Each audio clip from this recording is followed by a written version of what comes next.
Good afternoon. I would like to call this virtual meeting of the Jersey City Planning Board to order. Today is Tuesday, August 26, 2026, with a start time of 5:32.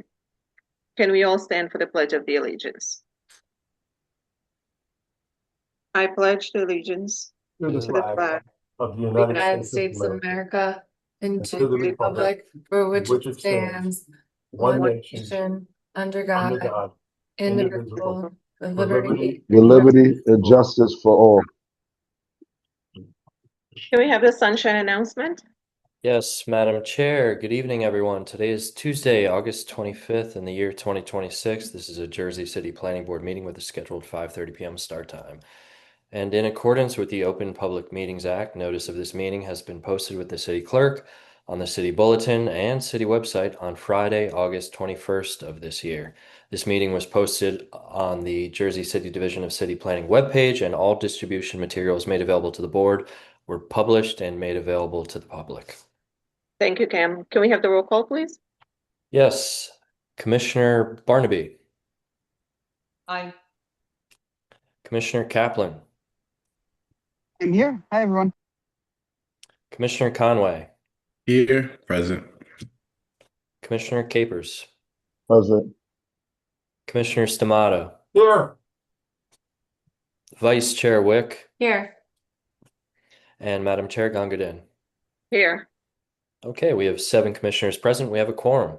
Thank you. Can we swear in the staff, please? I see Cam, 2 Matts, Ben, and Sophia. Do you guys swear any testimony you give tonight is going to be the truth, the whole truth, and nothing but the truth? Yes. Thank you. Thank you. Any correspondence? Yes, Madam Chair. Firstly, we'll just mark into evidence the sunshine as B1.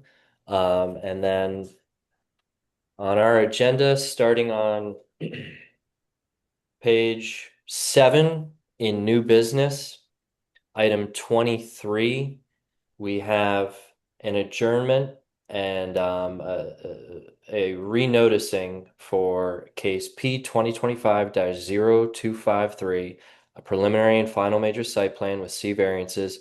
Address is 1721 Kennedy Boulevard, and this applicant is adjourning. They are going to renotice for September 8th. That is our next regularly scheduled meeting in person.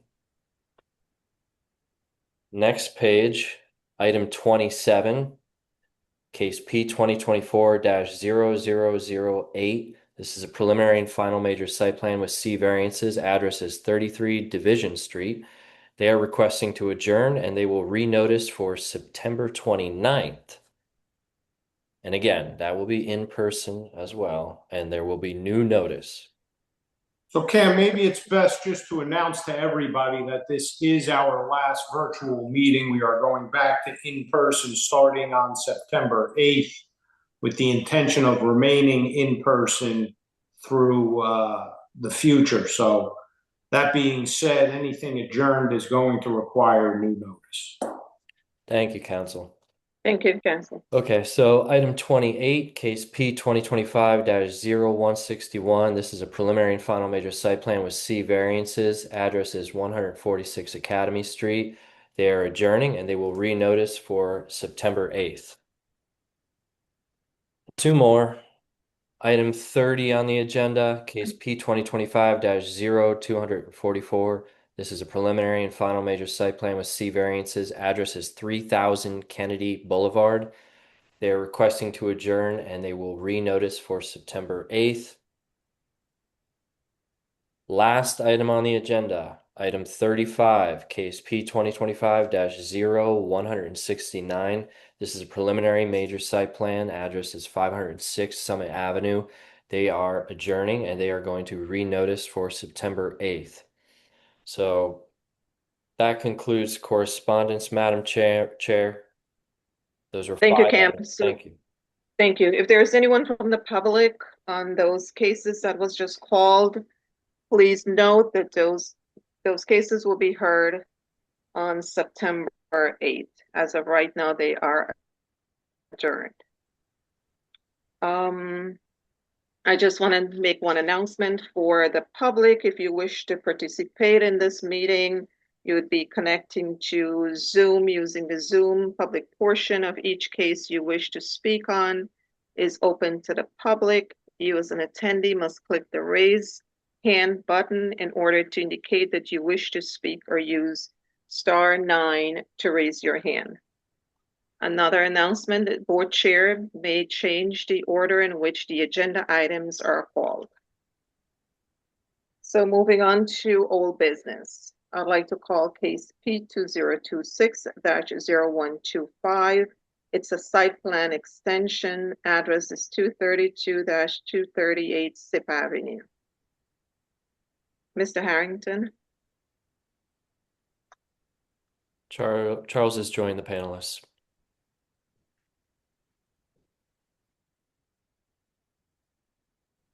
Yes, good evening, Madam Chair, Commissioners. Good evening. For the record, Charles Harrington of Conifoli on behalf of the applicant. So this application, as Madam Chair just stated, is for an extension where we are requesting a 1-year extension. This property and project is located in Zone 4 of the Journal Square 2060 redevelopment plan area. So it's the corner of Sip Avenue. It's on the west side of Kennedy Boulevard as you go down the hill. And it was approved in May 21, 2024. So your 2-year protection period expired on May 21, 2026. We are asking for a 1-year extension to May 21st, 2027. And a large part of this request is not only my client is busy with some other projects, but as it is in Zone 4, they are kind of waiting on the sidelines to see what happens with the proposed amendments to the Journal Square redevelopment plan and Zone 4 properties. So they kind of don't want to get ahead of themselves here. If I don't know what those amendments will eventually be, but I think if my understanding is any amendments would include affordable housing.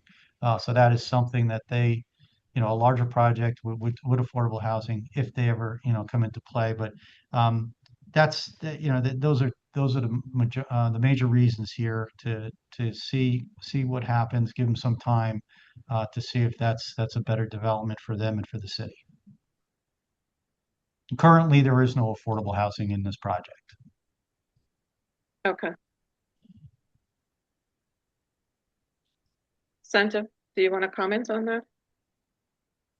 Mr. Harrington, can you tell me the date in which the approval would run through? In May 21st, 2026. So, with the extension, May 21st, 2027. Right. Okay, that sounds better, Mr. Harrington. Yes, I sorry. thought so. Commissioner Kaplan, are you with us yet, or you're still trying to get set up? I am with you. I'll be with you momentarily with the camera. Sorry, having some computer snafus. But I'm at my desk getting it turned on. All right. Thank you, Andy. Any board comments? No comment. Okay, I'd like to open for the public. Is there anyone from the public? We have a raised hand. I'll be promoting. Oh, okay. Their hand went down. Never mind. Okay, There's no one from the public. I'd like to close the public portion. Second. public is closed. This is Sophia. Yeah, staff asks that the applicant continue to agree to the conditions under the approval under case number P 2023-0111. Yes, that would be agreeable. Staff recommends approval. Thank you. I'd like to entertain a motion.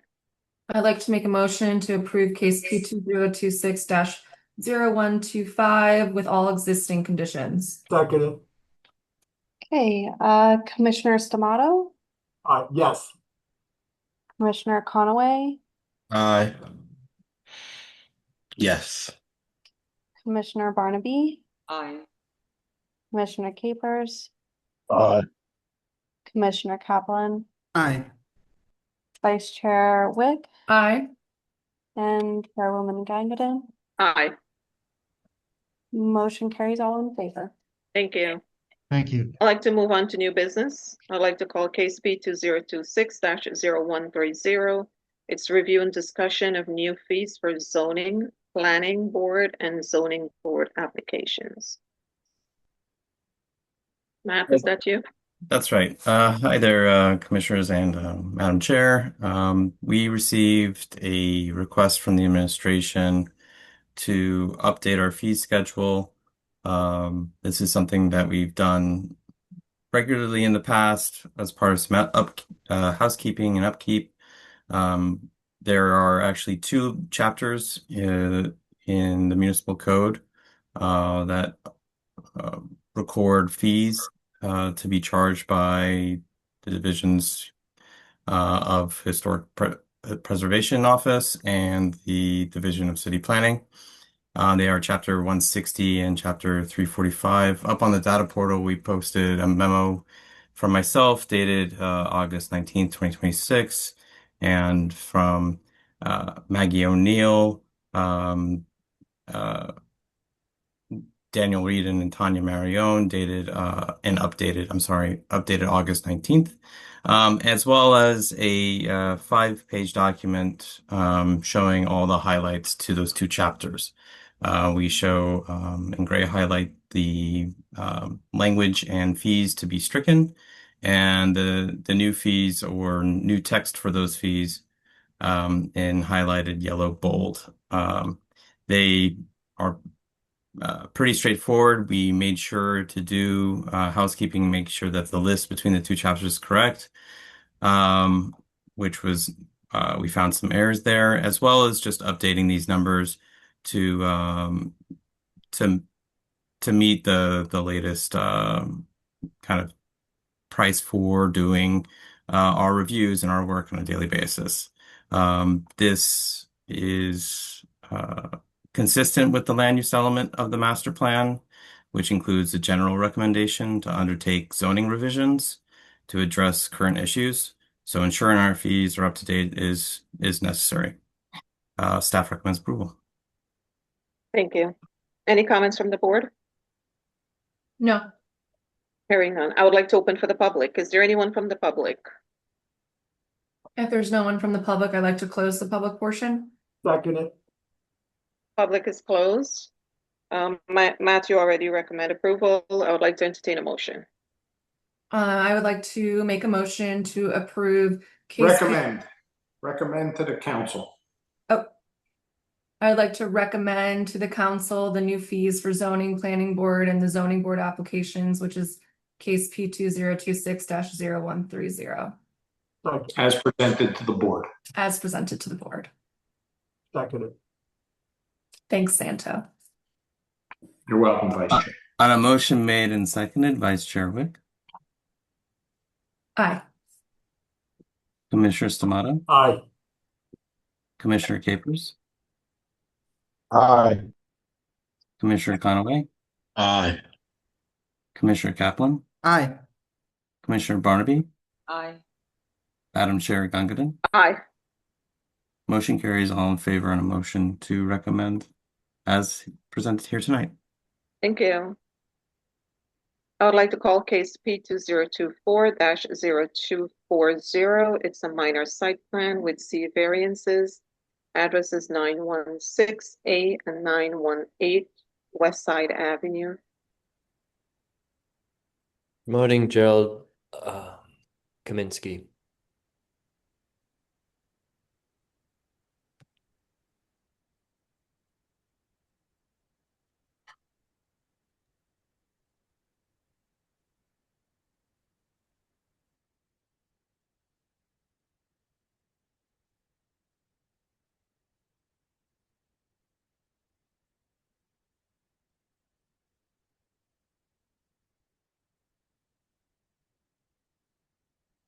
Good evening.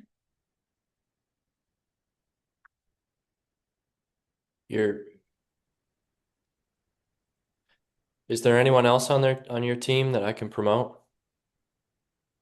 Mr. Kaminsky, we are unable to hear you at the moment. And it doesn't appear as though you're muted, so there might be some other technical difficulty that you have to resolve. That better? That's better. Okay. Very good. We have Eric Davenport, our architect is here, and Mr. Shah, the principal should be online as well. We just have Mr. Davenport explain the project. And you can all hear me now? Yes. Yes, we There's can. no Mr. Shah in the audience. That's okay. I don't know that we need the principal, but if he raises his hand, you can promote him at that time. Good evening, council. Council, I am in receipt of your affidavit of publication proof of mailing with respect to the application. I've had the opportunity to review it. I am going to mark it as A1 for purpose of the record. Council, I see your architect, Eric Davenport. He can go ahead and turn on his camera, turn on and unmute himself, and we can get him sworn in. And I am sure Mr. Davenport knows how to share his screen.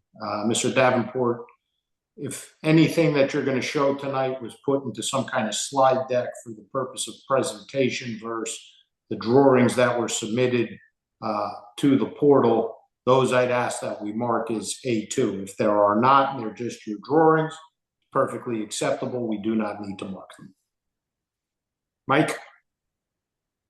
I'll swear you in, Mr. Davenport. If you can raise your right hand. Do you swear any testimony you give tonight is going to be the truth, the whole truth, and nothing but the truth? Yes, I do. And for the record, can you state and spell your name?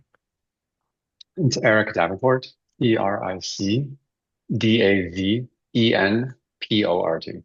Thank you. Mr. Davenport, have we qualified you in the past? No, you have not.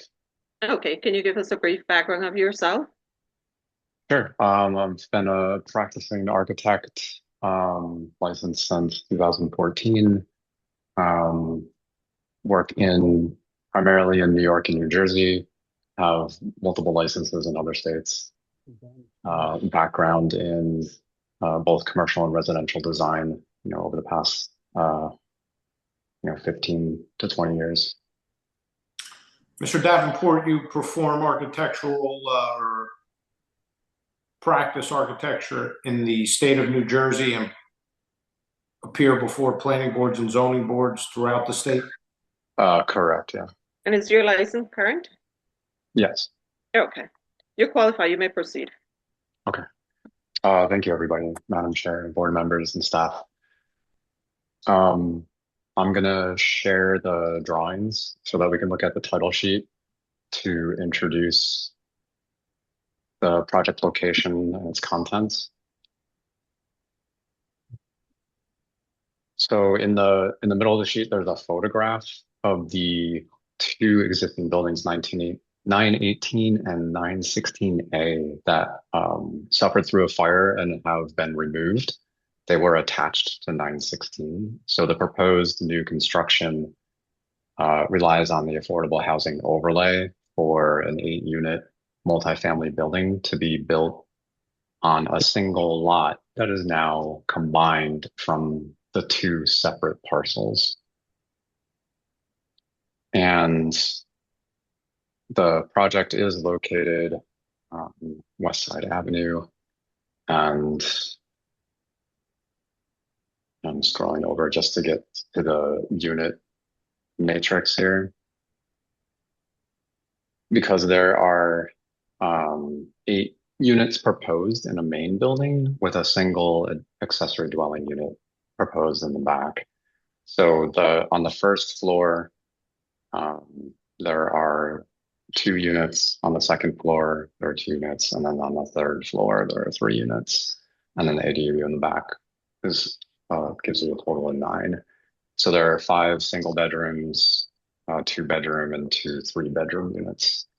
And of note, we worked, with Jersey City officials to get the affordable housing agreement to meet the overlay requirements of 10% of these units, which equates to 1 unit, to be affordable.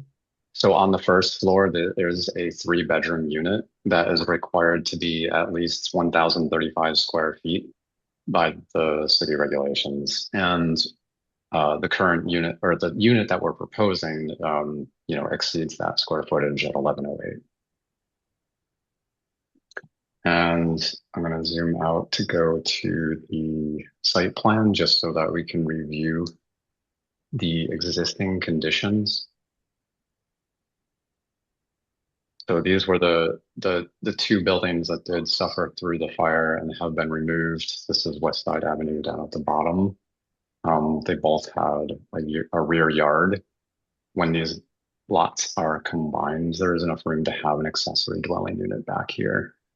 These have been removed in totality, and it did impact the neighboring building because of the attachment, which has been sealed up and has been weather tight and ready for new construction.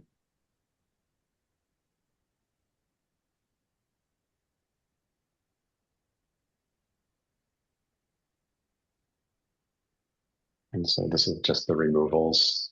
The proposed site plan has this main building here in the center. And as you can see, it is attached to 916 along the side. And then this is the accessory dwelling unit in the rear. On the front, we do meet the front yard requirements.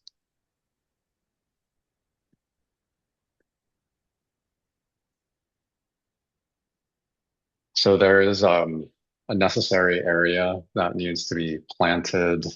We are going to do that for with a rain garden system to help with some of the stormwater allocations. We've got 213 square feet. We're required a certain percentage to be landscaped, which is 60%, and we're landscaping 79. So we meet it. We also have the street tree planting that is required outside.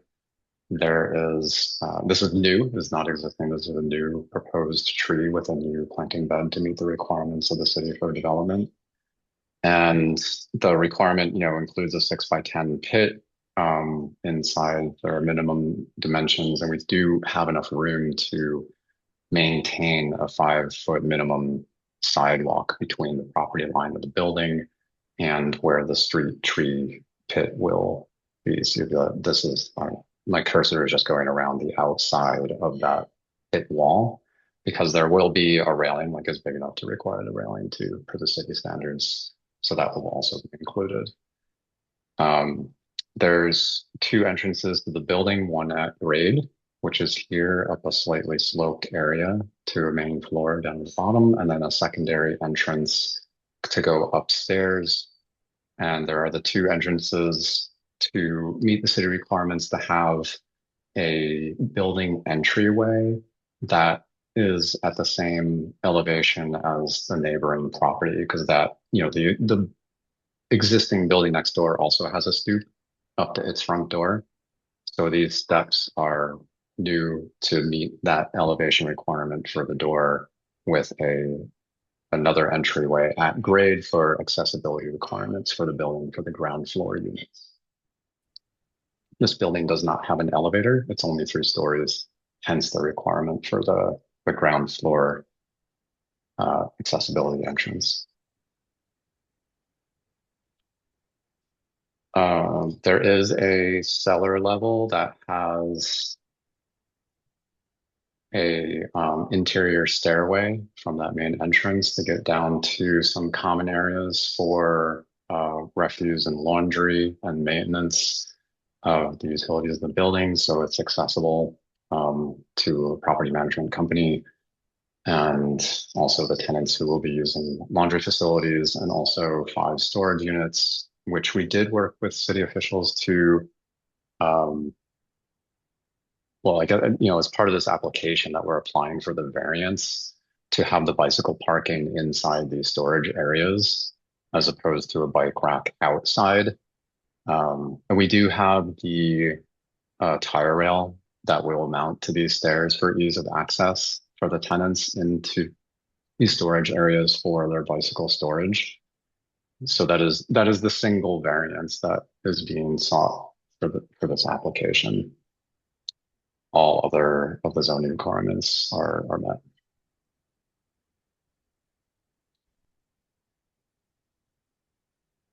Okay, are there any questions from the board? Not as yet. Madam Chair, or Santa, I don't know if you want to note Councilperson Little is joined. Okay.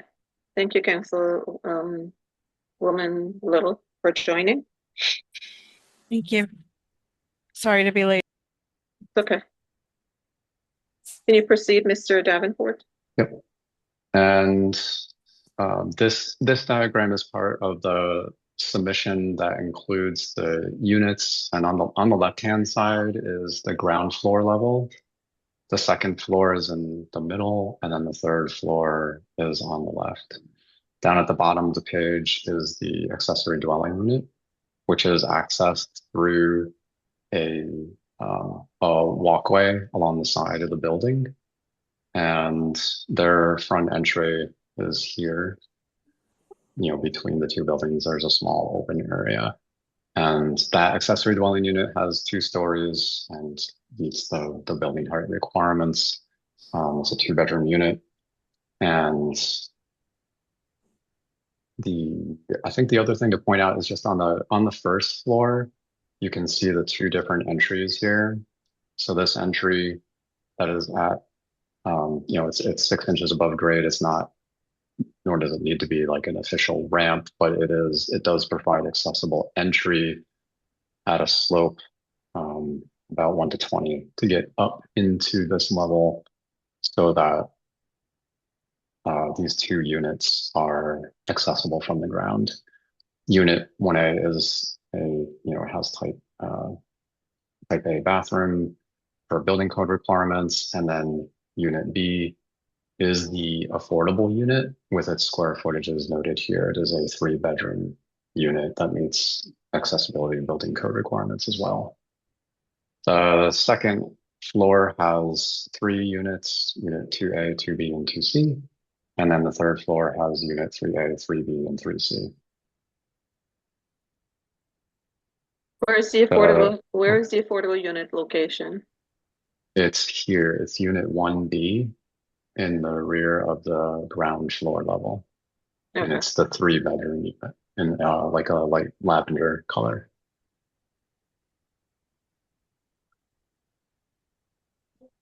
The stairway does afford rooftop access for maintenance purposes as well. So there is a bulkhead with a small storage area for maintenance use and property management use. Otherwise, it's a non-occupiable rooftop.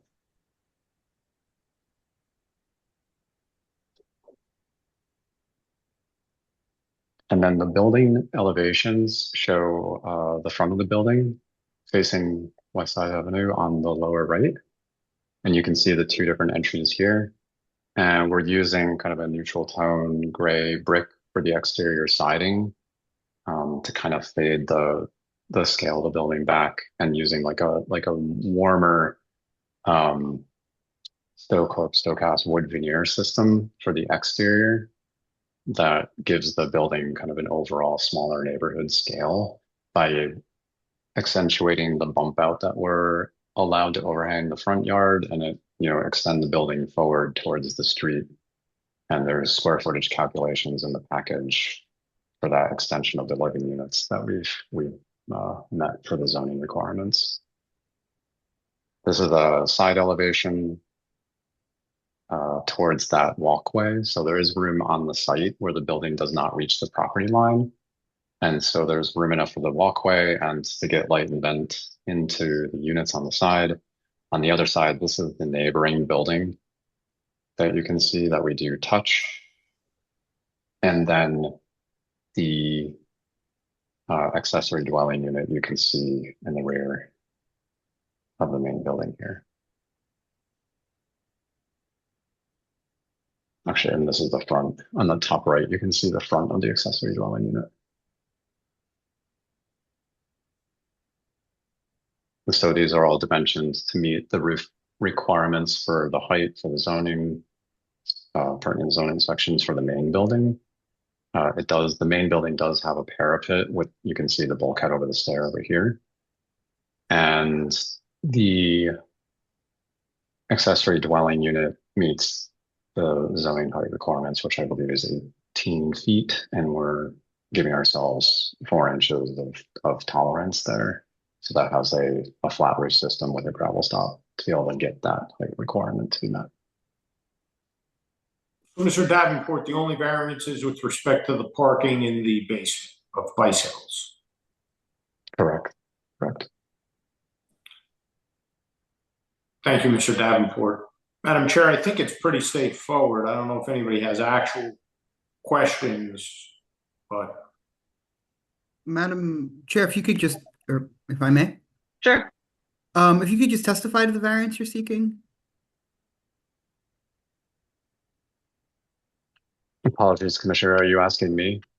Sure, or if there's another professional that I'll defer to counsel, but just to make sure that there's testimony on the record for the variance that you're seeking regarding the bicycle parking in the basement.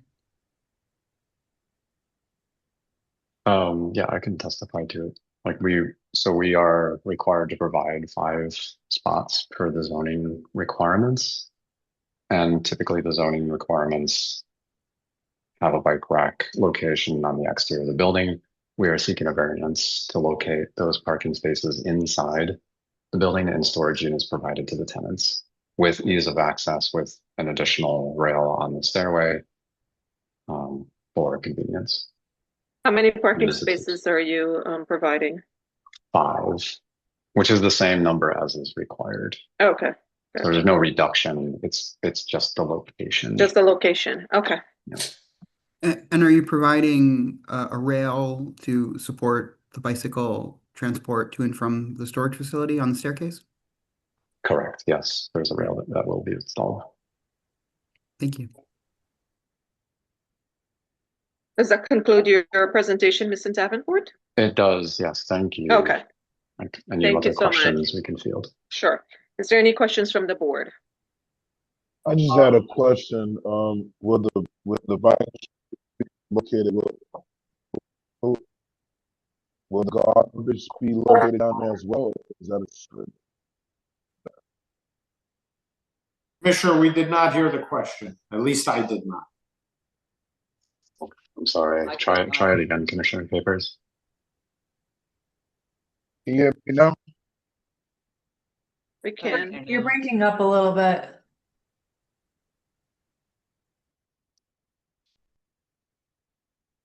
All right, never mind. I'm having technical difficulties.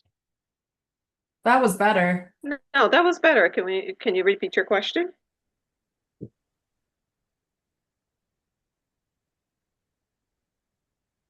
I do think I heard him ask about is the garbage loaded down there as well? Yes, it is. There's trash and recycling, like rooms for the bins for both of those. Who's going to be responsible for taking the trash out? Is that going to be building maintenance? Do we have any? Yeah, they're like a property management company. Like Prashant is the owner that will be in charge of that operation. Mr. Davenport, the affordable unit, is it the same build out as the other units? The same material used? Yeah, yes. So all the units will have low maintenance materials and solid surface granite countertops, not granite, but like solid surface tops and resilient flooring of some kind, and they would be of the same quality. There's no intent that we would do something different from unit to unit. Okay. Any other board comments? Just one question, Madam Chair. On the rear and side elevations and the elevation of the ADU, what is the building material? I'm sorry, on the ADU? It looks like everything's kind of a flat gray except for the front. Is that building? It's gonna be, yeah, it's gonna be this, it's a thin brick system. So this on the upper left is the picture of what that is. And Perfect. this is like a precedent photo. Like it's a very similar look and feel to this. They use like a white grout in this project. Yeah, we just represented it by like a gray, and we'll finalize those masonry details as we get into construction. Thank you. Yep. Any other board comments? Okay, Mr. Davenport, you can stop sharing your screen. So there's no other board comments. Is that your presentation, Mr. Kaminsky? Yes, Madam Chair, that's our presentation. Okay. If there's no other board comments, I would like to open for the public. Is there anyone from the public? If there's no one from the public, I'd like to close the public portion. Second it. Public is closed. This is Sophia. Yeah. So this project is an AHO project with a total of 8 units, one of them being an affordable unit as a result of utilizing the AHO. There is one variance for parking, since parking cannot be located no more than 4 vertical steps between the parking itself and the sidewalk. However, the parking here is located in the cellar, and the applicant has provided a ramp which will help residents of the building easily maneuver their bikes up the flight of stairs. So staff sees no substantial detriment to the public good in granting this variance. Staff does ask the applicant to agree to the conditions listed in the memo dated January 27, 2026, which was also revised on August 14th. Yes, we agree to the conditions. Mr. Kapinski, can you? For the record? Yes, Madam. Yes, we do agree to those conditions. Okay, and with that, staff recommends approval. Thank you. I'd like to entertain a motion. I'd like to make a motion to approve case P 2024-0240 as presented to the board this evening with all staff conditions. Okay, Vice Chair Wick, Aye. Commissioner Samato, Aye. Commissioner Capers, Aye. Commissioner Conaway, Aye. Commissioner Kaplan, Aye. Commissioner Barnaby, Aye. Commissioner Little, Councilwoman Little. I'm not sure whether I'm eligible to vote because I arrived late when testimony was already underway. So, Santo, could you advise? So you should abstain from voting for that reason. Okay, thank you. I will abstain. And Chairwoman Gangadan. Aye. Okay, motion carries 7 in favor, 1 abstain. Thank you. Thank you. All right, thank you, everybody. Thank you, board. Thank you. Thank you, everyone. You're welcome. As mentioned, the board chair may choose to change the order in which the agenda items are called. So this time I would like to call case P 2025-0172. It's a minor site plan. The address is 219 Freeman Avenue. Mr. Joseph. All right. Good evening, everyone. Can you hear me okay? Yes. Good evening. Good evening. Stephen Joseph for the applicant. I understand that we're calling 219 Freeman first. Vart Patel is our architect this evening. If we could get him promoted, please. So this is not a notice application, minor site plan, no variances. The applicant's proposing a new 3-story dwelling. It's going to be 4 units within the main structure and then 1 ADU unit at the rear. And in order to accomplish that, all we need is a minor site plan approval. No variances associated with the application. I believe Vart has his hand raised. He does. In the process of promoting, sometimes it takes a minute. Yep, no problem. Thank you. He's rejoining as a panelist. Okay.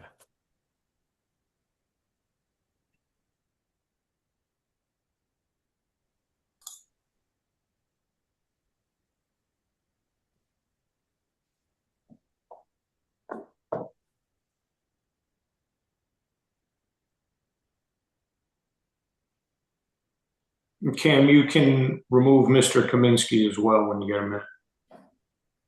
Thank you, counsel. So, Vart, if you're there, let's turn your camera on. Let's get you sworn in.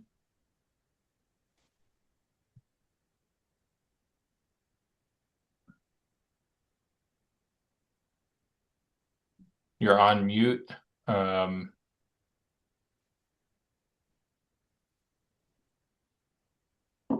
Can everyone hear me? I can hear you and I see you, Vart. How are you? Good, thank you. All right, I'll swear you in if you could raise your right hand. You swear any testimony you give tonight is going to be the truth, the whole truth, and nothing but the truth? I do. And if you could just state and spell your name. Avart Patel, Aavart Patel. Thank you. Mr. Patel, is your license current and in good standing? Yes, it is. Thank you. Okay, you may proceed. All right, Vart, why don't you go ahead and share your screen? You may want Yep. to stop sharing your video or turn your video off just to help your internet connection a let me little bit. just do that. Share your screen and walk us through the plan. It's a relatively simple project, so keep that in mind. Sure. You can see my screen, correct? It's loading.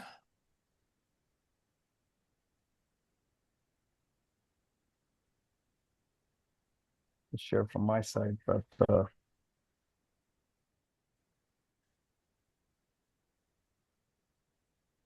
don't you try Still stopping loading? and restarting it?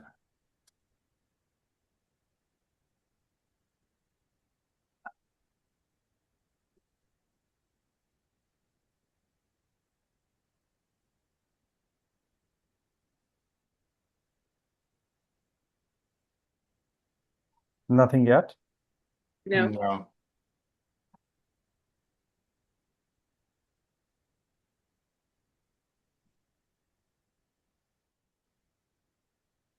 Are you having internet difficulties? No, I mean it's showing from my side that it's being shared. So Stop the screen share. Stephen, can you do it? Yeah, I could pull it up.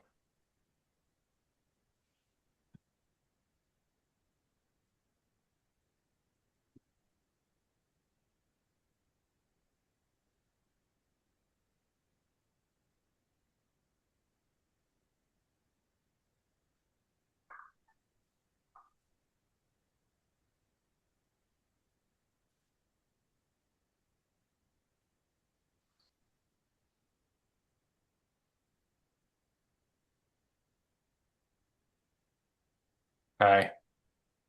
All right. Vart, are you able to see my screen now? Is everybody able to see my yes, screen? We can see it. Great. All right. So just tell me what you want me to do, Vart. And just remember last time, Stephen, we had somebody it- take control of your screen, and I don't know if Vart's able to do that just to kind of streamline things. Oh, It's yeah, up at the that's a top. great idea. Thank you for reminding me that.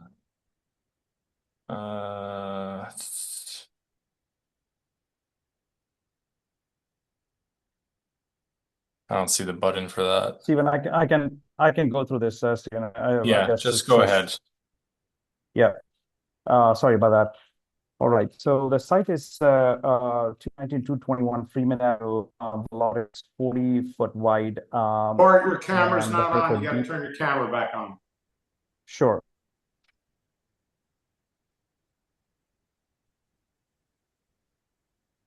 The property is 219-221 Freeman Avenue. The lot is 40-foot wide, 100-foot deep.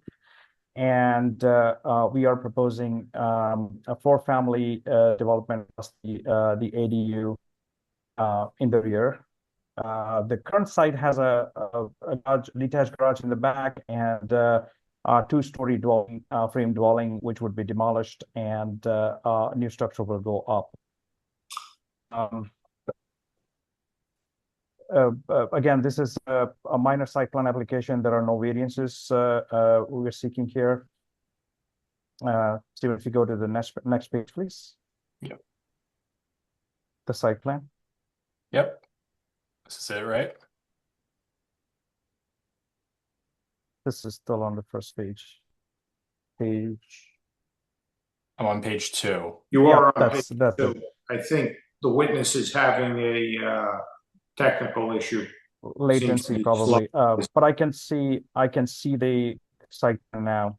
Okay. As you can see, the building is situated with a conforming setback. On the right side, we are about and similar setback, 3 foot, 3 foot, 3 foot on the left side, and then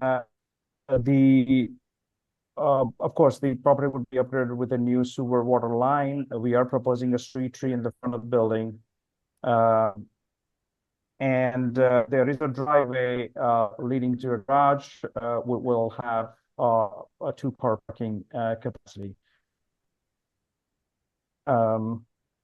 Stephen, if you can go to, sorry. So the ADU in the rear, we are conforming with the setback on all sides, and on the right side, we are leaving a larger setback just to give a little more, the entry access for the ADU. Next page, please.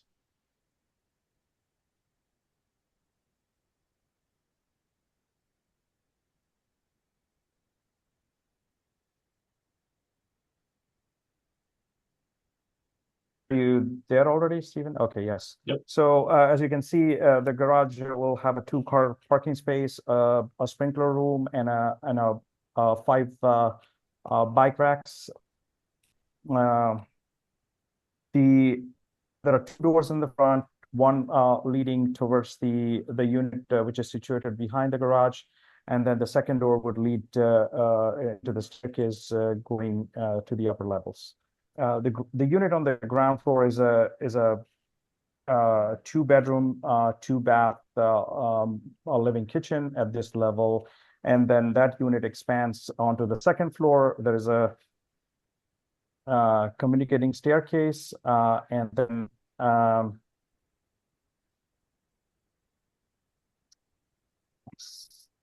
Varot? then yeah. Okay. And then 2 additional bedrooms on the rear of the building with 2 bathrooms, 1 attached, 1 full bath. The unit towards the front is a 2-bedroom, 2-bath unit, which would be accessed through the main staircase. And that's about 940 square feet of the area. While we're on this page of art, it's just a couple words on the trash removal. Correct. So the trash area underneath the staircase, which is accessed from the side of the building, and as you can see, the trash removal path in side yard, which is a conforming side yard setback, and You're breaking up a bit of art. I can't hear him.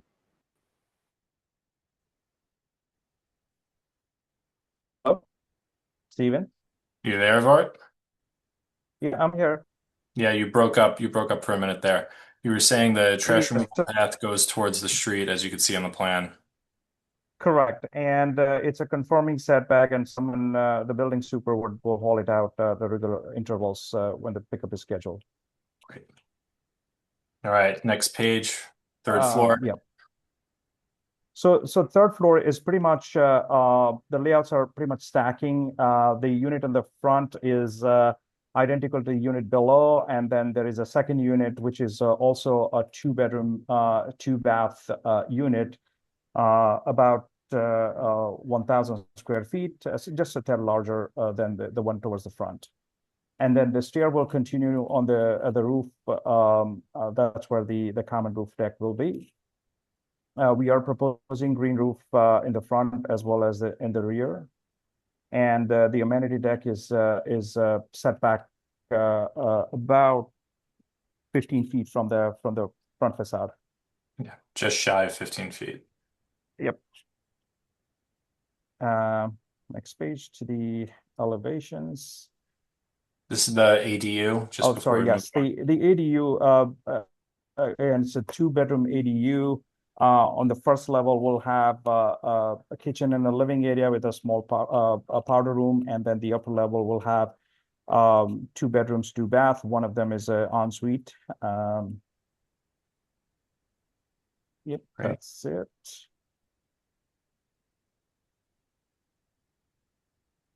And that's the front of the building. We are essentially proposing with 2 building materials.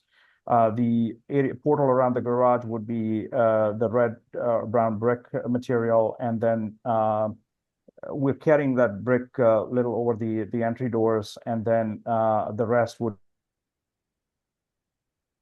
Cut out again of Art.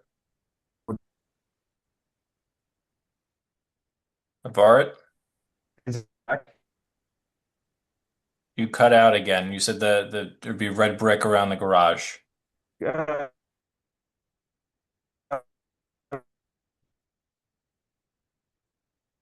We can't hear you.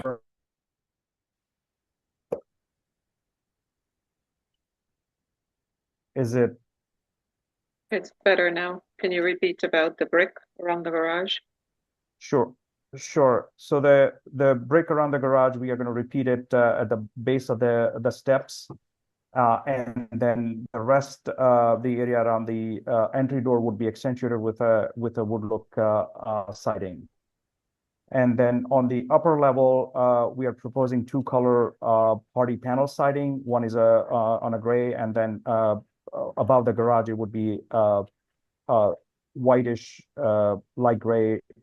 Light mist is the actual color, would be the panels. And then there are 2 balconies proposed. Of course, the glass will go all the way to the surface of the balcony. It's more of a Juliet style balcony. The door will open, and there's no chance of anything rolling off of the edge. And just that on the 3rd level, the area around the door is accentuated with another like a portal looking frame with vertical siding material.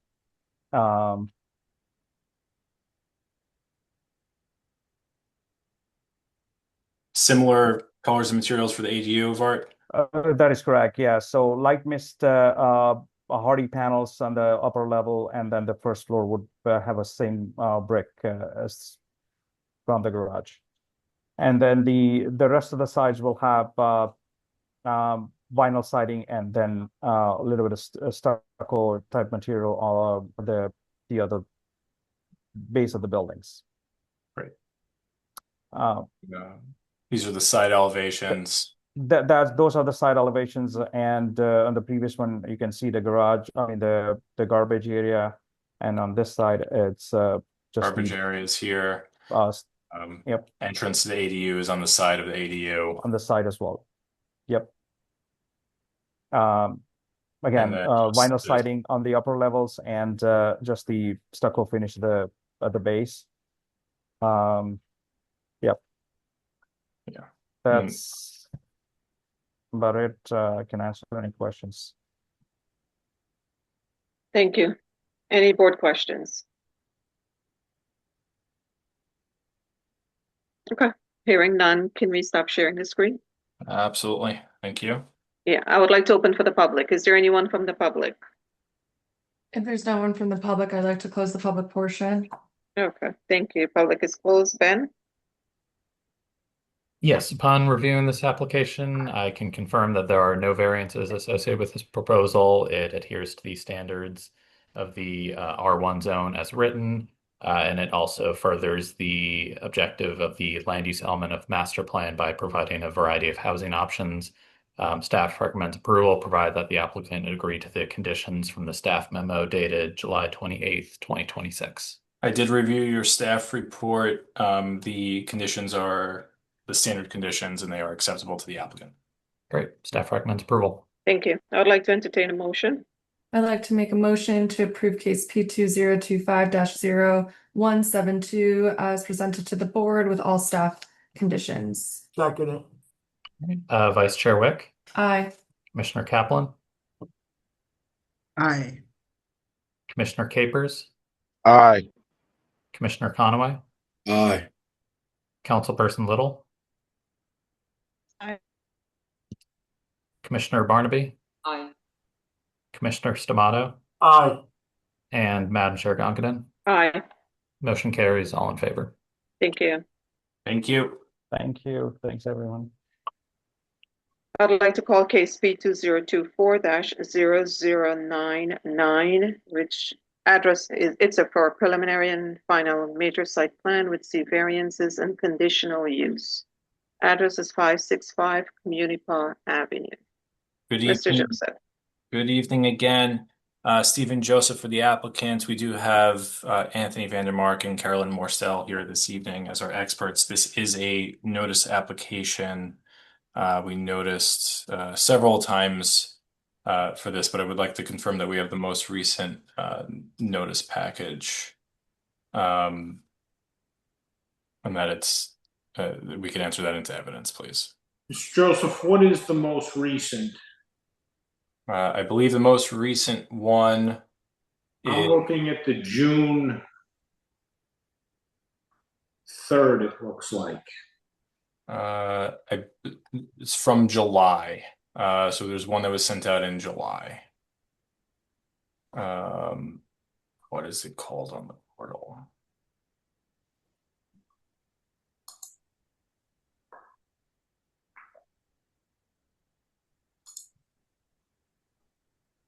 It was sent in June for the July 14th meeting. Correct. So It's for the July, yeah, for the July 14th meeting. That's correct.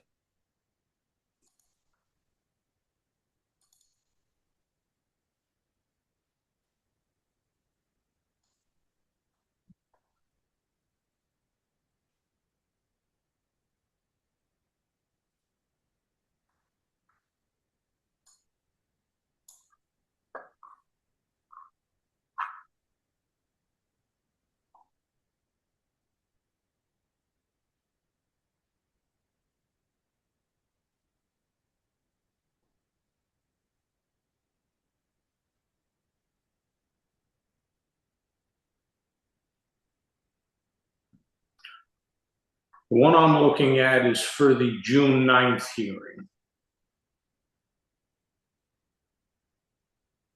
So let me go to the portal.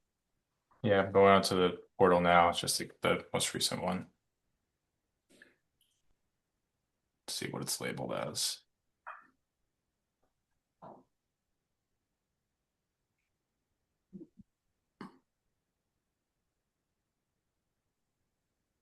Notice packet proof of service 7/20/26 is what it's labeled as.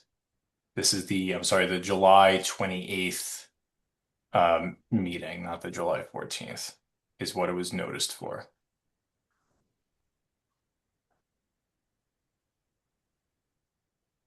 When was it uploaded? I wish I could search by that. Yeah, it doesn't have a date of when it was uploaded. What I usually do is there's a sort button and I do it by creation date for the most recent one. Cameron, are you able to see that on the portal?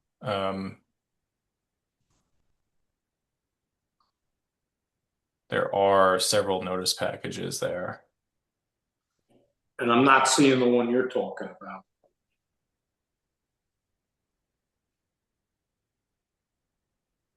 I see one published May 29th for Zoom. I think this is the one. I could just share my screen very quickly. Why don't you share it? So this is what I'm looking at. This is the notice package that I'm seeing. Yeah, so that's not on the portal because it's still awaiting review. Okay. Go ahead and open it for me, please. Are you able to see the notice? I can see your screen, so just open it on the screen. I have it opened. Are you able to see it? I think I need to reshare it. No, I see the downloads, Gotcha. but I don't see the notice. Right. Are you working two screens, Mr. Joseph? I am working two screens. Might have opened on the second screen. Yeah, let's do that. There we go. There it is. All right. No affidavit of proof of mailing. The notice of the hearing. Conditional use, preliminary and final. So stop right there. Yep. Is this accurate? 520 or 563 Communipaw, 5-story mixed-use building with 21 dwelling units. Is that right? Correct. So is it 563 through 565? It was consolidated. The tax assessor consolidated them. Okay. So it had multiple addresses, but the lot number is correct. Which is what controls, so. Yeah. But for notice purpose, obviously, we want to make sure everybody gets it. So, this appears to be the same notice that was noticed on previous hearings. And can you just scroll down so I can get a good look at it? Yep. List of the property owners. There's an updated list that we used. Okay, good. The other list did look a little old. Right. It's one of the reasons why we renoticed the certifieds. So, Madam Chair, it does appear to be in order. We can mark it as A1 for purpose of the record. Thank you. Thank you, Mr. Joe. Publication. Thank you. Sorry about that. All right. So this property, it's on the corner of Communipaw Avenue in Madison. It's in the NC1 zone.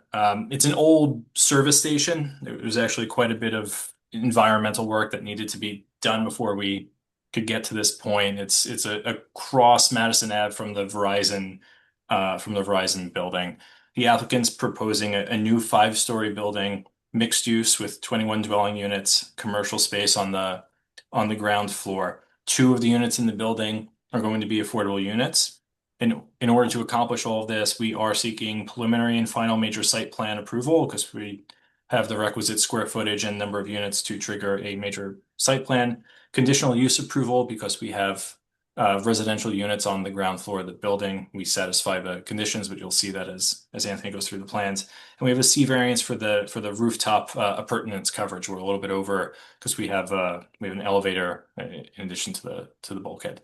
So let's get Anthony sworn in, and we could have him walk us through the plans.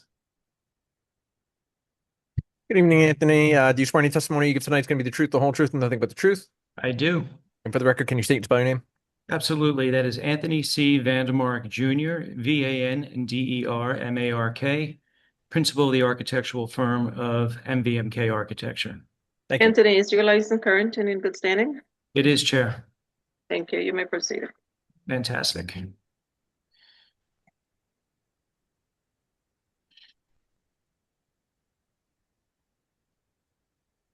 Okay, so can everybody see my screen? Yes. Okay, good evening, Board. As Mr. Joseph had previously mentioned, this evening we are presenting a 21-unit mixed-use property with a commercial retail space at the first floor, 21 units in total with 2 affordable. Council, this is a slide presentation that we should mark as an exhibit. There are We're up to A2. Go ahead. This will be A2, and there are 25 slides in total, and I'm hoping to use about 17 of them out of the 25. And do you have a date on it?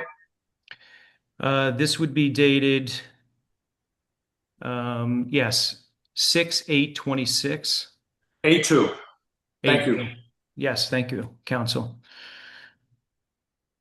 The pre-existing property is 4,850 square feet. As you can see here, it's at the intersection of Communipaw Avenue, which runs east to west, 2-lane, and we have a north to south, south to north, Madison Avenue.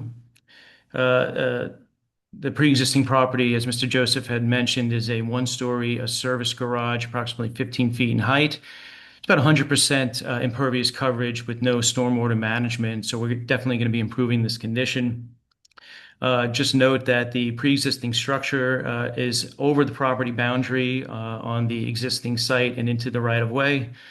Of course, as part of this application, we are improving that condition and moving our building within property boundary and then actually increasing the setbacks at the front yard at both Communipaw and Madison Avenue. So we're actually making a great improvement to this condition. One of the things to note within this aerial is the existing structure, which is all the way on the left-hand side on our block frontage. So you can see here there's a one-story appurtenance, but that is actually within property boundary of that property. And I'm going to show you a site plan here where we have cut-ins at both street frontages here, but the corner projects out, but stays within our property boundary. And that kind of matches the property boundary of this little annex on the corner building on the opposite side of the street.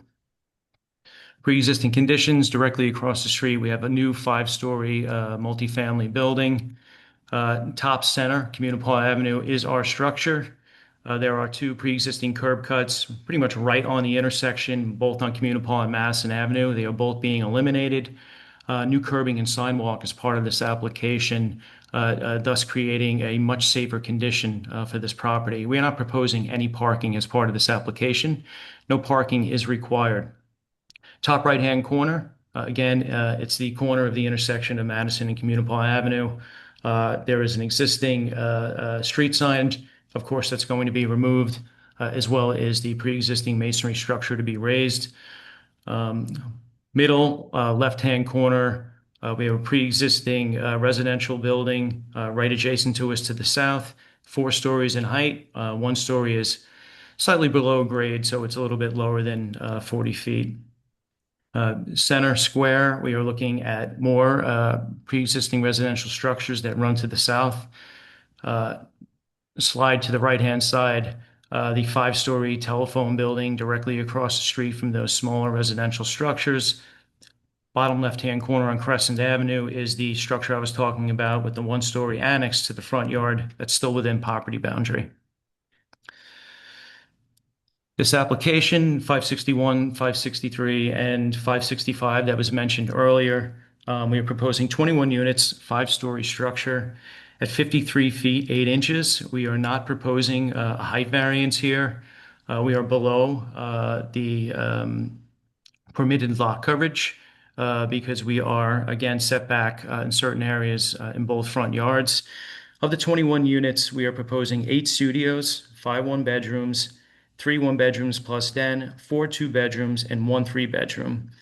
Of those 21 units, 2 are affordable, and that would be 1 studio and 1 three-bedroom. That will ultimately meet the minimum sizes requirements for the affordable housing ordinance. Also, as part of this application, we have a 1,764 square foot retail space. We are proposing 18 bicycle parking spaces within the building boundary, and then we are proposing 2 more outdoor adjacent to the retail space on the corner. Bottom left-hand corner graphic, which is the proposed site plan. What we did here obviously on the left-hand side and on the southern-facing side, we have 60.08 feet of frontage on Communipaw Avenue. The adjacent structure here within the site plan, as you can see here, is hatched. What we did was we slid the building back to align with the frontage of this pre-existing structure to allow more light and air for the windows to this 4-story residential building. That is a 13-foot setback, which is not required. We are required or permitted to be at 0 at the front yard at this line. However, our building is set back at this location 13 feet. It then runs approximately 20 feet to the horizontal and then angles out to the corner where the retail space is at the first floor and the upper floors. The pre-existing sidewalk from the property line to the curb line is at 7 foot 4 feet. We are not proposing street trees at the Communipaw Avenue street frontage because you can see the narrowness here. If we had a 5x10 street planner in accordance to the Jersey City forestry standards would not fit and would not be ADA compliant. So therefore, this street frontage, all new curbing and sidewalk does not have street trees.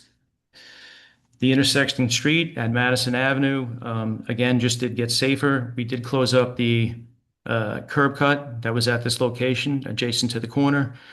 We have 2 new street trees with 5x10 street pits in accordance to the Jersey City forestry standards are being proposed. We have a 3'4" front yard setback at the Madison Avenue side. Again, not required. However, it was much better design and to be a good neighbor to actually align our building with the face of the pre-existing residential structure to the south. We do have a couple of sidewalk planners within property boundaries, so they do not require a franchise, and we have another one here on Communipaw Avenue. Any of the projections that you see here as part of this application, again, are within property boundary. They do not cross the property line, therefore no franchise ordinance is required. The graphic to the right-hand side, again, is the outline of the pre-existing property with the structure, as you can see here, with a very large projection into the sidewalk and into the right-of-way. We are making a much better condition with a 20-foot wide sidewalk at this location, as opposed to a building now being jutting out into the sidewalk. The proposed first floor residential entry is on the eastern portion of the first floor. The western portion of the first floor has a greater than 40%, which is a requirement of the NC1 zone. The retail space is 1,764. The owner would like to reserve the right to have the ability to subdivide the space due to the size. And this could be one commercial retail unit if we do find a tenant that will take 1,764 square feet, or 2, subdivided into 2 or 3 as needed. Again, adjacent to that space are 2 sidewalk planter boxes with the potential retail entries on either side of those planter boxes. To the rear, in the center of the building, as you can see, there's 2 studios highlighted in pink, one at 447 square feet and the other one at 460. We have a small rear yard with 2 subdivided private terrace spaces. One is at 75 square feet and the other one is at 107. Both rear yard setbacks are compliant with the ordinance. I believe one is 14'11" and one is a little bit over 19 feet. That runs from center point to the west. Let me take you quickly just downstairs. We are proposing a cellar for both utilities and bicycle storage. We do have the recycling and refuse room also in the cellar space. This application is a little bit different from the previous applications that you guys had recently had before you, is that the bicycle storage, 18 in total, is accessible via the elevator. So you do take the elevator down to the cellar. You can access your bike and then take the elevator back up to the lobby and then walk it directly out to the sidewalk. There'll be no carrying of bikes. Again, for the trash, we have the trash compactor in the cellar. This will be maintained by a maintenance company. They will either choose to take the garbage through the elevator or take the garbage through the adjacent stairwell and take you directly out to the sidewalk. And I'll go back to that on the first floor. The utility spaces, the sprinkler room, the electric room will be in the cellar space. One of the recent requirements that the board may or may not know about is that gas meters are no longer permitted within the building footprint. They do want the gas meters out on the exterior of the building. So this will be amended. This gas room will be used for some sort of ownership storage, and the gas meters will be moved to the outside of the building face. Taking you up to the second floor, we are proposing 4 units.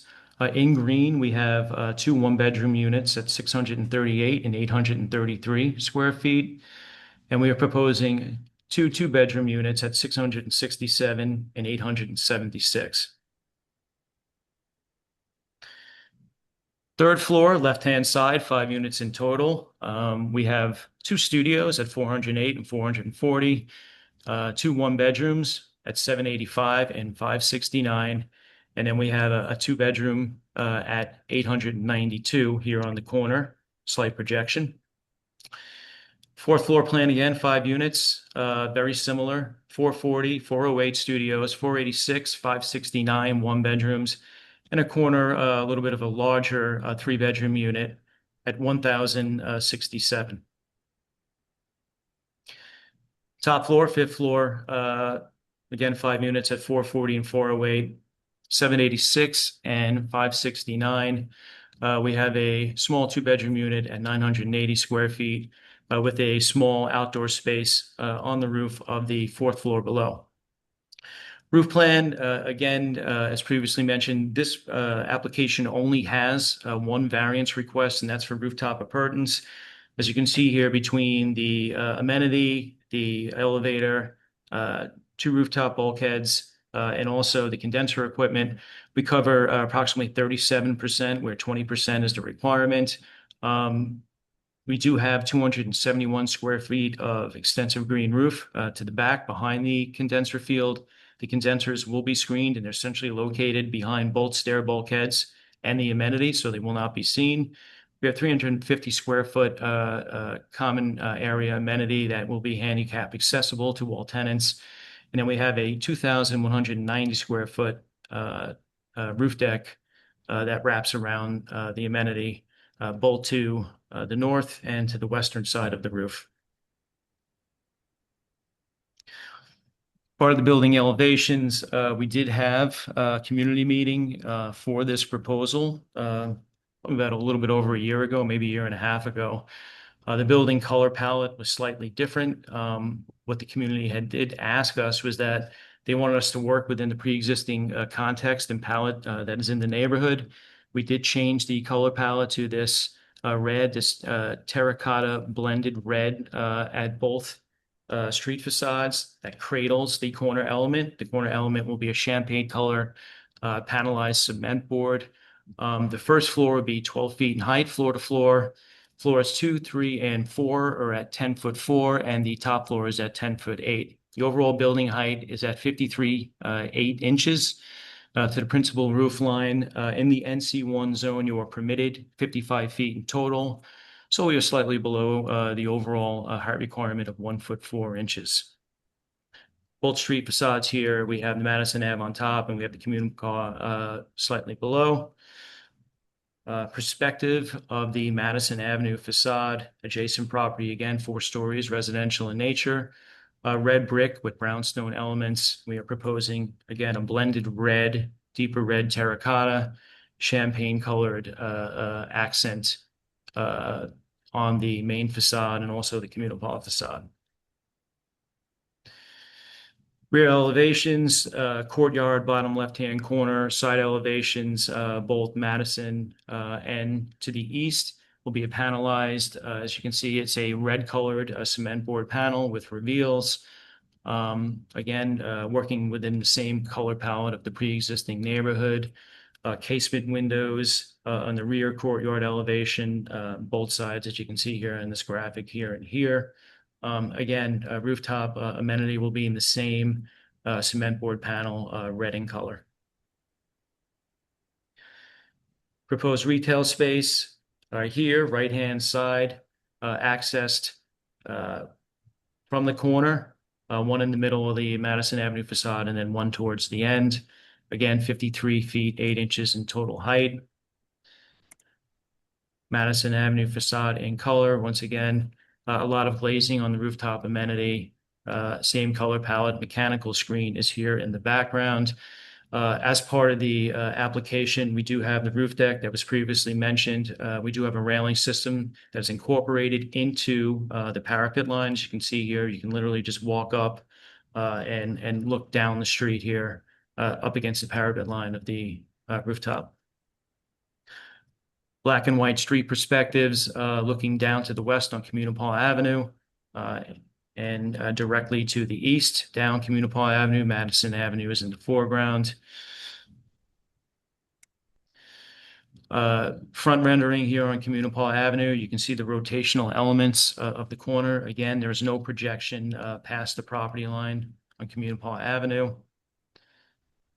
different perspective looking to the west on Communipaw Avenue. And just to conclude, the way the building is positioned here on the corner with the sun rising in the east, circling to the south and the west, the majority of the shadows are going to be cast both on Madison Avenue and Communipaw Avenue.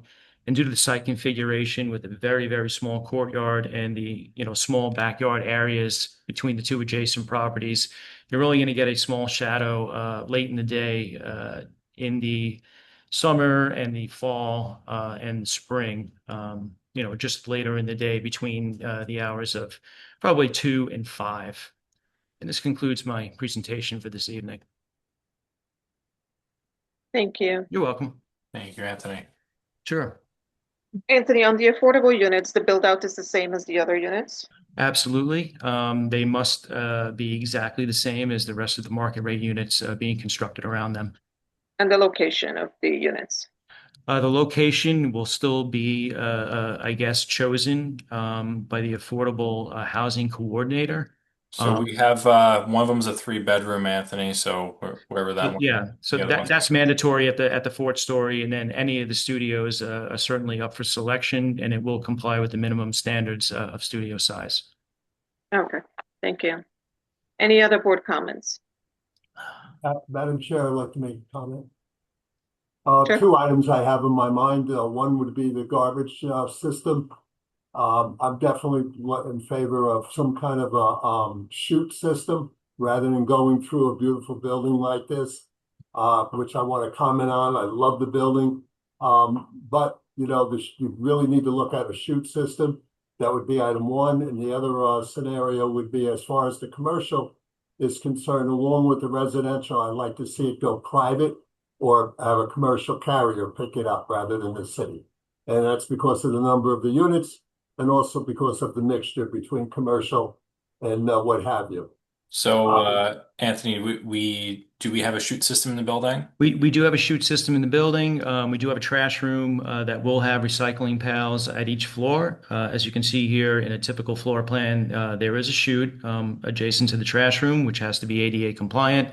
There will be recycling bins here, and again, the chute leads itself to the cellar area, and it will be independent carting management company for both the building, and then also when I go back to the commercial spaces, they will be storing their garbage within the commercial spaces themselves, and they will be independently carted, not city carted off the property.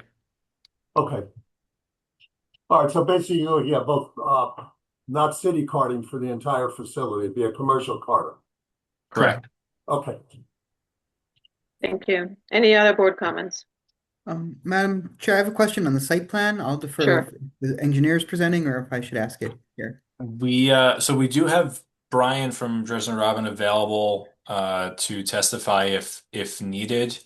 If it's something Anthony can answer, he's happy to do that. Happy to ask the question. Sure, Anthony. Hopefully I can answer. Yeah, hopefully. Okay. So the question is just really related to this curb. Would the applicant be willing to create a bump out at the corner to reduce the width of that pedestrian crosswalk as shown in this image? Yeah, I can handle this for ownership, that the ownership would be willing to, because we are providing all new curbing and sidewalks here. Certainly would provide a pedestrian bump out here for safety. Great, I'd appreciate that as a condition. Thank you. Sure. Any other board comments? If there's no other board comments, can you No. stop sharing? So Anthony, can you stop sharing, please? Absolutely. My apologies. so let's get Carolyn sworn in. We'll do some brief planning testimony. Good evening, Carolyn. Do you swear any testimony you get tonight is going to be the truth, the whole truth, and nothing but the truth? I do. And for the record, can you state and spell your name? Carolyn Worstel, Worstell. Thank you. Carolyn, is your license current and in good standing? It's current and good standing this evening, yes. Thank you. You may proceed. Thank you. So as mentioned, I'm here for hopefully a very brief moment. We are requesting one variance for the maximum rooftop appurtenance coverage. And this again relates to that rooftop area as Anthony was describing to you.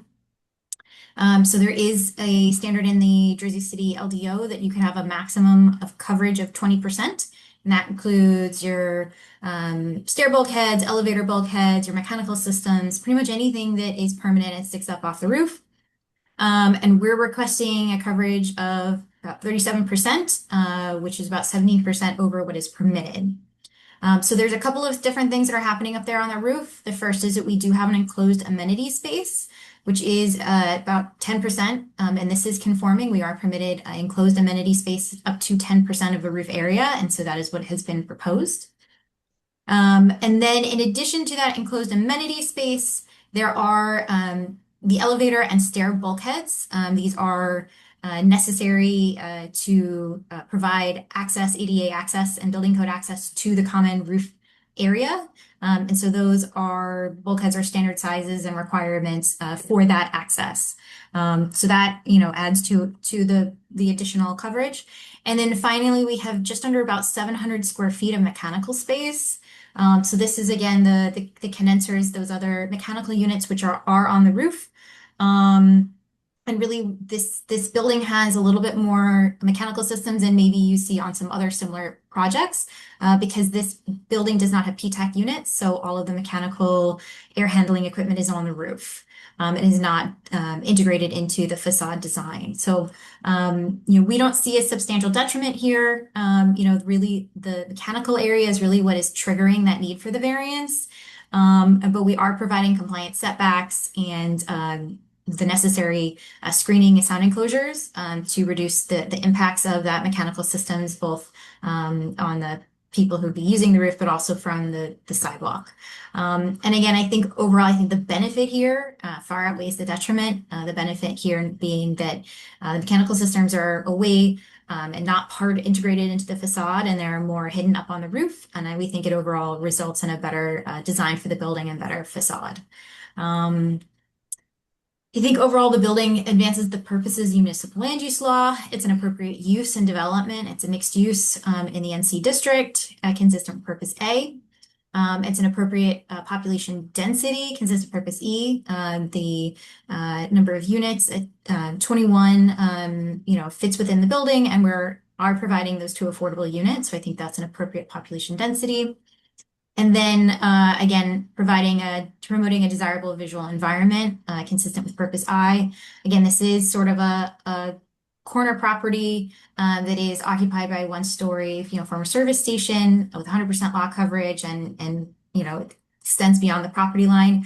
We think overall the building, which conforms with all other bulk standards of the NC district, is a substantial improvement versus the existing condition. In terms of negative criteria, I don't see this variance resulting in a substantial detriment to the public good or general welfare. Again, that the building itself meets all the other bulk standards and criteria. It is just for that one rooftop coverage variance. And we are able to provide the two affordable units within the building. And likewise, I don't see substantial impairment to the intent or purpose of the zone plan or zoning ordinance. Because again, we're sort of meeting the intent for screening and of those mechanical units. So I think overall the project meets the positive and negative criteria for granting of the variance. Great. Thank you. Does that conclude your presentation, Mr. Joseph? That concludes our direct testimony. Thank you. Oh. Any board comments? Okay. I would like to open to the public. Is there anyone from the public?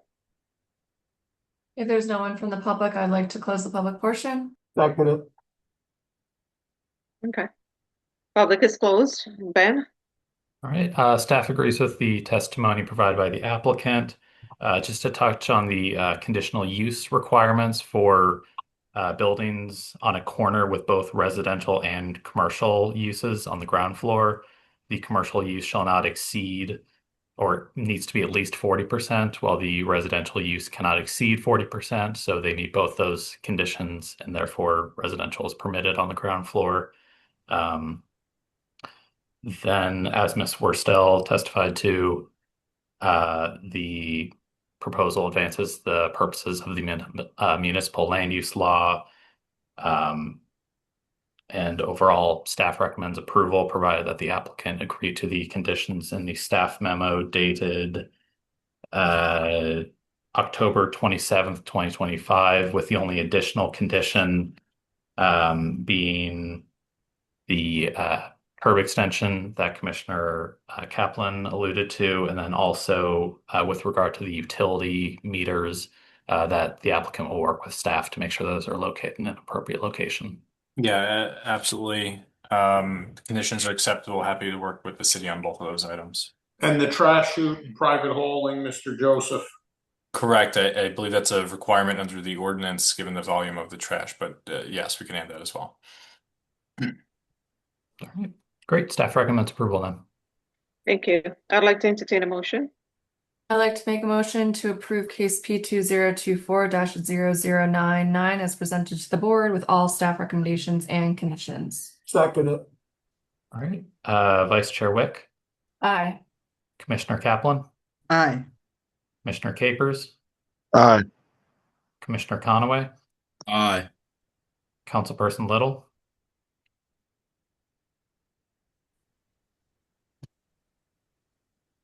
Councilperson Little. Oh, I said aye. Oh. Maybe my mic wasn't close enough to my mouth. Sorry. Thank you. All right. Commissioner Barnaby, It's a beautiful building. Aye. thank you. Commissioner Stamato, Aye. and Madam Chair Gongadin. Aye. Motion carries, all in favor. Thank you. Thank We'd you. like to take a 10 minutes break, so we'll be back at 7:15. Thank you, everyone. Thanks, Madam Chair. No problem.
Recording in progress.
I'd like to call the meeting back to order.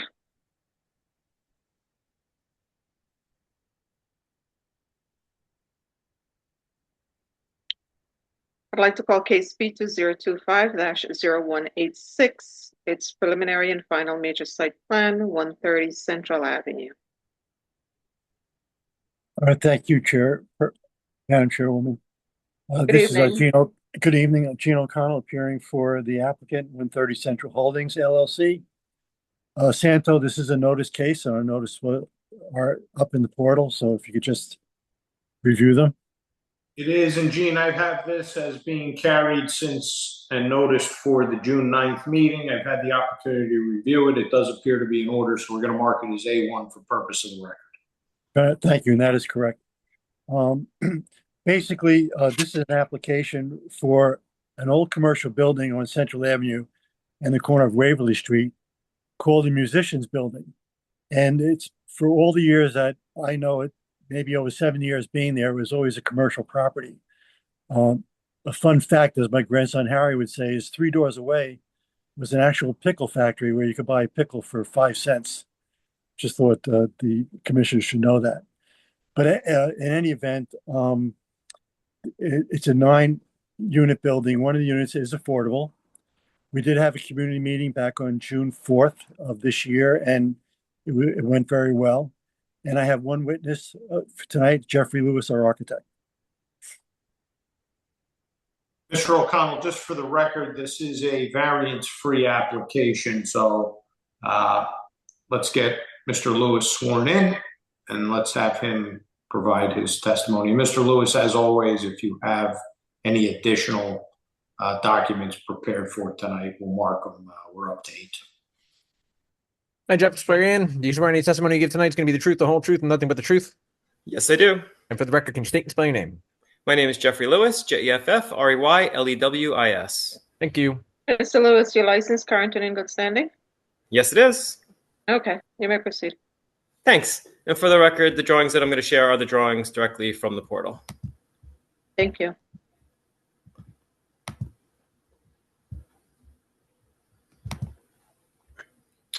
Okay, so 130 Central Avenue. What we have is an existing 2-story building located at the corner of Central and Waverly. We are proposing to demolish the interior of the building, add a 3rd floor to the building, and convert it to 9 residential apartments. I want to start with some of the site improvements that we're proposing. We're proposing all new concrete curbs, all new concrete sidewalks, and 6 new street trees. The existing building itself covers most of our lot. There are a few exceptions. We have one walkway on the side, on the Waverly Street side. On this side, there are some stairs and a fire escape that we're going to be removing. We're leveling the grade out here, providing a new concrete walkway and a 6-foot board-on-board fence. That's a little clearer in the elevation. You'll see that a little better. There's also another small alleyway off of Central Avenue. And we're using this sideway for our meters, as well as a secondary building exit. We're also cutting away a 2-story window well in the back of the building. You can see that here. It's a very small window well, but it's allowing us to provide some windows for the back unit while also eliminating a bunch of windows. I think it's 16 windows in total that are actually located on the building property line, so aren't in compliance with the fire code. With that, I'm going to jump right to the floor plans. Here we're looking at the ground floor. The main entry is on the left side here off of Central Avenue. It leads to the main lobby and the building staircase. We also have access to a bicycle storage room for 8 bicycles, our trash and recycling room, a sprinkler room, as this is a fully sprinkled building, and then that second exit out to the side yard. There's also 3 apartments on each floor. On the first floor, 2 of those apartments are 3 bedrooms and 1 is a 1-bedroom. I should note here that on the first floor, all the apartments are ADA adaptable, and then throughout the entire building, all of the apartments have washer dryer in the apartment, as well as forced air for heat and air conditioning. There's a 3-bedroom apartment here in the back. This is labeled as our affordable unit, as we are using the affordable housing overlay. It meets the size requirements, and it will have the same finishes as the rest of the units in the building. There's an additional 3-bedroom facing Waverly Street, and then a small 1-bedroom located at the corner. Moving up to the second floor, there are 3 apartments here. All 3 of them are 3-bedroom, 2-bath apartments. And then here we're looking at the 3rd floor plan. This is the new floor, so there are some changes here. We're setting this addition back 2 feet from each of our primary facades, so that's Waverly and Central Avenue. We're also setting it back 15 feet and 29 feet 8 inches at the back of the building, and that's actually to respect what the rear yard setback of this building would be if it were a new building. So we are providing that setback on the 3rd floor, on the new floor. We're using that space to provide a 360 square foot roof deck for the 3-bedroom apartment located on this floor. There's also a 1-bedroom apartment, and then facing Central Avenue, we have another 3-bedroom apartment, which has a staircase up to its own private roof deck. So moving to that floor, here we're looking at the roof plan. There's a 614 square foot roof deck, set back at least 10 feet from each of our primary building facades. We have a lot of green roof here. It's 2,220 square feet of total green roof trays. And then we do have a small area with our building condensers. And this area is enclosed with some metal screening to provide a separation from the roof deck. Okay, here we're looking at the existing and the proposed Central Avenue elevation to the building. So you can see we're not making many changes here. Mostly what we're doing is cleaning and restoring the existing finishes. That includes 2 different brick colors, the red brick and the yellow brick. The red brick is the main brick color. The yellow brick is generally used as infill. It also includes all the cast stones. We have cast stone surrounds on all of these window areas and also cast stone sills. We are keeping all of the window openings as is. However, we're providing new black frame windows. We're also providing new black aluminum storefront entry at the front entrance. At the upper level, we are, as I mentioned, this is set back. This area is going to be finished with gray fiber cement panels, and we have these decorative fins that kind of protrude out to give a little depth to the building, and those are also finished in fiber cement panels. I forgot to mention, we are also restoring and keeping the lettering above the entry, as well as that cast stone backing to that entry plate. This is the Waverly Street elevation. We are enlarging the windows here. We had to meet some egress requirements. However, we're doing that while keeping that same look with the horizontal window bands, with the cast stone surrounds and the yellow infill brick and red main brick. We're going to attempt to reuse all the brick that we can. And when we can't do that, we're going to match with new brick as best we can. Looking at the 3rd floor, we have, again, the same finish as we had previously with the fiber cement panels.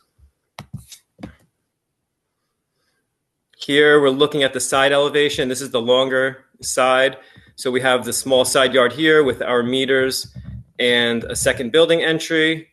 And then as you can see, here is where we have the new window well. And if you look at the top, there were a bunch of windows located on the property line, and all of those windows are going to be removed and infilled with brick. The 3rd floor is again finished with those gray fiber cement panels. We're also using those same panels to finish the window well and the knee wall for the 3rd floor roof deck.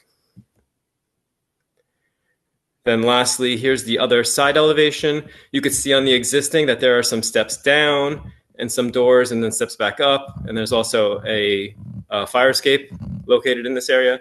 We are removing that. We're removing the doors and we're infilling this to be flat, as you can see down here. And we're changing up the window patterns. These have the same finishes as we were proposing on the side, and also new windows, as was mentioned on the other elevations as well. And the one last thing that I will note on these elevations, when we met with the community group, they did ask us to provide bird dots on the windows so that birds don't fly into these windows, especially the upper floor where we have some larger windows. And so we're agreeing to do that as well. That would conclude my presentation. Unless, Gene, is there anything else you want me to address? No, Jeff, as usual, you did a good job. Thank you so much. Thanks, Gene. Thank you, Jeff. This application is no variances requested, so it's pretty straightforward. If you can stop sharing your screen, any questions from the board? No, man. No, man. Sure. Madam Chair, beautiful building, but I'm just curious, do you know why it's called the Musicians Building?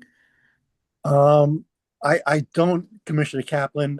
I lived very close to it for many, many years, and I never knew any musicians who either rented there or worked there. But I did know of some commercial engineering groups that had offices in there, and it was always just commercial. But I would imagine one time it probably was a building for musicians. If Gene doesn't know, I'm not going to know, that's for sure. If anyone knew, it would be Gene. All right, well, I appreciate that question of pure curiosity. Thank you. If there's no other questions, I would like to open. Oh, sorry, I was just going to ask Sure. whether the applicant would consider adding curb bump outs at this intersection as well. Yes, if it's a safety matter and it can be accomplished, we would definitely do it.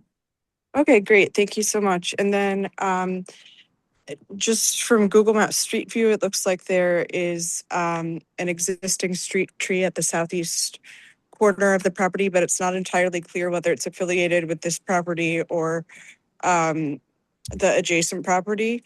And I was just wondering whether this is something that is existing and planning to be removed, or whether it doesn't show up on the plans because it's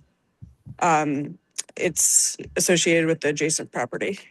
I'll defer to Jeff on that one. Jeff? Sure. We're not removing any street trees. If there's a street tree there, it's not in front of our property. It would be right adjacent to us.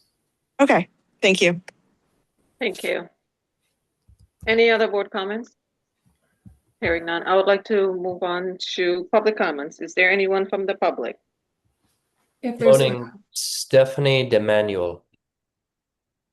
And Madam Chair, to Commissioner Kaplan, I believe there used to be a musicians union that was housed in the building. Yeah, it was the American Federation of Musicians. It was home to local 526 of the Federation. Thank you, staff. Thank you very much, Sophia. That was good. Insightful. Stephanie DeManuel has joined. And Mr. Manuel, you can unmute, turn your video on.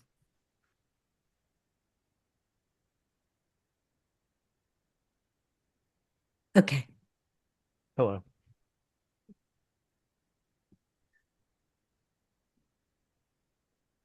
There we go. I see you and I hear you. So I'm just going to swear you in. If you could raise your right hand. Do you swear any testimony you get tonight is going to be the truth, the whole truth, and nothing but the truth? I do. And for the record, can you state and spell your name and give us your home address, please? Stephanie, STEPHANIE, DeManuel, capital DE, capital MANUELLE.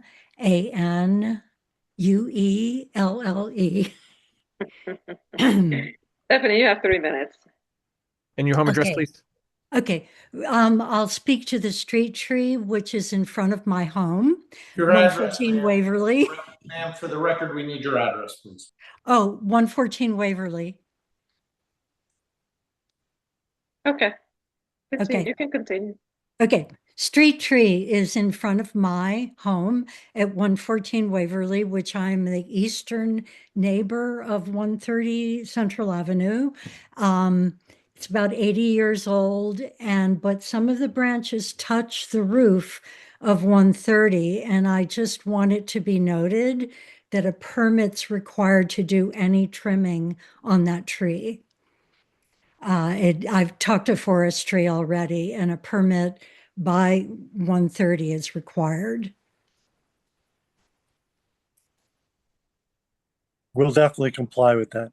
Thank you. And I hope I can be there because I don't it's a big part of my home. Anyway, the next is I've read some language in the proposal about protecting the neighbors, and I'm 4 feet away.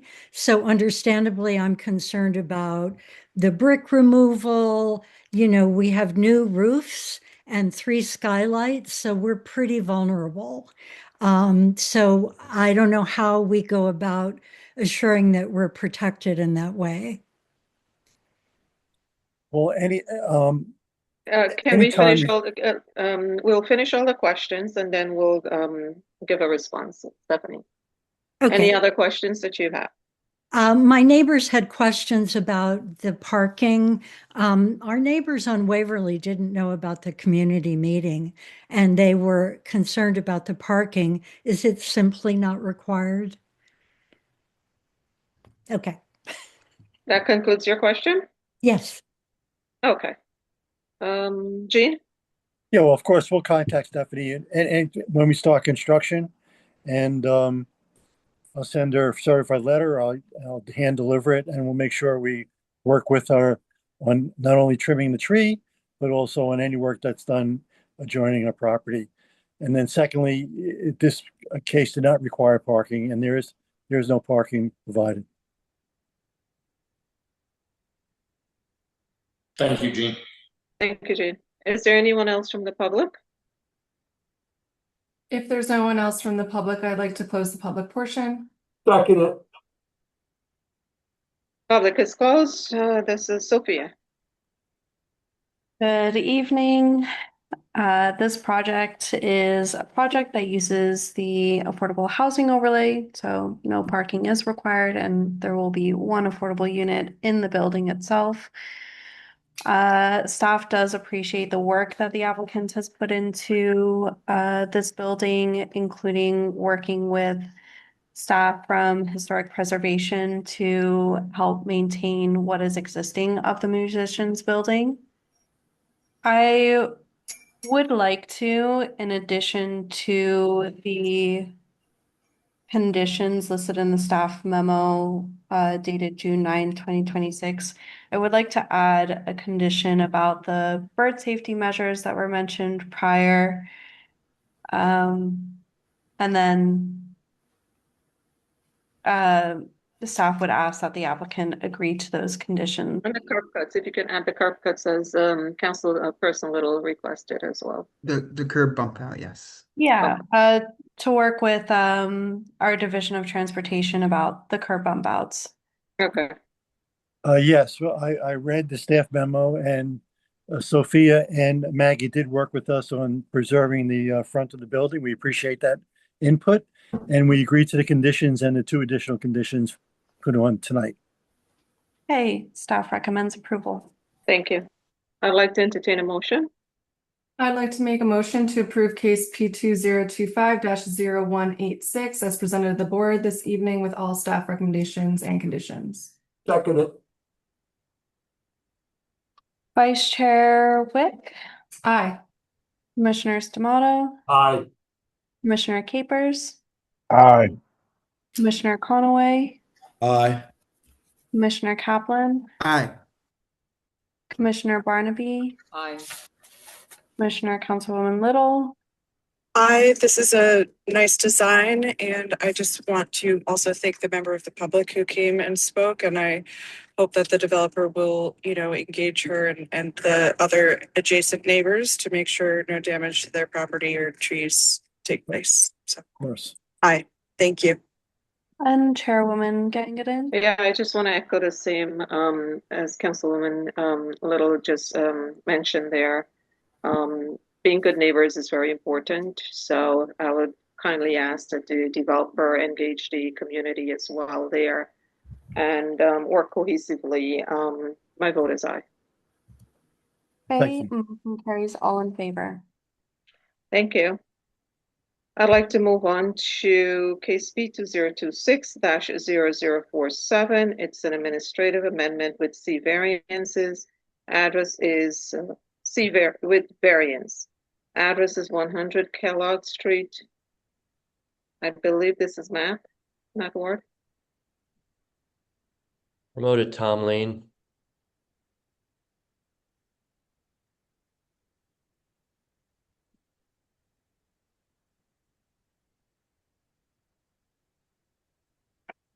Hey, Tom, who else is on Good your evening, team? Mr. Lee.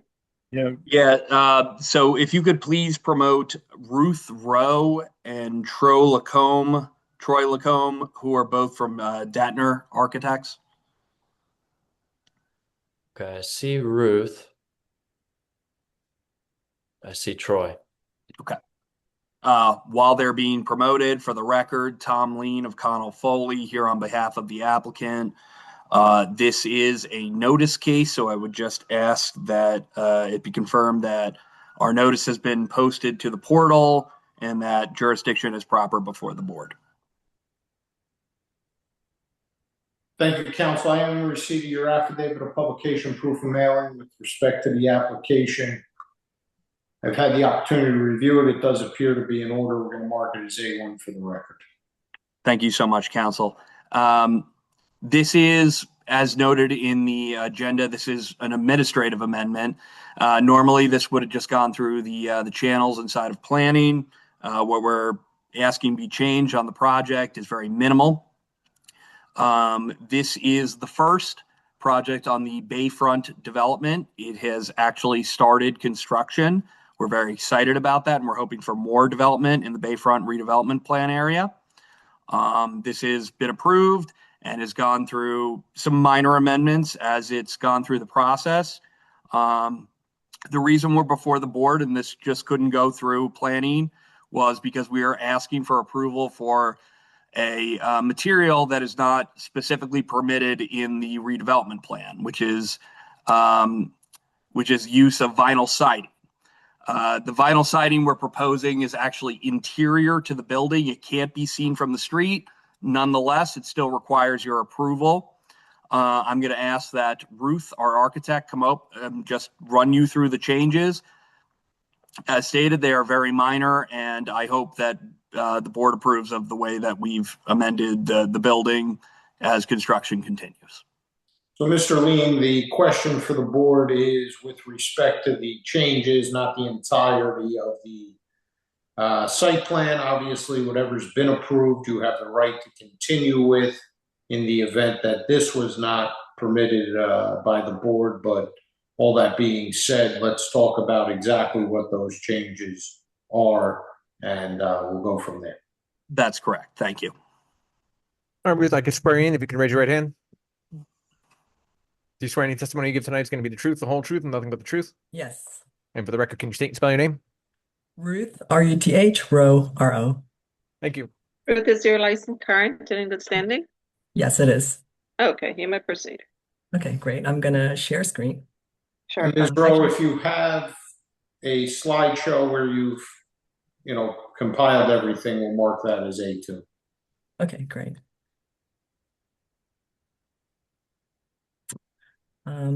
Okay, great. Thank you so much for your time. As Thomas had said, we are presenting, we're seeking a variance for a facade material, and we will also be updating the board with some revisions to the site plan application, and that'll be presented by my colleague, Troy Lacombe, who is the senior designer and project manager for the project. So this building is has a donut shaped plan and has 4 street facing facades with an internally facing courtyard. The exterior is a combination of brick, hardy plank accents, dark bronze toned window frames, and storefronts with bronze toned mullions. However, within the courtyard, we are proposing a material that is not currently approved in the RDP. So here's the exterior facade. And again, here's the plan. We have 4 exterior facing facades, and this is the courtyard for internally facing facades. So here is the facade, just in terms of the color tone. We are proposing a vinyl siding material, which is horizontally oriented, has the lower levels in a dark blue and an upper level in a lighter shade. Here's a rendering of that interior. The intention here is to provide a scaled down, more residential feel for the residents of the building. Again, I think that the RDP is written in a way that prohibits this material. We are seeking a variance. Our feeling is that the intent of that prohibition is that the material is not visible from the right of way. And again, we are seeking the approval of this material. I'm going to allow Troy Lacombe to share screen so that he can run through the remainder of the revisions stated. Thank you, Ruth. If we can get Troy sworn in. I'll swear you in, Troy. If you could raise your right hand. Do you swear any testimony you give tonight is going to be the truth, the whole truth, and nothing but the truth? I do. And for the record, can you state and spell your name? Troy, Troy, Lacombe, Lacombe. Thank you. All right, and is your license current and in good standing? I'm sorry? Are you licensed? He is not licensed in New Jersey. I will be testifying. He is just going to present the screen and changes. Troy, he works under your direction and supervision at the firm? Yes, I'm the architect of record for this project.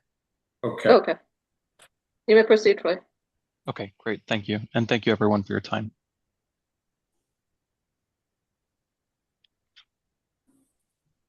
Okay, as Ruth mentioned, we submitted this application amendment with a set of revisions that were included in a narrative that were submitted with the document itself. I'll just start at the top. As we noted, there's a donut-shaped building that has 4 street-facing facades that are in the right of way. At the perimeter of the building, we are providing a series of green spaces that are on the perimeter within the 5-foot setback, and as well as at the street front in certain locations on certain street frontages. Prior to the application amendment, we had green trellis vines that were growing up the building in select locations. Those have been removed. The vertical trellises removal do not affect the gross area ratio, green area ratio that is required in the redevelopment plan. The percentage does not change. The amount of area of green space that we're providing in the plan does not change as well based on this change. As Ruth mentioned, the facade change, the additional items that are being modified in the facade is that some of the storefronts are being modified to match the system that's being used for the UPVC windows that are used on the entirety of the building for the residential units. This system will act as a curtain wall type facade that will be in the same color bronze as we were presenting on the previous application. The material color is the exact same. It will not change. The only change here is that the mullion size is going to be a little larger and it will have a more residential profile to it. This facade change happens at these 2 double height storefronts that you see here. It also, on the flip side of the building at the southeast corner, will be mimicked in this area as well.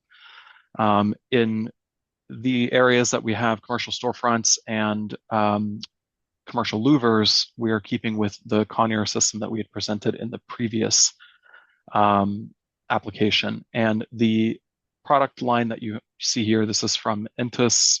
It is going to be in the same colored material. It's just that whenever we are using any sort of commercial doors or louvers, they cannot be installed within this system. But these spaces are specifically tied to the residential lobby, the leasing office, and the amenity spaces. So we felt that it makes sense to tie the window systems that are being used for the units to those spaces. In this case, we have added a package room door that will be dedicated and glazed that will lead to the package room for the residents. Some louvers have been updated as the mechanical systems had been updated within the project. The doors for one of the commercial spaces had been split into 2 side-by-side doors to try to mimic what was previously shown before, which was a pair of double doors. This change will actually be reverted because the intent of the owner is to maintain this space as one commercial space and not divided in the future into 2.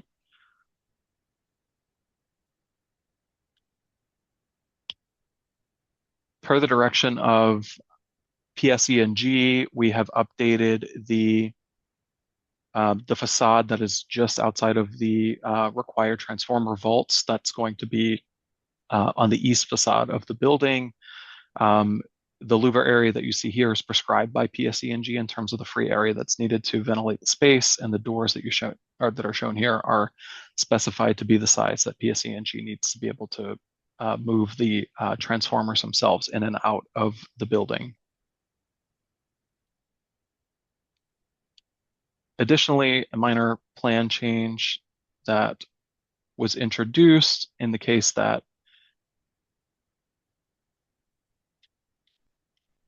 the larger 5,000 square foot commercial space that was previously going to be a daycare, but unfortunately lost federal funding to be able to be provided in the space. The intent here is that we've included a slab step so that we could further subdivide this space and have it be accessible from the street without having to change the grade. This would merit having another pair of doors should the space become divided into two, and that will be presented at a later date. And then additionally, the screening on the mechanical units, as we develop the design, the mechanical units are relatively small and occupy a very small portion of the roof and are not visible from the right of way, given how far back they are set from the facade. So the screening we understood as not being necessary just because these units are very shallow and only 30 inches tall, would not be visible from the street. And that concludes our presentation. I recognize now that there's a lot of members of the board who were not here when we went through the original approval, the amendments thereafter, before we got into construction. So just quickly, Troy, this is a 6-story building, 210 dwelling units. We have 74 affordable units in there and 52 parking spaces, correct? That's correct. 35% of the units are affordable. And this largely complies with the redevelopment plan other than the material asks that we have tonight. That's correct. I have nothing further. Thank you. Okay, so if you can stop sharing the screen.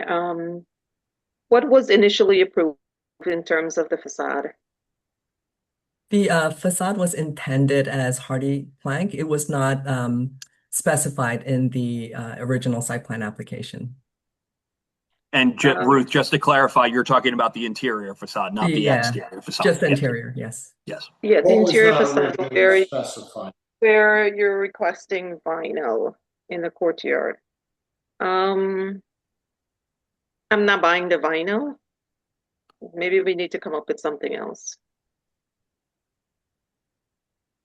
Santa, any recommendation? So Tom,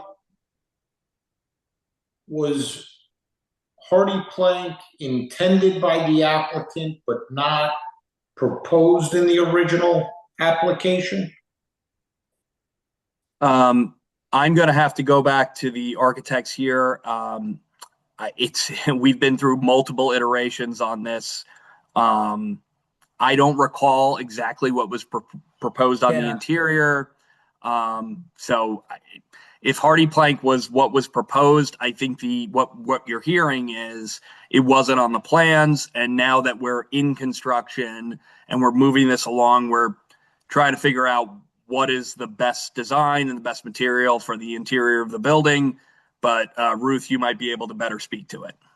Yeah, the original site plan did not specify the material for the courtyard. As the design team had gone through different iterations of the facade, we always intended it to be a horizontally oriented panel. So we did look at a hardy panel as well.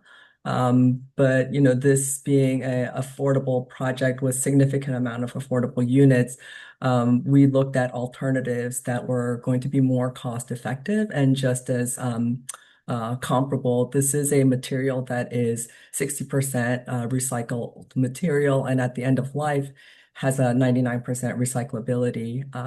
It comes with a 50-year warranty. We feel that this is a suitable material for the exposure that it has for the placement within the courtyard. Again, we do think that the material is comparable in terms of the aesthetics and performance. And we are seeking the variance because it is not going to be exterior and visible to the right of way. It will be visible to the residents, of course, but it is tied to the fact that this is a largely affordable building. Yeah, I would disagree with that statement in terms of the affordable, because there's affordable units in it. Now, I would totally disagree, and I would like to hear from my fellow commissioners as well. Not because there's affordable units in this building, we are going to look at affordable facade. I for the agree building. with you, Madam Chair. Yeah, I would I like to don't see like it something either. up to standard, regardless of the affordability or not. Yeah, and the residents will be able to see it. So I think the quality should remain, and there's a reason why vinyl siding is not allowed, and we should maintain that standard. Agree. I couldn't hear you, Commissioner Barnaby. There's a reason why the vinyl siding is not allowed, and I think that we should maintain that standard. Correct. Totally agree. I agree also. I don't feel like the affordability aspect warrants them to change to something that's a little more cost effective. Yeah. So Tom, I'm hearing hardy plank. I'm hearing exactly what you're saying, and I'm hearing what the commissioners are saying. What I would ask to do is adjourn this at this time, go back and work with my team, work with planning, and see if there's something that is either it's going to be hardy plank or it's going to be another material that is acceptable to the board. So, board, let's extend Mr. Lean the courtesy before he adjourns for this evening. Do we have any issue with the color scheme as proposed? Is that something that everybody was comfortable with? It's literally the material of vinyl siding versus hardy plank. Correct. So, Mr. Lean, it sounds like the board's preference is as designed color scheme, but in the hardy plank material versus vinyl siding. Of course, if it's a different material that is permitted within the redevelopment plan, you can consider that and present that. Understood. Before we move on, there was other changes that were presented to the board. I just want to make sure that there's no other issues with those. We worked with planning on them. They seemed comfortable with them. I understand the concern about the material, but I just want to make sure that there's nothing else that's been raised tonight that I also have to bring back to the developer. I did not hear any, Madam Chair. The floor is yours. And to the commissioners, have you any questions in regards to the changes other than the vinyl, the facade? No. No questions. Okay. So, Mr. Lean, the entire board has a problem with the vinyl being proposed. And Thank you. prefers hardy plank, Mr. Lean. We loud and clear, understood. Thank you. Okay, so council, are we going to renotice this when we go back live for some date in the future? We're going to have to, so let's adjourn it to a date uncertain, and we will renotice after I speak with planning. Okay, so for everybody out in the public, this matter is being adjourned. We do not know when it will be back on the agenda. And if and when it comes back on the agenda, there will be a new notice. At that point in time, the meeting will be an in-person meeting. So if you're here for this application, it may come back at a later date on notice to you. And of course, Mr. Lean, since we are adjourning and not dismissing or withdrawing the case, you'd extend the time for the board to act on this matter. I absolutely do, and I thank the board for their time. Thank you. Thank you, council. Thank you. I would like to move on to case P2023-073. It's a preliminary and final major site plan with C variances. Address is 530-548 Tunnelly Avenue. Promoting Oswin and promoting Jeffrey Lewis. Can we just confirm the case number again, please, Madam Chair? P23-073. Thank you. You heard it correctly, Mike.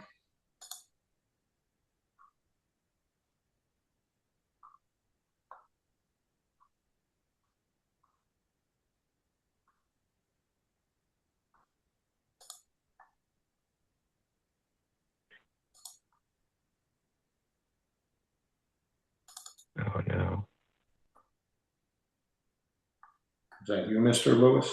Your camera is on, Oswin. However, there seems to be something blocking the lens. I'll handle that right now. Good evening.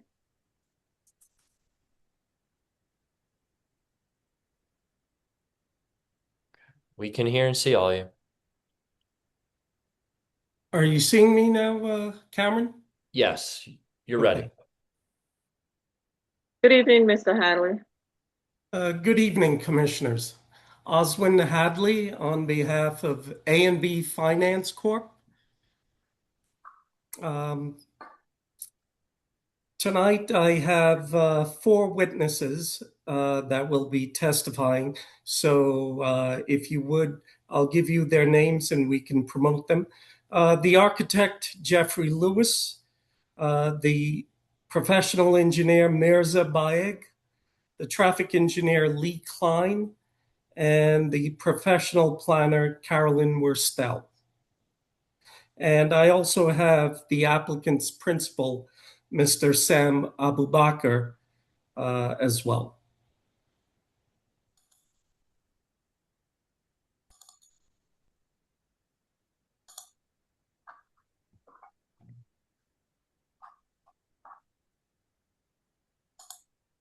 Okay, Carolyn Morstel is not among the panelists. I'm here, Cam. I was never put back into here. That was deliberate. Thank you.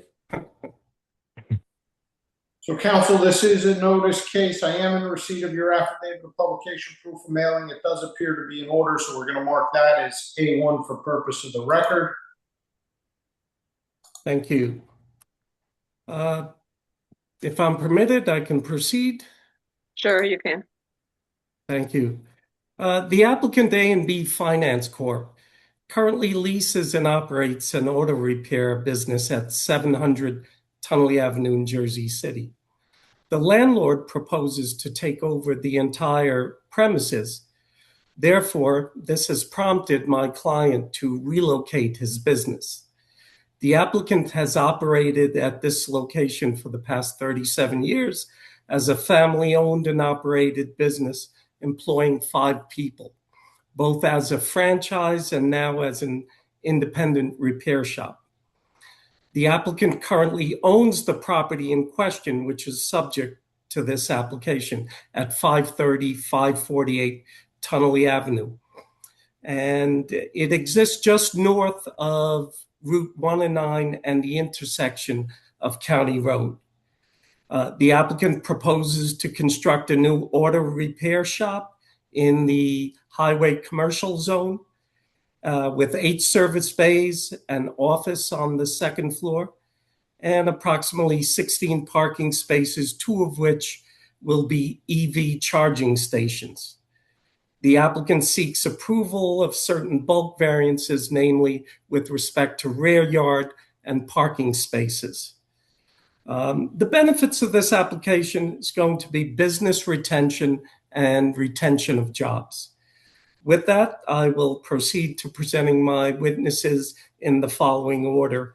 Jeffrey Lewis, followed by Mr. Baeg, the engineer, then Lee Klein, and lastly, Carolyn Worstel. So if we can swear Mr. Lewis in, we can proceed. And Mr. Lewis, if you would just confirm that you remain under oath from earlier? Yes, sir, I do. And your license still current? Yes, ma'am. You may proceed. Mr. Lewis, Okay, if you I'm gonna bring up. will, referring to any exhibits you plan to utilize? Sure. All these drawings that I'm showing now are directly from the portal. there is one drawing that we are going to add when I get to it. I'll mention that, and we could mark that as, I guess, A2 is where we're at. That's where we are, Mr. Lewis. A2 when we get there. Beautiful. Title and date. Okay. Yes, ma'am. Yes, sir. So starting with the site plan here, I'm going to walk through this, starting outside at the street. Tunnelly Avenue is at the top of these drawings. We are providing new concrete curbs, which include 2 new curb cuts, 1 at each end of the property. And we're also providing new concrete sidewalks. The one thing to note here is we are not providing any street trees on this property, on this project. That's because this is a state road and the State Department of Transportation does not allow street trees on this road. So we were not permitted street trees. We are, however, required to provide landscaping along 10% of our lot frontage to provide a buffer for the parking. And we're also required 1 shade tree in our parking area. And we did double both of these numbers. So we're providing 20% landscaping frontage and 2 shade trees in our parking area. So we're trying to make up for the lack of street trees. We also have landscaping, as you can see, along both property lines. The building itself is centrally located. It's set back 38.5 feet from the front property line and 7 feet from the rear property line. There is also an existing 1-story structure on the right of the drawing here. We're going to keep this building and use it for employee parking. There's also, on the left side, there's a trash and recycling area, which would be picked up by a private hauler. The rest of this property is used for parking and circulation, which would be expected from an auto repair shop. There are a total of 19 surface parking spaces, 1 of which is a handicap space, 2 of which have EV charging, and 6 spaces located inside that existing structure. The entire site is fenced in with a 6-foot tall aluminum fence. There are gates at the entry here, as well as the exit. These gates only close at night. So, the business opens, the gates open, they stay open all day. And then when the business closes at night, the gates get closed and the site is secured. Lastly, we should note there is a steep slope directly behind us, and we are proposing some new retaining walls behind the building. First, the building itself is going to serve as a retaining wall. So for most of the property, the building itself will act as the retaining wall. On one side of the building, we have what is an 18-foot tall concrete retaining wall. And then on the other side of the building, we have kind of a combination where at grade, there's going to be a lower concrete retaining wall. Then we're going to have the natural grade work its way up. And then towards the top, about 2/3 of the way up, we're going to have a wood pile retaining wall. And if you look at the property now, the property to the left of us, when you're standing on Tunnelly Avenue, has this wall already. So they have this wood pile wall. It's basically 2/3 up and goes to the top of the wall. We're going to match theirs on this side of the property all the way until we get to the building. And the exhibit that I have is going to hopefully clear these retaining walls up a little more. And then the last thing I'd mention site plan wise, which the engineer I'm sure will discuss in more detail, is that we do have a stormwater detention system. It's currently located in the parking area, basically underneath the handicap parking space. Here, I'm moving on to our floor plans. So here we're looking at the ground floor plan. We have a centrally located entry. There's a double height space that is the waiting area. There's a bike closet that can store 4 bicycles in this space. There's also an ADA bathroom that's accessible to everyone. There's an elevator and 2 stairs which lead up to the second floor office spaces, which we'll get to. There are a total of 8 work bays. All of these bays are accessed from 10-foot wide garage doors that lead directly to the exterior. Then there's a 9th bay in the back here, which is a car spray booth, which is accessed directly from the bay in front of it. Moving on to the second floor. Again, we have both stairs and the elevator going up. And this is really just a completely open office space, which is flexible and will be able to be easily divided. It's currently a total of 4,426 square feet. and again, can be broken up pretty easily. And we're providing 3 ADA bathrooms for tenants that would be up here or whoever. This is the roof plan. It's a flat roof, but we are providing 2,400 square feet of green roof trays. And then we also have a small equipment area in the back. We're providing 3 HVAC condensers, which are surrounded with some metal screening. This is the front elevation, and here is where I would like to move on to the exhibit. So I'd like to name this exhibit A2. It's the A200 sheet with today's date, 8/25 of 26. A2. Thank you, sir. Okay.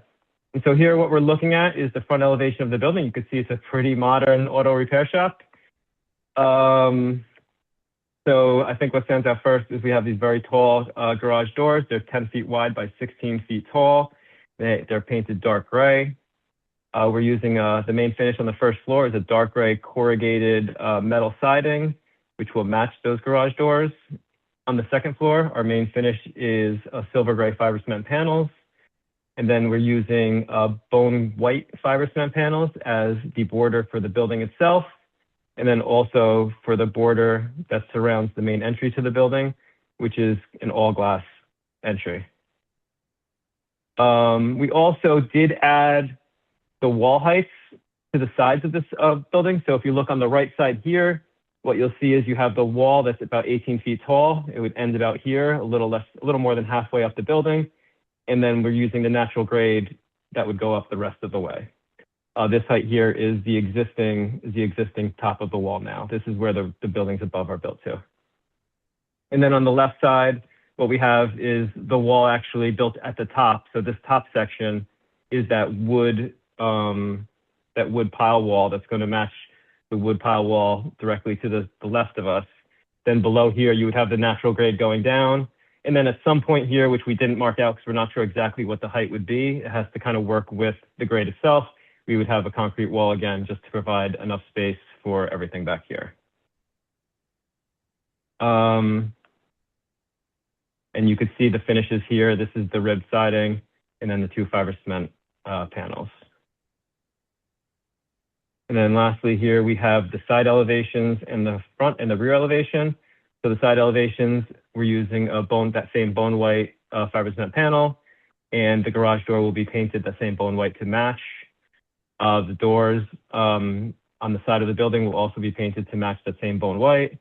And then the back of the building, most of this would be used as retaining wall.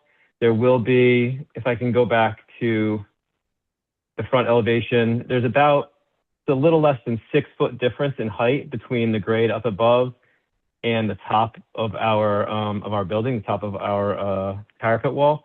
So really, the height of this building from the buildings behind us is going to feel kind of like a fence, basically. It's going to be about 6 feet tall. So that 6 feet at the top here would be finished with that same bone white fiber cement siding, and everything else is going to be just covered by infill. Osmond, is there anything else you'd like me to touch on? No, I think we can move on to the engineering testimony now with Mr. Baeg, because I think he's going to touch on certain elements that need to be addressed with regard to the wall and the holding tank, which was, I guess, incorrectly indicated as a septic tank. And I'll address that issue at the end. Mr. Lewis, can we go back to the off-street parking? Sure.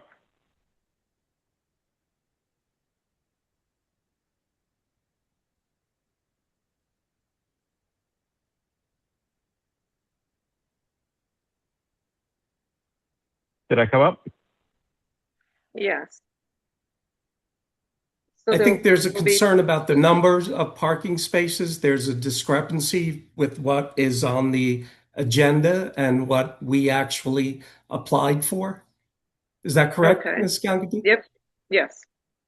I thought so, yes. The proposed number of parking spaces is 20, the required is 24. the amount we are proposing is 16. The agenda That's not incorrectly. correct. Osmond, that's not correct. I'm Want sorry to to clarify interrupt that, you. Jeff? Okay. Yes, right now we have 19 spaces in the parking lot. So there are 6 here, there are 4 here, and then there are 9 at the front here. So that's 19. And then we were proposing 6 more inside the existing one-story structure. So it would be a total of 25 that we have. Okay. So, And I believe the requirement is more than that. The requirement, Okay, what is the tell you requirement? exact requirement. Jeffrey, I'm what gonna is the zoom in requirement? I'm bringing that up right now. Okay. The requirement is right here. There are 2. There's one for the office and one for so we needed 16 spaces for the service station and then 9 for the office. Oh, I'm sorry. That's not the requirement. That's what we have. We What needed is the 9 and we needed 24 and 9. We needed 33. 24 for the service station and 9 for the office. So we need 33 is the requirement, and what do we have? 33, And what do we have here 24. is 25 or 24? 20, I'm sorry, 25. 25.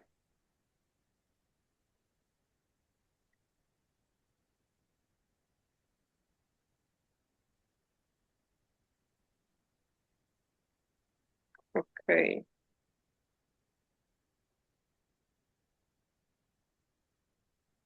Jeff, could you just go back to the legend there? Because I think it does say 24 on the plan.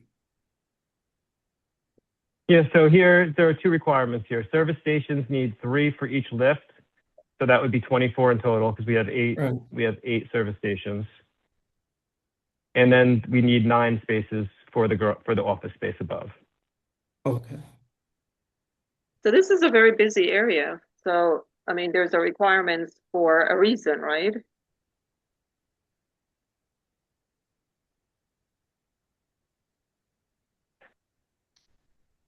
Jeff? Sure. I mean, I think this is probably something Carolyn would address with the parking variance. She can, yes, and she will. Council, is this not something that Mr. Klein is going to discuss? With regard to Mr. Klein will testify to traffic matters and the impact on traffic with this project. Caroline will address the parking space issue and the variance request regarding that. Okay.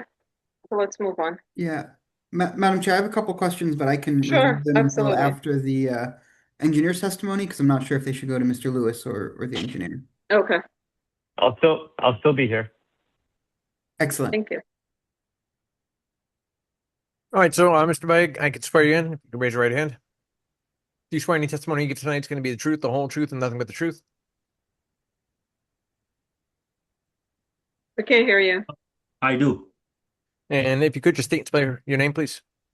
Mirza Baig. There's Mirza Baig. Thank you. Mr. Big, have we qualified you in the past? Yes. Okay. Is your license current and in good standing? Yes. Okay. You may proceed. Thank you. Osman? Yes, Mirza, if you would, referring to Jeff, can you pull back up the exhibits? I think you're going to provide the exhibits Yes, for Mirza. The reference. I was about to ask which sheet he wanted me to bring up for him. Mirza, You can you want- indicate? Yes. Which sheet you want to start first? Do you want this first? Yeah, it's about the holding tank, right? Yes. Okay. So earlier, we in the initial design, we proposed a septic tank. Then Can we later zoom in a little, please? Okay. Initially, we Sure. we proposed a septic tank, not knowing what's out there, in terms of the public sewer and the drainage. And turns out that we don't really have a drainage system for the sanitary sewer over there on Tunnelly Avenue in this location. So we changed that septic tank. Instead of septic tank, we are now providing a holding tank for a period of, it will be emptied every 2 months. We are providing a holding tank of 4,100 gallons or 4,000 gallon capacity.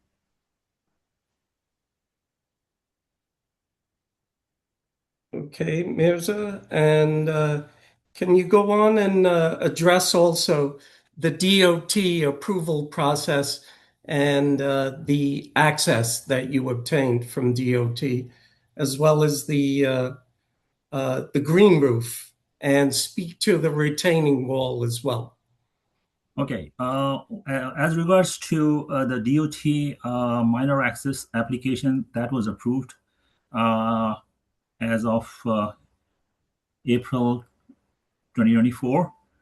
And in that, we addressed all the points with the DOT raised in terms of the access itself.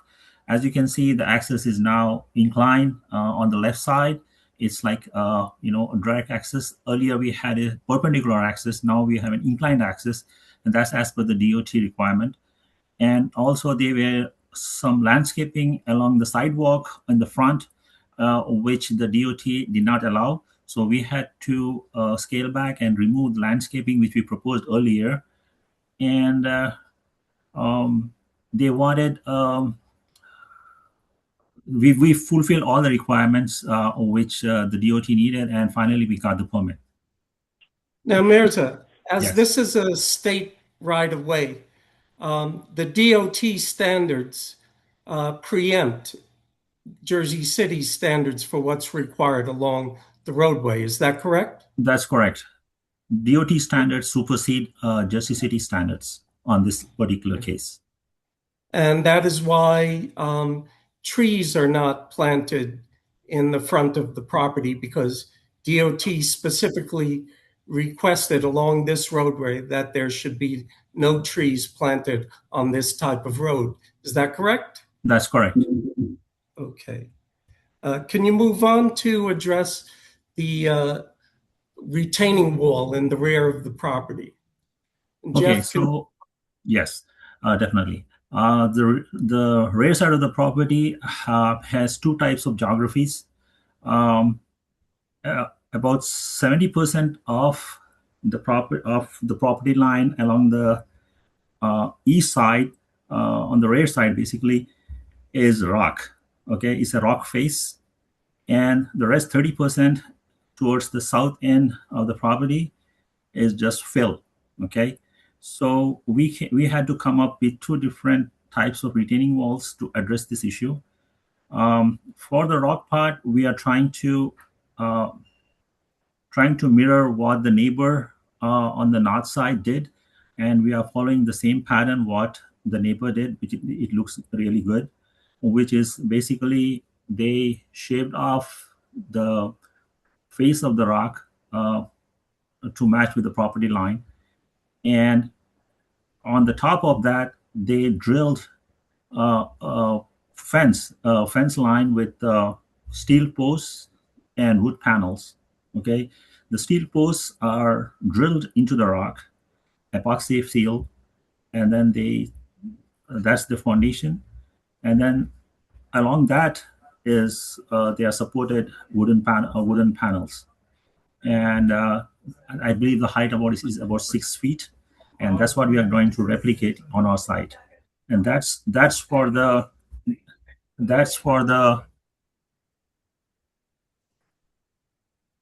and for the open area, for the non-rock area on the south side, we are proposing concrete panels and I-beams along that whole stretch. So what's going to happen is I designed I-beams which will be drilled into the rock, bedrock, because all this area is solid bedrock, and we'll be drilling about 4 feet into the bedrock, and fill it with concrete, and that will be the foundation of these I-beams. And once these I-beams are erected, we'll insert precast concrete panels into them. So that will form the retaining wall on the southeast side. Okay, and lastly, can you speak to the green roof? Yes, we have proposed a green roof on the top of the proposed building, and the green roof area is about 2,800 square feet out of the total area of the roof, which is about 6,350 square feet. And this green roof will assist in the stormwater retention. So it will retain a certain amount of stormwater, and the rest of it, the runoff, is being led into an underground storage tank, which we are calling an underground vault. Okay, and that's going to be kept for at least 2 hours, and then that will be led after 2 hours into a control chamber, and that control chamber will eventually let it out into the state sewer, which is going along which is underground along the Tonali Avenue. Now, Mirza, what did we do with the front of the property to address concerns about possible flooding in the area? Didn't we raise the... we are proposing concrete blocks about 4 feet high all along the front boundary. That will take care of at least temporarily the flooding issue we have in that area. And this was a concern raised in the MUA review letter, correct? That's correct. Okay. And can you speak to in the MUA review letter, they also mentioned that approvals for septic would be required. However, since we're only employing a holding tank, that approval, both locally, state, and any other review agencies is no longer required. Is that correct? That's correct. Okay. I have nothing further for this witness. Thank you. Commissioner Kaplan, is your question towards this part of the presentation? I have a bunch, and I can start with Yes, Mr. please Mirza. do. Yes. Yeah, it'd be helpful if perhaps you could put the plans back up. Thank you. So I guess the first question is for stormwater. I find it interesting. I don't know, but as DOT typically provides stormwater drainage for their roadway system, are they permitting you to connect the property stormwater into their system? We haven't addressed this issue with the DOT, but typically all other properties are doing the same because we have catch basins all along our property. There are at least 4 of them, and we're just connecting them because this is just runoff water. This is not any sanitary water. Gotcha. So the site currently runs off into the roadway, into their Correct. drainage system. So this That's would be a way to. That's true. Okay, and so that's something you'd have to get a DOT permit for connecting the water into? I'll have to explore that, sir. Okay. At this I point, think I that's don't a have great, an answer. Commissioner Kaplan, I think that's a great point there. And maybe I'm not an expert in this, so I would defer to that future conversation. And I don't know how that affects, if it affects the site plan, but just helpful to understand that this is assuming, and maybe it's a condition that the DOT grants the permission to tie the sewer in as envisioned. I believe I can address that. In the MUA review letter, yes, they put it as a requirement. So that would be what we'd have to do. Yes. Get the sign off from the DOT to tie into the sewer. Correct. And just Right. to clarify as a review agent comment, that would already be covered under our standard, one of our standard conditions. Gotcha. Sorry, Matt, the DOT permission? So the MUA mentions the DOT permission in their comment letter. I see. Our standard resolution conditions include complying with all review agent comments. Gotcha. So Okay. Commissioner Kaplan, to answer your actual question, in the event that the NJDOT would not grant the permit or the permission to tie in, the applicant would have to come back here with some other solution to this board to figure out how they would address the issue. Thank you, Counselor. That makes sense. I guess to move on to the second question is regarding the sanitary. You discussed kind of having the holding tank. Yes. I'm wondering if you could speak a little bit to how often that holding tank would need to be cleared out, how that would be handled, and where that clear out vehicle or other mechanism would operate on the site plan. Okay, so we have provided that either near the entrance, right at the entrance to the gate. Yeah, that's the holding tank that's going to be there, and that holding tank is designed to hold sanitary water from the facility for a period of 8 weeks. It's about 2 months. So every 2 months it has to be emptied, and I believe the owner is in contact with a vendor to address this issue. So they will come with their machine, and they will suck out that wastewater and take it away every 2 months. Do you know how would that operation occur, or where would that operation occur with the vehicle, presumably a vehicle of that the vehicle that's clearing out that holding tank? Where would that operate from, and how would that fit into? Well, that can be done during weekdays, off peak hours, like after the let's say the facility closes at 5:30 or 6. So they'll come in, probably they'll set up a timeline with the owner to come in, let's say at 7 o'clock, and they'll just, because at that time pretty much there won't be any other vehicles around, so they can easily come in and go out. And would that vehicle fit within that entryway area?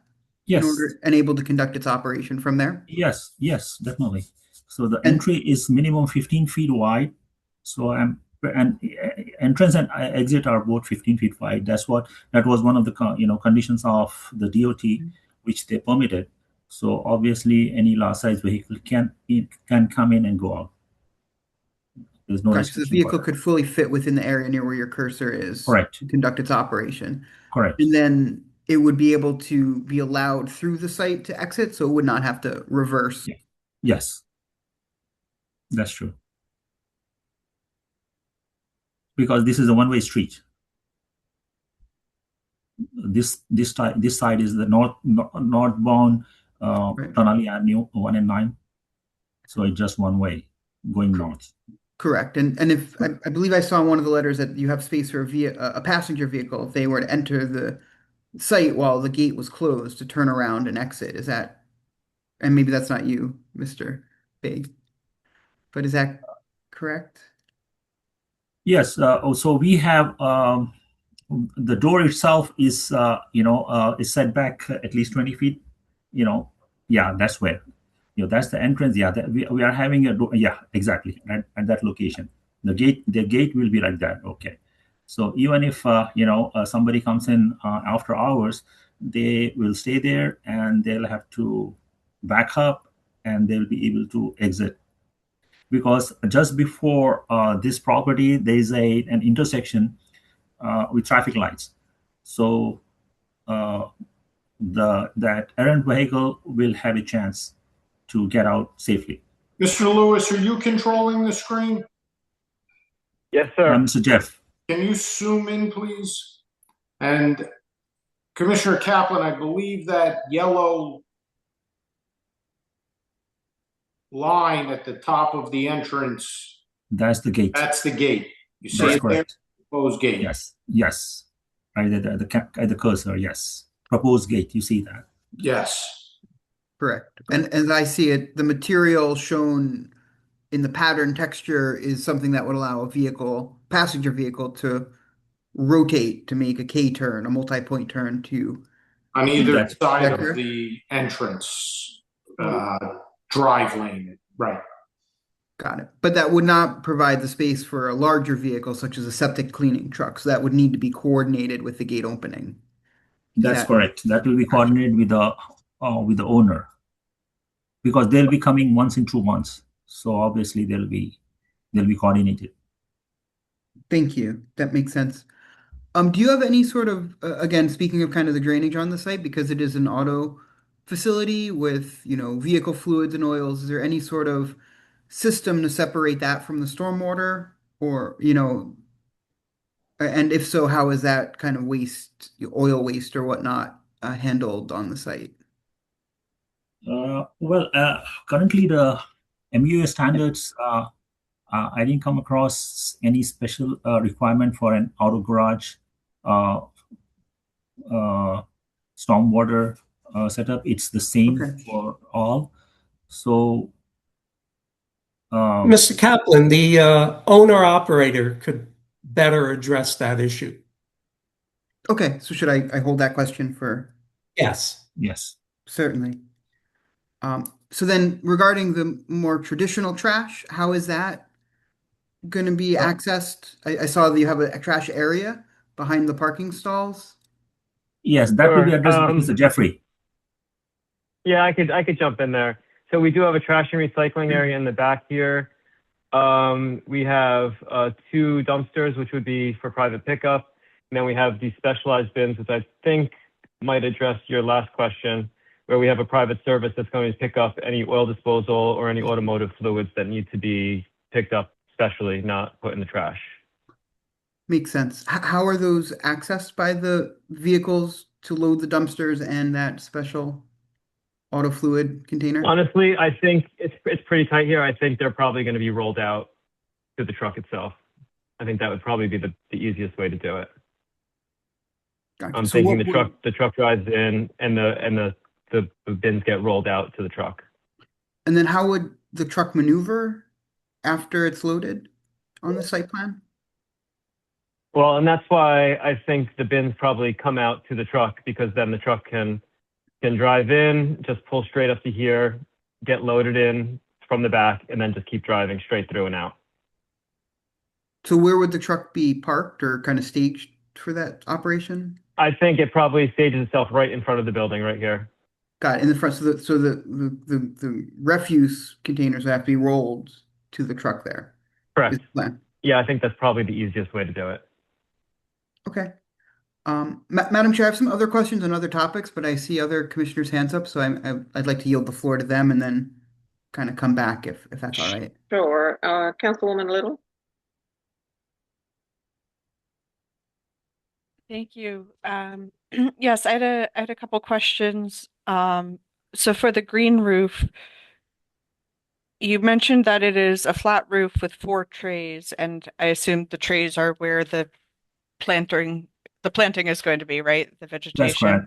That's correct. Are there, is the rest of the roof just flat, or are there crickets or some gentle slopes to divert the water into the planters? Well, so the planters. Okay. I could do it. Okay. Go ahead. Go ahead. Okay. The roofs are sloped and they have central drains. You can see these X's are basically pitching into the center. However, this water is all going to be kind of underneath those trays, so it's not really going to feed the trays. The trays are more going to catch whatever falls on them. And then all the water would eventually go through those trays to the drains below them and then out to the detention system. That's correct. Okay, can you zoom in on that image in the upper right, please? I'm sorry, I can't see it. Of the green roof here? Yeah, the schematic for the green roof. So I think the picture here is probably a little better. So this is what the trays would look like. And then we would have just a very slightly pitched roof underneath it, and the drain would be underneath these trays. Okay. All right. Thank you for clarifying. Sure. And is there a plan for maintenance of the green roof? Yes, we do have a maintenance plan. Okay, great. Thank you. Commissioner Sorry, sorry. go ahead. No, go ahead. Are you finished? I had a separate category of questions on parking, but I can let the other commissioners go first. All right, so we'll take That Commissioner was my Conaway. questions on the green roof. Okay, Thanks. Commissioner Conaway? Yeah, I just had one question for the frontal portion of the job. You mentioned like a 4-foot concrete wall along Tunnelly. I was just trying to make sure that that wall wouldn't further impede like flooding into Tunnelly with creating that boundary. Well, I No, think the idea Tunnelly is is below us, right? Oh, okay. All right. Yeah, where everything is sloping up from Tunnelly Ave to us. Oh, So the okay. wall would work to keep things on our property, but not hold Gotcha. anything back off of our property, I don't yes. think. Thank you for that clarification. Commissioner Sure. Stamato? Yes, thank you, Madam Chair. The thing that's bothering me on this is that you're gonna have water runoff going off. And are you gonna have a filtration system to pull out any possibility of liquids like was mentioned earlier? I don't see any grates out in your parking area to keep the material from going out onto the highway or, the roadway.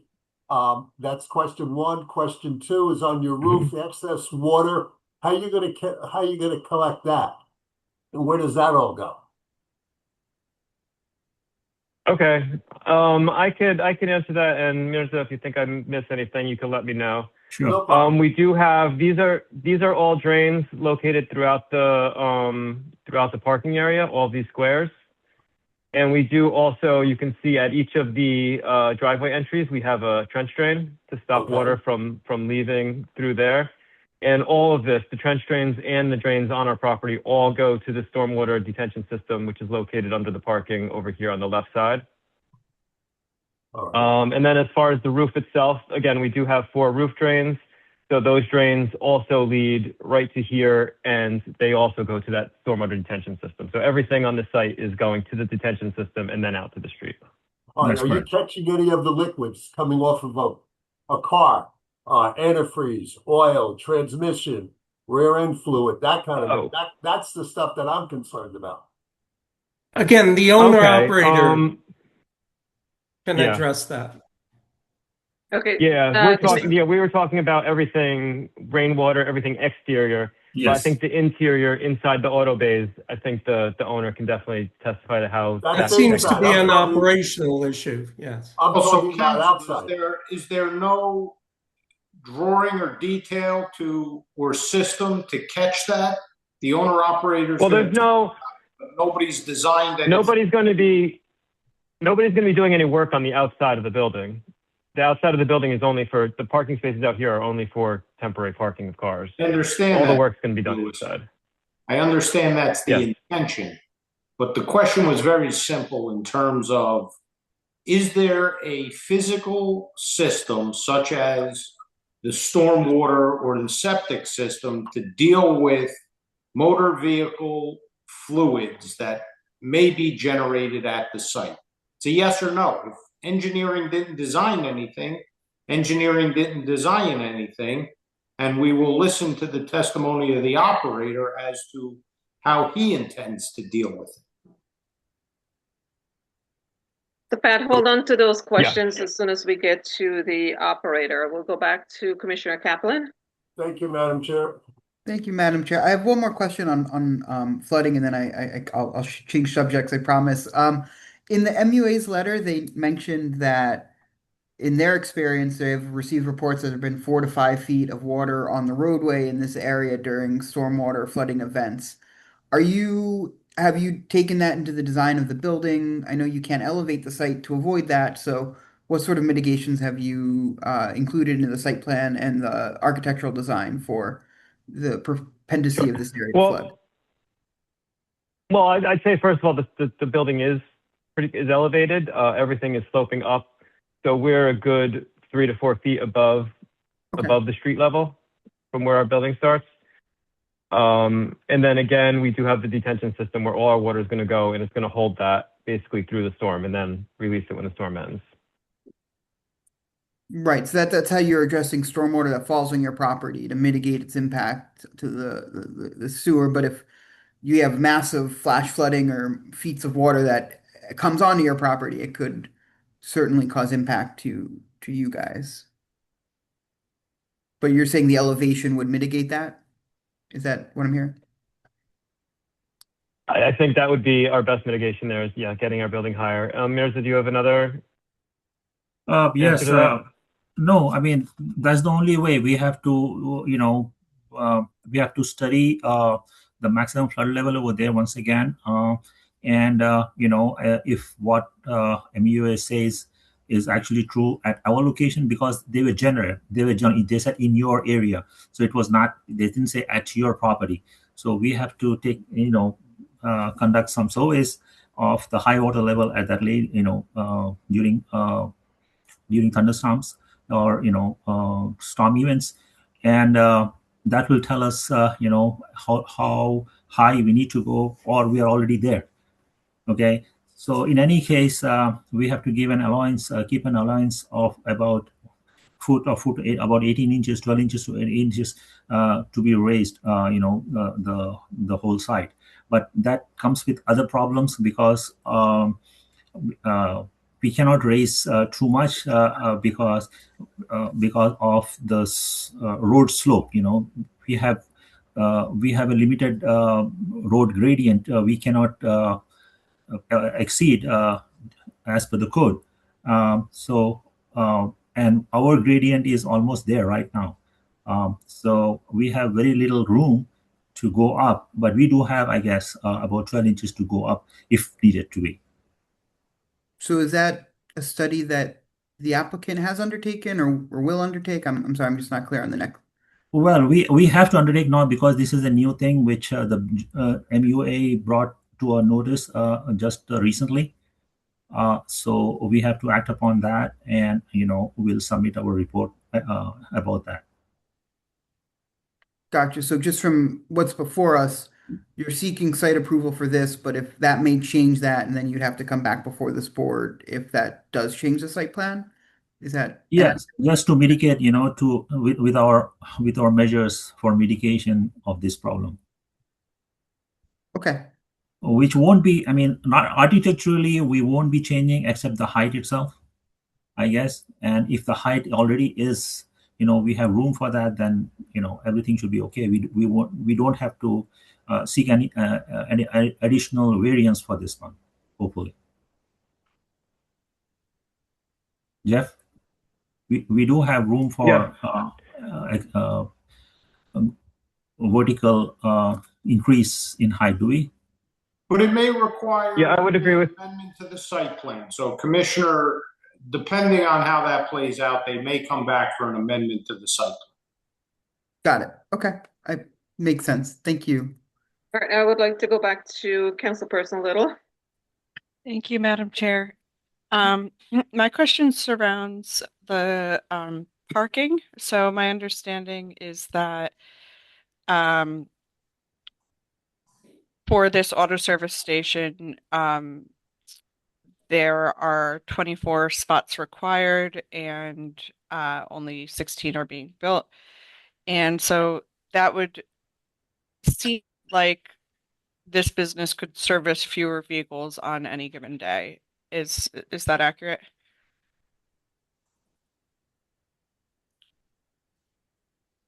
Again, I'm not sure if this is really a question for me. Caroline will address that. That's a scheduling issue with these repair appointments will be scheduled with the owner. So he's going to handle that.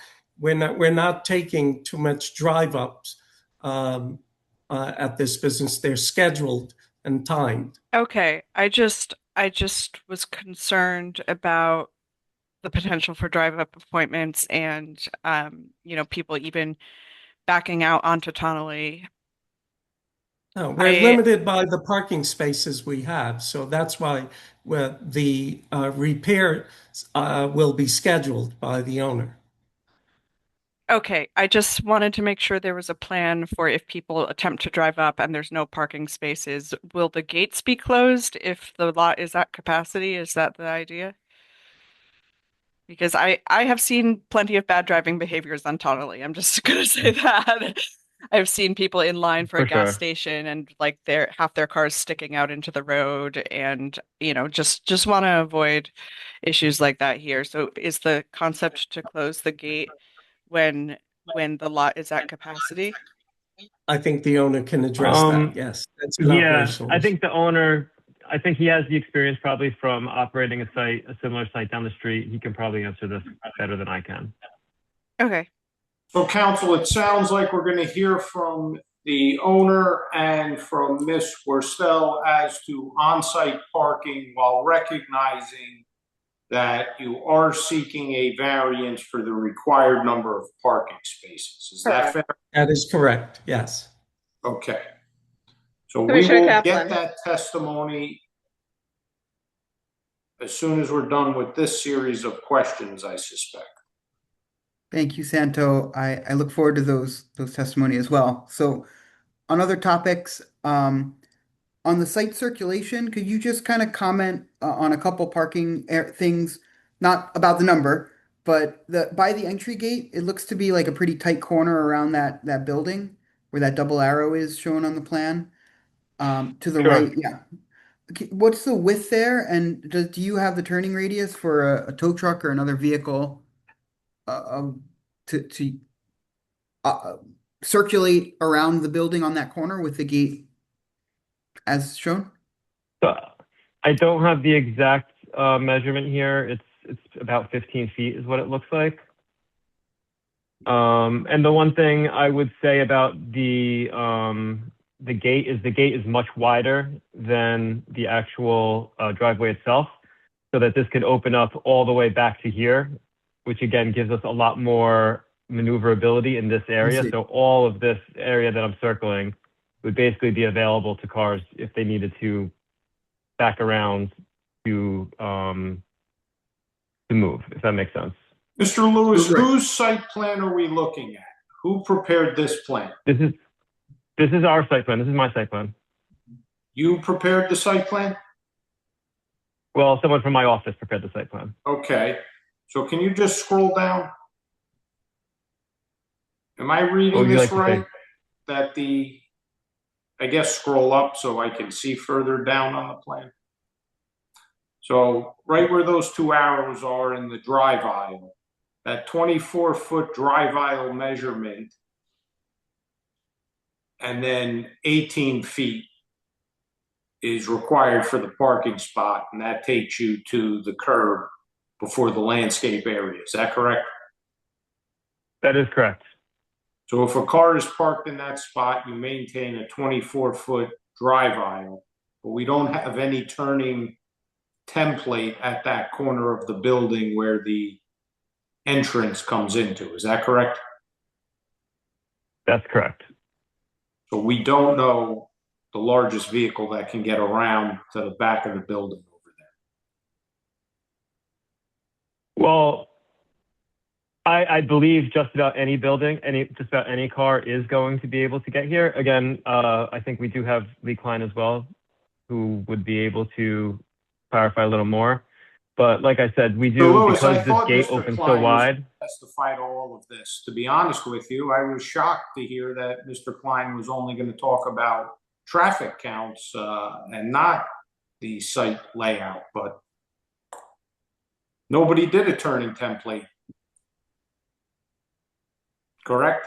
I mean, I don't know. I That is haven't seen correct. one. It doesn't sound like anybody did one. I haven't done it. Fair. I think Mr. you're correct, Lewis. yes.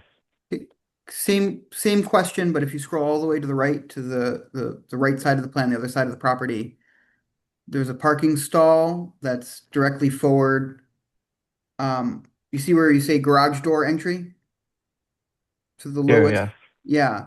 So how, can you help me understand how do vehicles, you show 6 vehicles in that existing structure with the garage door entry and also the Yes. parking spot immediately outside of that structure? Yes. So So how do yes. those 6 vehicles So maneuver what, and how does that vehicles in that parking spot carefully, egress?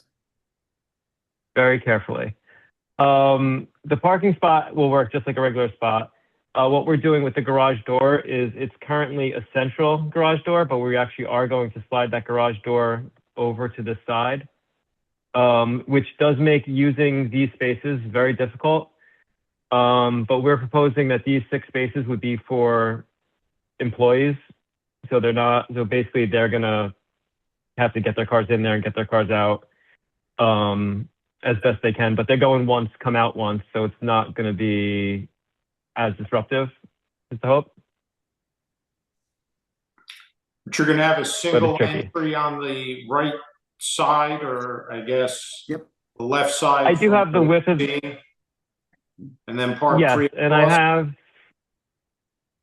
want to bring up the drawing where I can show you the actual width of that garage door so I don't get it wrong. But I think it's a fairly wide garage door. So, Mr. Lewis, obviously, we receive testimony from you pretty much every hearing. I respect you. I know that you know a lot more than just architectural, but counsel, is this not within Mr. Klein's expertise? I know it to be in his expertise.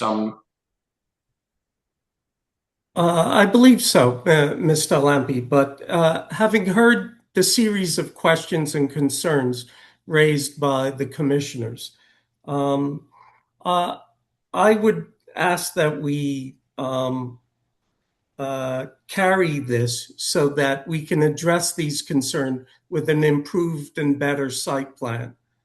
I think the amount of concerns raised by Commissioner Kaplan, Commissioner Little raises some issues, especially about the turning radiuses, that I think is best dealt with by addressing it with some revisions at this point, rather than pursuing it as is. I agree.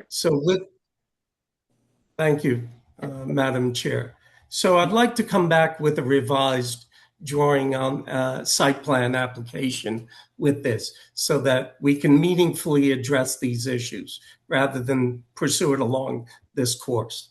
So that would be my request at this time, that we suspend the hearing at this time and come back with an improved site plan application. Staff concurs that that would be wise. This has raised several questions myself that I'd like to work out with the applicant, and hopefully we can work together on an improved site plan before the board. Yeah, agreed. I strongly urge that Mr. Klein be heavily involved in that aspect. He shows up every meeting dying to testify. Mr. Klein, I think this is it for you. Yes. Madam Chair and Counselor, I will defer to your preference, but I had a few other questions that were not raised. If you'd like them to be raised as part of your consideration, I can, or I can hold them as you. At least put them out there for. Yeah, I think it's best to applicant put it to out there, consider. and so everyone is aware of the questions and can work on it, and when it comes back, those are addressed. I appreciate it. Okay. So I'll just put these out and appreciate very much the applicant's efforts to address our concerns and come back to us. A couple other quick notes that I had noted. One was the sidewalk was shown as, and I think it is an existing condition, of 12 feet wide. I understand that you can't provide street trees as per the DOT, but just looking at other properties along this corridor, including other auto repair businesses that utilize the sidewalk for vehicle storage, I'm not sure if that is a concern. I'm sure the owner can testify about not doing that, but also would ask if the 12 feet width is needed or if the sidewalk could be reduced in width in the frontage to allow sufficient pedestrian passage, but not allow vehicles to be stored there or parked there by others. Another concern, and this may be something for Mr. Klein, would just be making sure we understand the sight distances coming out of those driveways, both when a vehicle makes a U-turn and comes out of the entry driveway as well as exiting the exit driveway, those sight distances. And one other item, and I didn't quite dig into it, but I would want to make sure that ADA stall as shown is compliant. I'm not positive that it is, but I'm sure if the applicant's looking into it, that would just be a question to ask them to confirm. I believe that covers the questions that I had written down. So again, I thank the applicant and the board and Madam Chair and Counselor for taking our concerns and working through them. Absolutely. I also wanted Thank to you, Commissioner. check in quickly on the parking. I see there's only one handicap sign there. Is that the requirement is only one? One stall? There would be one sign per stall, as I understand it to be. So if there's a single stall required, I believe it's required to be a van stall. It would need to be have the sign, and then it would also need to have the ADA pathway, which isn't shown, but it may be considered. Correct. So council, I'm sure you'll address those in the revision. We will. So Thank you, council, Counselor. we're gonna carry this matter, we're gonna carry it to a date uncertain. Once you get those revisions, we'll get you a date and we can notice for it from that point in time. Thank you, Mr. Lampe. And council, obviously, you waive time for the board to act this evening. Indeed, yes. Thank you. Thank you, Mr. Hadley, and thank you to the team. Thank you. Thank you. Have a good night, all. You too.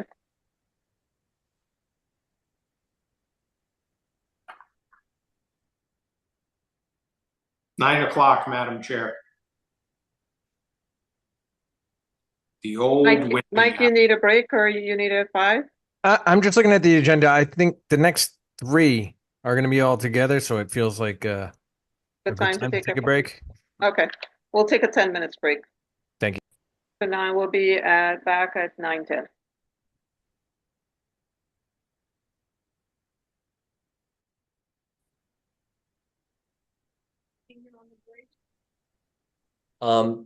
Elnader Webster. Hey. I'm here, Cameron. How are you? Hey, good evening. Would you be able to just tell me who's on your team so I can promote them all? Yeah, sure. I have 3 people. I have Matthew Nellis Knowles from Dresner, Jason Dubowski, and Mallory Clark. Okay.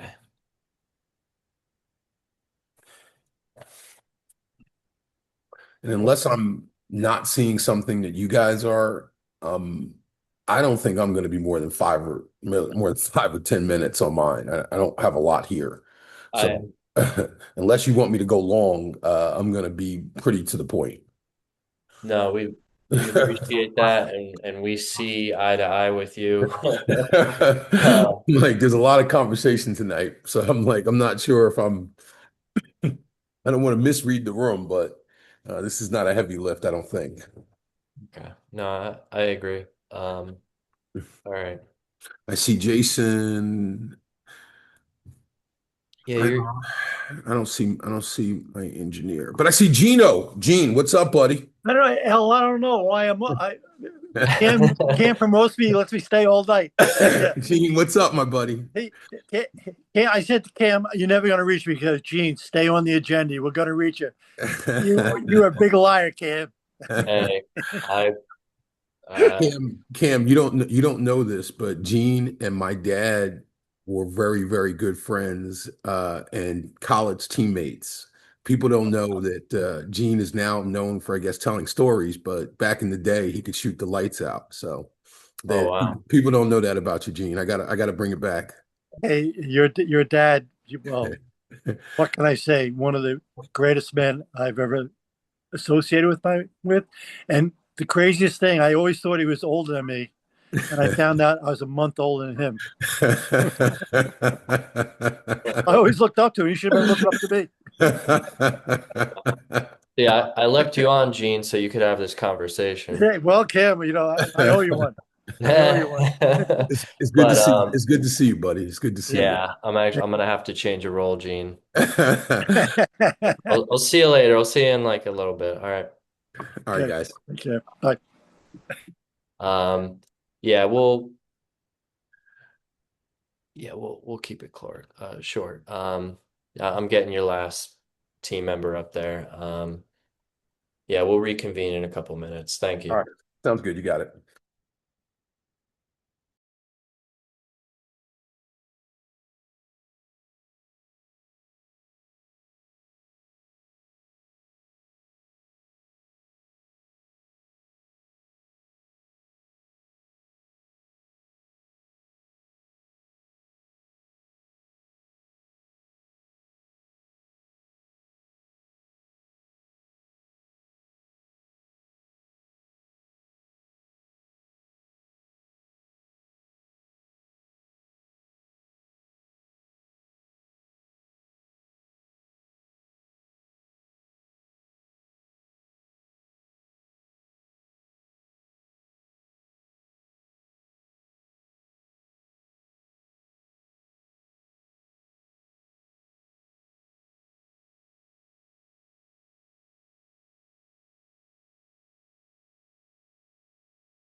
Can we call the meeting back to order? I would like to call case B 2026-0023 for an administrative amendment. Address is 20 Long Slip.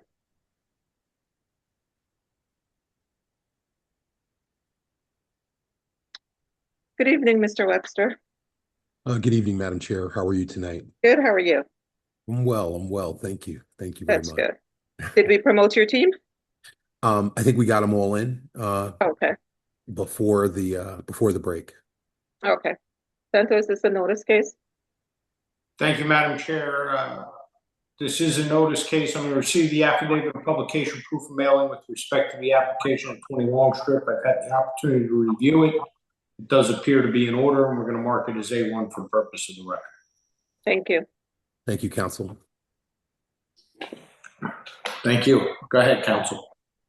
Good evening, everyone. My name is Leonardo Webster. I'm a senior partner at the law firm of Connell Foley.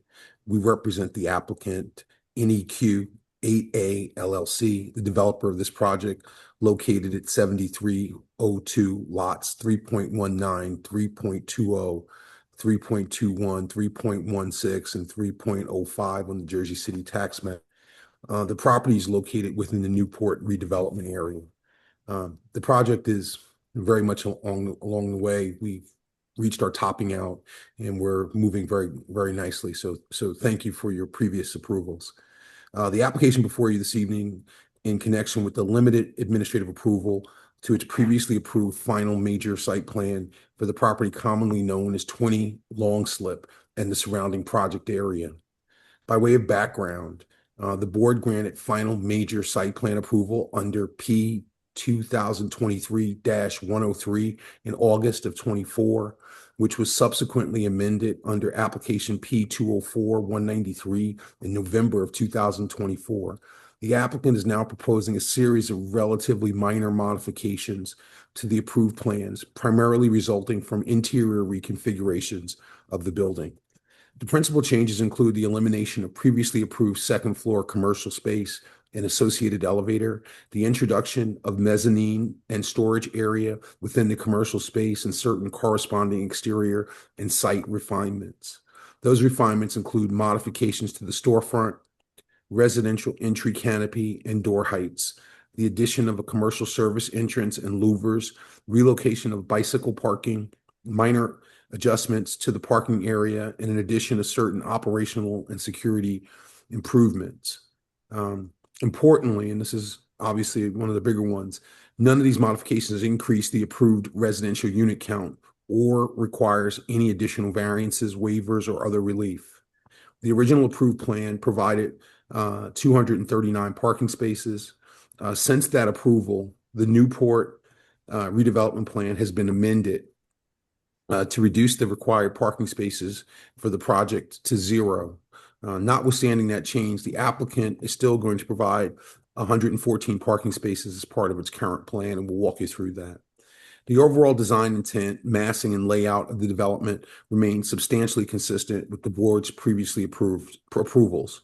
We therefore respectfully submit that these revisions are minor in nature and may appropriately be approved as an administrative amendment to the existing final major site plan approval. This evening, I intend to call my engineer to describe those proposed changes and address the relevant site and operational items. I do have my architect and I do have my planner here, but I do not intend to call them as part of my case in chief. But if there are any questions that may arise from our presentation, they're here to discuss it. I am in receipt, Cameron, of the staff report dated July 10, 2026, and we agree to comply with all the conditions stated therein, and our professionals will address the questions that were raised. With that, Madam Chair, my first witness this evening is Matt Knowles, a professional engineer from Dresdner Robin. Thank you. Hey, Matt, I'll swear you in. Yes.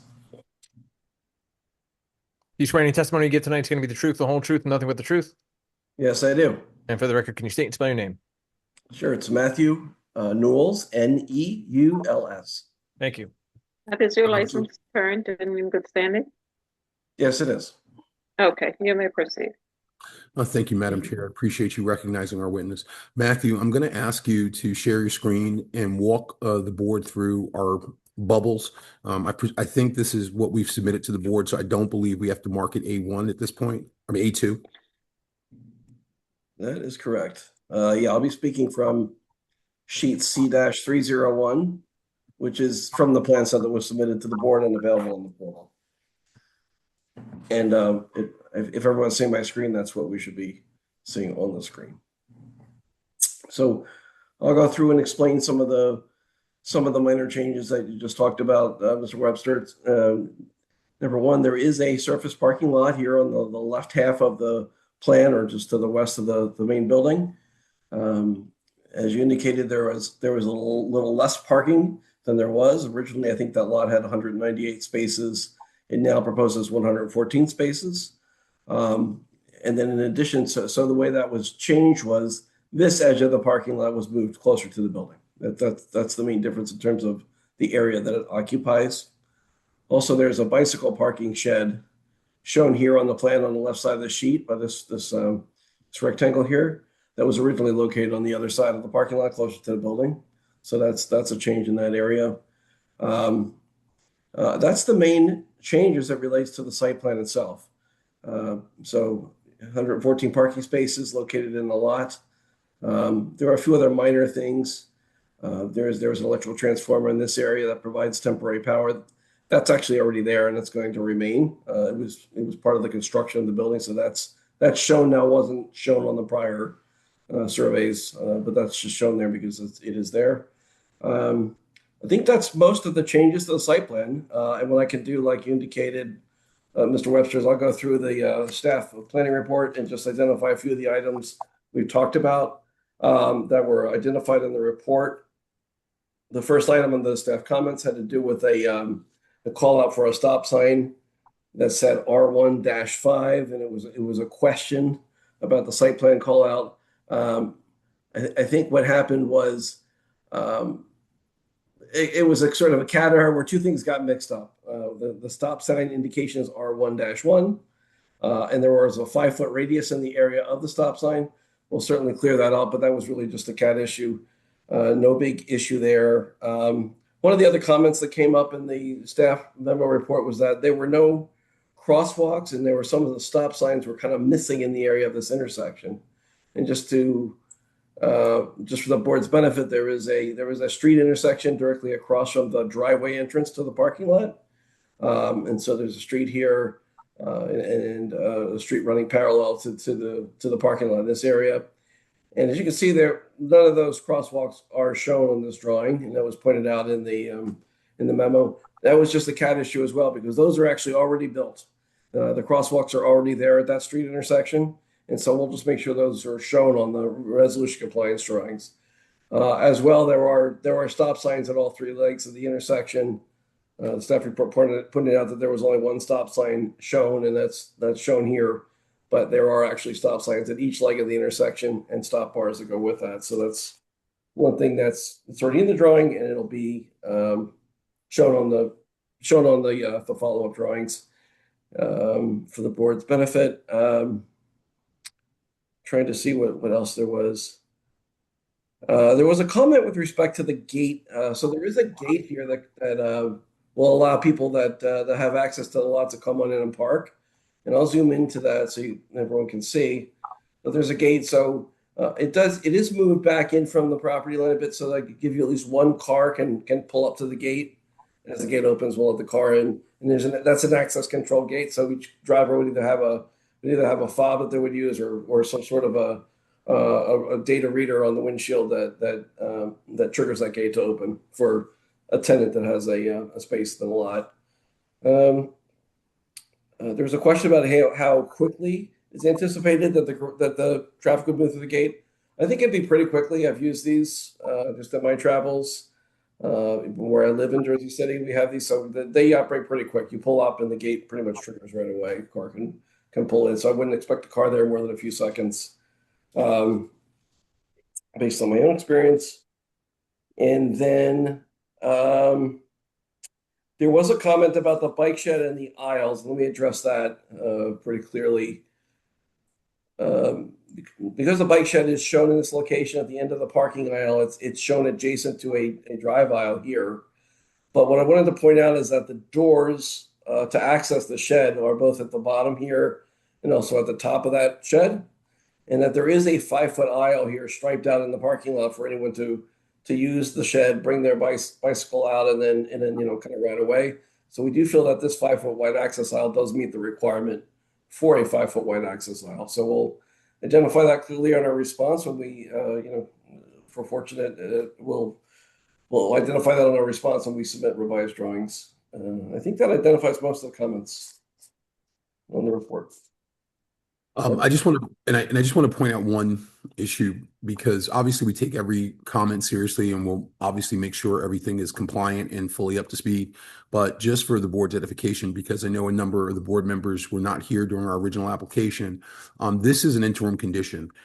This parking lot that you see you'll soon have an application in front of us modifying the existing condition to modify our second tower that's going to be there. And this is a 3-tower project, and much of the parking lot will be subsumed in our second tower.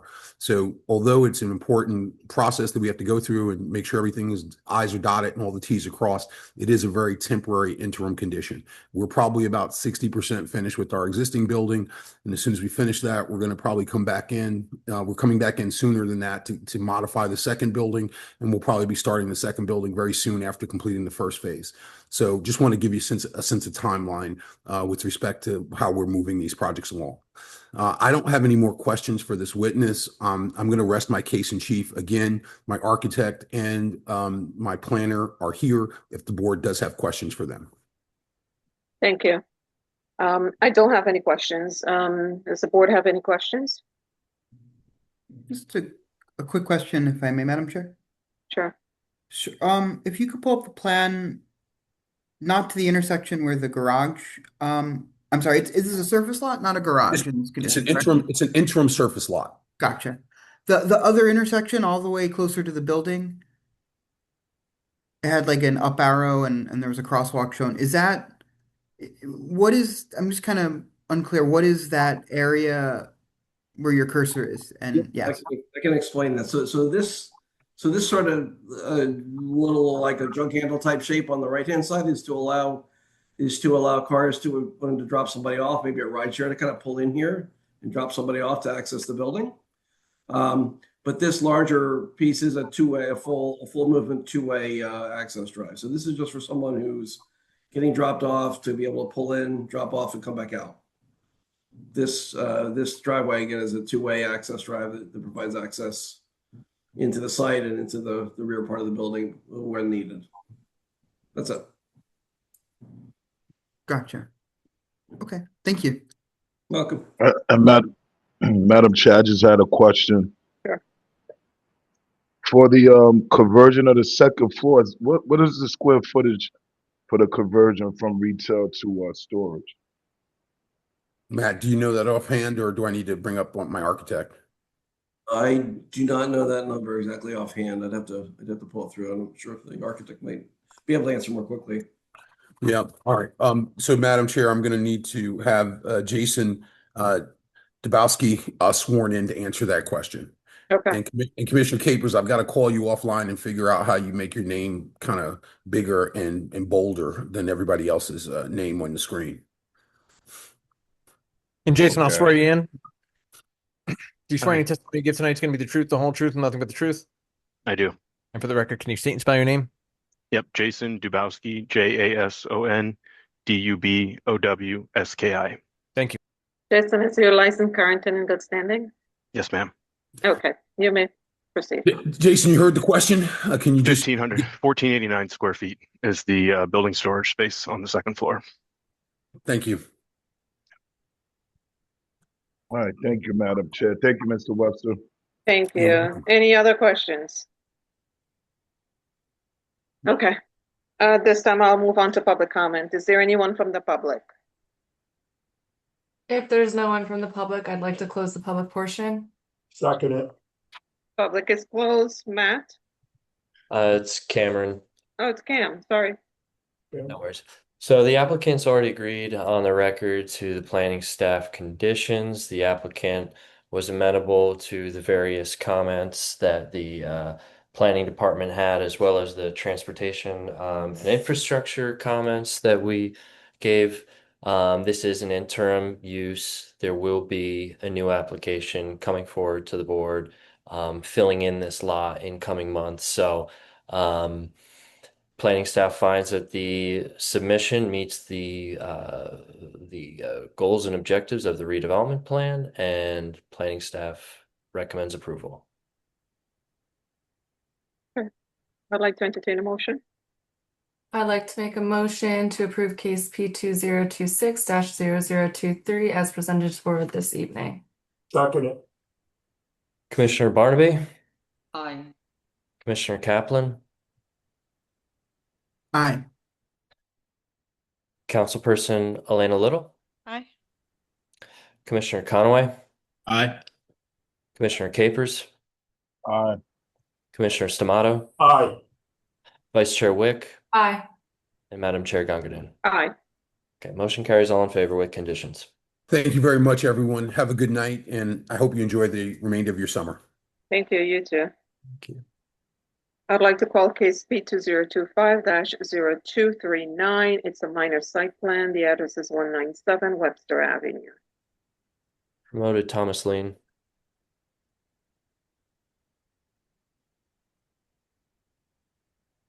Good evening again, commissioners. Tom Lean from Connell Foley. Cameron, if Russ Bodner is in the audience, if you could promote him, I would appreciate that. Yes, sir. Chairwoman and council, the next two applications are properties that are right next to each other. They're in the same zoning. We're proposing the same for both properties. Would it make sense to hear them both together? Yes. Okay. Correct, so- Santa? You're muted. Can you hear me? Absolutely, Madam Chair. Okay. So then I will call case P 2025-0240. Okay. Minor site plan, 199 Webster Avenue. Thank you. Council, we did notice for both of these. I just want to make sure you're in receipt of both and that jurisdiction is proper before the board.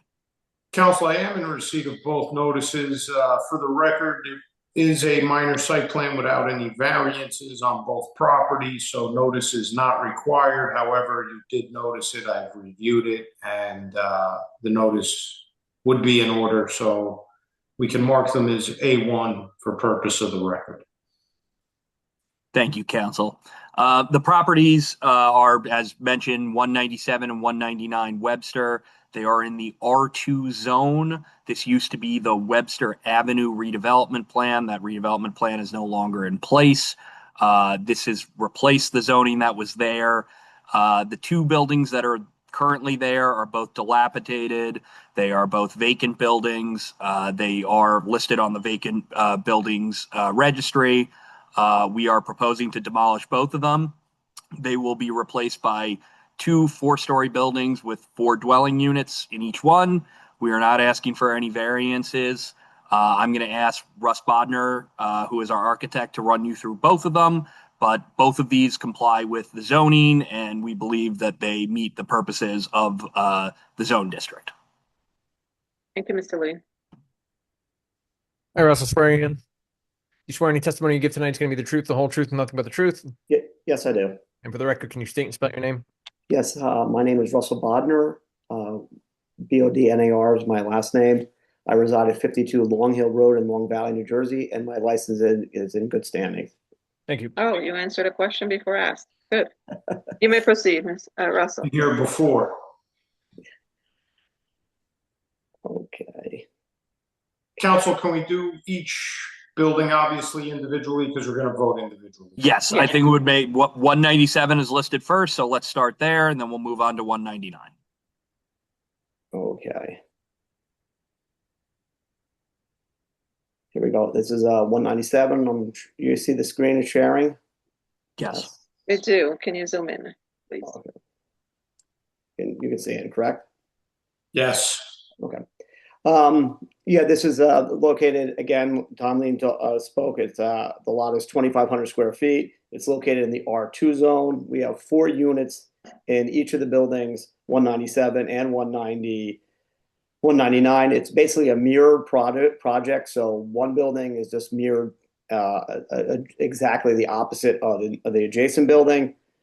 Each building has 3 bedrooms, so three bedrooms, and each of them is 1,315 square feet is in the 3 bedrooms. It is a 2-bedroom unit, which is 1,260 square feet. The building is 4 stories, 40 feet. We have green roofing at 338 square feet, a rooftop terrace at 607 square feet. We have a max building coverage at 62%, a max lot coverage at 67%. And we have a rear yard setback of 30 feet to the building, and we have a little balcony in the back that gives us a 25-foot rear yard setback. Let's jump down to the plans. This is the cellar floor plan. In the cellar, we actually have an existing basement now, so we're going to reuse kind of using the existing basement again, but we're going to build obviously a new basement, but decided not to just fill in the land, and we might as well use the basement. So we actually have 4 storage units, each one for each of the apartments. We have a little trash room down there as well as a sprinkler room, an electric room. The gas meters were done. These drawings were done previous to new compliance code. So I'll be moving the stair back on a later set of drawings just to show the gas meters are going to have to be located where the mailboxes. The mailbox have to be rearranged. So I don't know if staff wants me to do that prior to handing this in, but PSE&G made a new change as of January, and these drawings were done prior to that. So as you can see on the first floor is a 1,260 square foot 2-bedroom, and we have a little paver and rear yard section in the back for to going out to the rear yard. You come in the front door. There's actually 2 sets of stairs in this building, since 4 stories requires 2 sets of stairs going up for 2 means of egress. Each of the one stair comes directly out, and the other one goes into the foyer and comes out on that level. If we come down to the upper floors, they're all actually the same. Second, third, and fourth floors are exactly the same exact units. They're all 3 bedrooms. They're all 315 square feet. Each one has a balcony of 15 feet by 5 feet. And we're allowed to have, in density, we're allowed to have 3 units, but we're using a 4th unit as the affordable housing overlay. So as we go up to the roof, it's a common roof area. Since we do have the 2 stairs, we can actually use as a common roof area space as well. And like I said before, we have the 338 square feet of green roofing, and we had 607 square feet of the actual total area for the rooftop terrace. If we come down to the elevations, this is where it differs a little bit from the elevations on each of the building. Obviously, the building both have a bay in front of them, which each has a cladding, cement board cladding system on the bay. This building on the left has the brick facade, and in the rear you have just regular siding. And along the one side, you can see some places where the building abuts against to an adjacent structure, and the rest of it will have siding. Where it doesn't, and there's some window well locations for egress wells for windows for the bedroom and other spaces. And as you can see, adjacent attached buildings a little lower, so we again have siding above where the attachment to the neighboring building is. So if we go down, these are the buildings now. This is the 190, the 199. That's the 197. And these buildings here themselves are, quite dilapidated. So as you can see, they're in need of complete knockdown. And like I said earlier, we actually have a raised structure, and there's actually a little basement underneath both these structures. So that's why we decided to go with that basement concept. I do have a rendering for this, which is not on your on the thing. So we can label this as A2. The only problem with the rendering, which I'll have to modify, I just got it back from, I didn't realize I made some changes to it along the way. We cut this little bay section at one point, and this little section here has to be cut out. And the materials are actually the opposite. Brick is actually on the left-hand side, and the siding's on the right-hand side. So the 197 has the brick.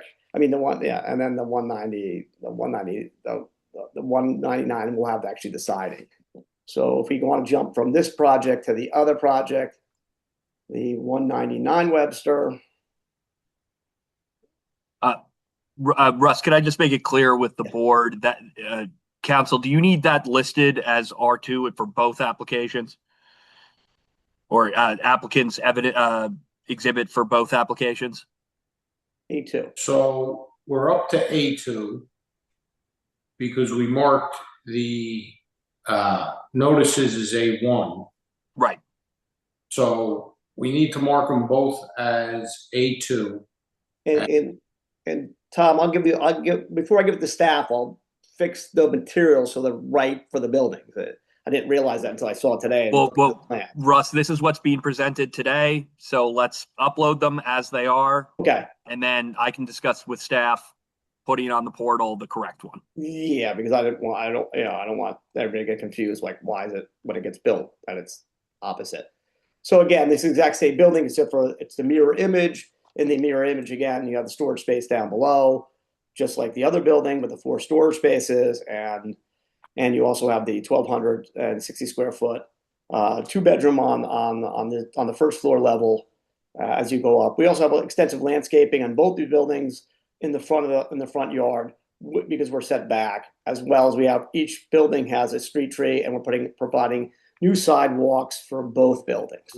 So new sidewalk and curbs for both buildings.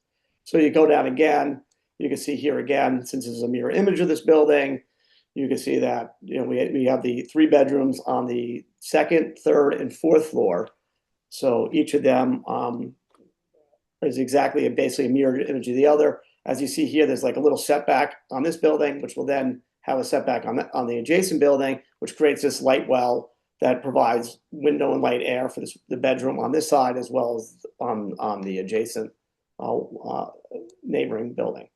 So as we come down again, we actually have the same thing with the roof. The roof here again has 338 square feet, and you also have 607 square feet of roof area that we're doing in terms of the terrace area. If you come down to the thing, now you can see that this building here has a predominant siding. The building on the left has the predominant amount of brick on it. The rendering has to be obviously changed to be the exact opposite is what is shown in terms of the materials, but the actual design of the building is actually correct. So as we come back down, you can see here again, this is how we have the attachment to the building adjacent, the one we're building, and you can see that little light well area, as well as our little terrace balcony decks on the back. And again, you can see how we're attached to the neighboring building, that we're a little bit taller than the neighboring building existing, because they're like a little bit over they're 3 stories ish, and we're a 4-story building. So we'll provide siding on that adjacent structure. And at one time in the future, when a building adjacent goes up next to us at 4 stories, that siding won't be seen any longer. That's pretty much my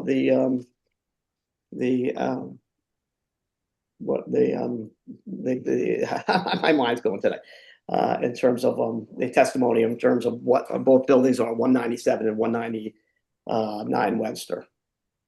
If anybody has any questions, I'll be more than happy to answer them. Russ, just 2 quick ones. I know it was said earlier, but please just confirm we're not requesting any variances for either project. No, there's no variance for either project, like I said. And the only thing we're doing here is we're allowed 3 units, we're allowed 3.2 units, and we're looking for the affordable housing overlay for the 4th unit. And the affordable housing overlay, when you're under a certain amount of units, it just requires a payment to the Affordable Housing Trust Fund, correct? Yes, that's correct. Okay, and that's required prior to CO? Yes. Okay, I have nothing further. Thank you, Russ. If you can stop sharing. Any questions from the board? On 197 Webster and on 199 Webster Avenue. Any questions from the board? Okay, hearing none, I'll move to public comment. Anyone from the public? If there's no one from the public, I'd like to close the public portion. Second it. And that would be for case B 2025-0239. So we'll go to, public is closed so Sophia? Good evening. So I reviewed both 197 and 199 Webster Ave. They are as of right projects, no variances were requested. I would just ask that the applicant agree to the conditions listed in the staff memo dated June 9th, 2026. I have reviewed the staff memo and we agree to the conditions therein. Okay, and staff recommends approval. Okay. So Mr. Lean, for purposes of the record, we're going to mark A1 and A2 per application. And then, Madam Chair, we're going to entertain motions. Let's start with 197. And then after we call the roll on that, we'll go to 199. Okay. I'd like to entertain a motion. I'd like to make a motion to approve case P 2025-0239 as presented to the board with all staff recommendations and conditions. Second it. Vice Chair Wick, Aye. Commissioner Stamato, Aye. Commissioner Capers, Aye. Commissioner Conaway, Aye. Commissioner Kaplan, Aye. Commissioner Barnaby, Aye. Councilwoman Little, Aye, sorry, I moved my mic away. and Chairwoman Gangadin. Aye. Motion carries, all in favor. Thank you. I'd like to entertain a motion for case B 2025-0240. I'd like to make a motion to approve case P 2025-0240 as presented to the board with all staff conditions. Second it. Hey, Vice Chair Wick, Aye. Commissioner Stamato, Aye. Commissioner Capers, Aye. Commissioner Conaway, Aye.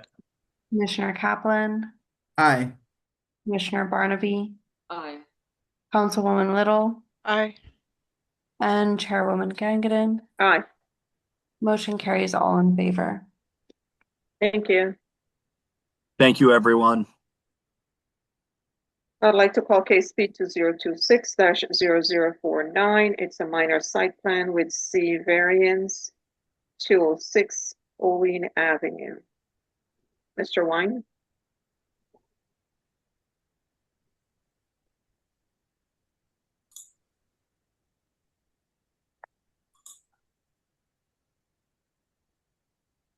Good evening, Madam Chair, Commissioners. Can everybody hear me all right?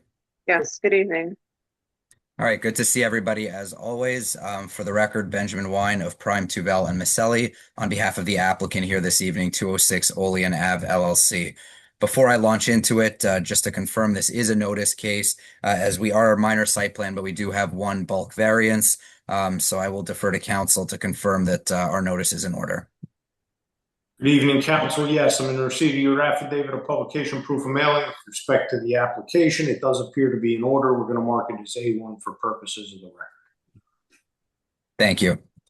So with that, I'll give a brief synopsis of our application here this evening, and I only have two witnesses I intend to bring up this evening. But first and foremost, the property is located at block 14704, lot 34.01, and that's 206 Olean Avenue in the R1 zone. We are a somewhat oversized lot here, and ultimately what we're proposing is a compliant 3-story multifamily building with 4 residential dwelling units, as well as an ADU or an accessory dwelling unit at the rear of the property.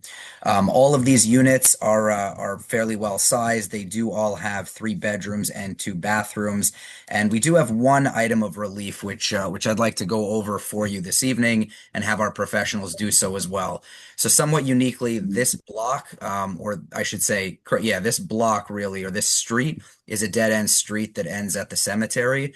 And it's if you're familiar at all with the site, there's a a significant number of on-street parking spaces in use currently and really at all times. In fact, there's a number of properties across the street that actually have double parked vehicles. You can see it on Google. And our property currently, while we are proposing to demolish it and construct a new structure, our property does have a significant amount of parking currently. And so we felt that it would be most beneficial to the site, to people's familiarity with this site. And again, given the fact that it is a dead end, to avoid having to add to the street parking. So what we're doing is we're maintaining the existing curb cut. We're actually converting the parking from surface, which is not permitted currently, into conforming parking within the building. But we felt that providing 2 parking spaces is appropriate to maintain for the property. And in so doing, that really leads to our variance. The maximum permitted front yard coverage is 50%, and we have 62%. We are mitigating it, and again, it is primarily driven by the fact that we're maintaining the curb cut with the driveway access, and we have landscaped as much as humanly possible while still obviously providing that driveway and the ancillary walkway to get into the building as well. Other than that, we're fully conforming in density, in height, in size, in setbacks, in coverage, in every other metric there is. So with me this evening, I do have 2 witnesses I intend to call. Our project architect, Anthony Vandermark, who's going to walk you through the site plan and the proposed building. And then we have Mallory Clark, our professional planner, who will walk you through the justification for the variance that I just identified. So Madam Chair, unless you have any preliminary questions of me, I'm happy to proceed with my first witness. You can proceed, Anthony. Thank you. And I do Anthony, see. and Anthony, if you confirm that you were sworn in earlier this evening. I do confirm, thanks. Thank you. And your license is still current? Still current. I think it's still current from before. Yes. You may proceed, Anthony. Thank you. very much. So, Go ahead, Ben. Anthony, if you'll go ahead and bring up the plans and walk the board through your presentation, I'll just ask you to confirm for the record that the plans you're going to present this evening are the plans that have been submitted to this board significantly longer than 10 days in advance of tonight's hearing. And if you have any additional exhibits, please identify them for the record. Yes, Ben. The plans that are before the board this evening, dated 7/9/26. They do have one exhibit, which is shown right here on the screen, is a 3-dimensional rendering with the front facade in perspective. So I would like to mark this as what would that be? Exhibit 2. We can A2.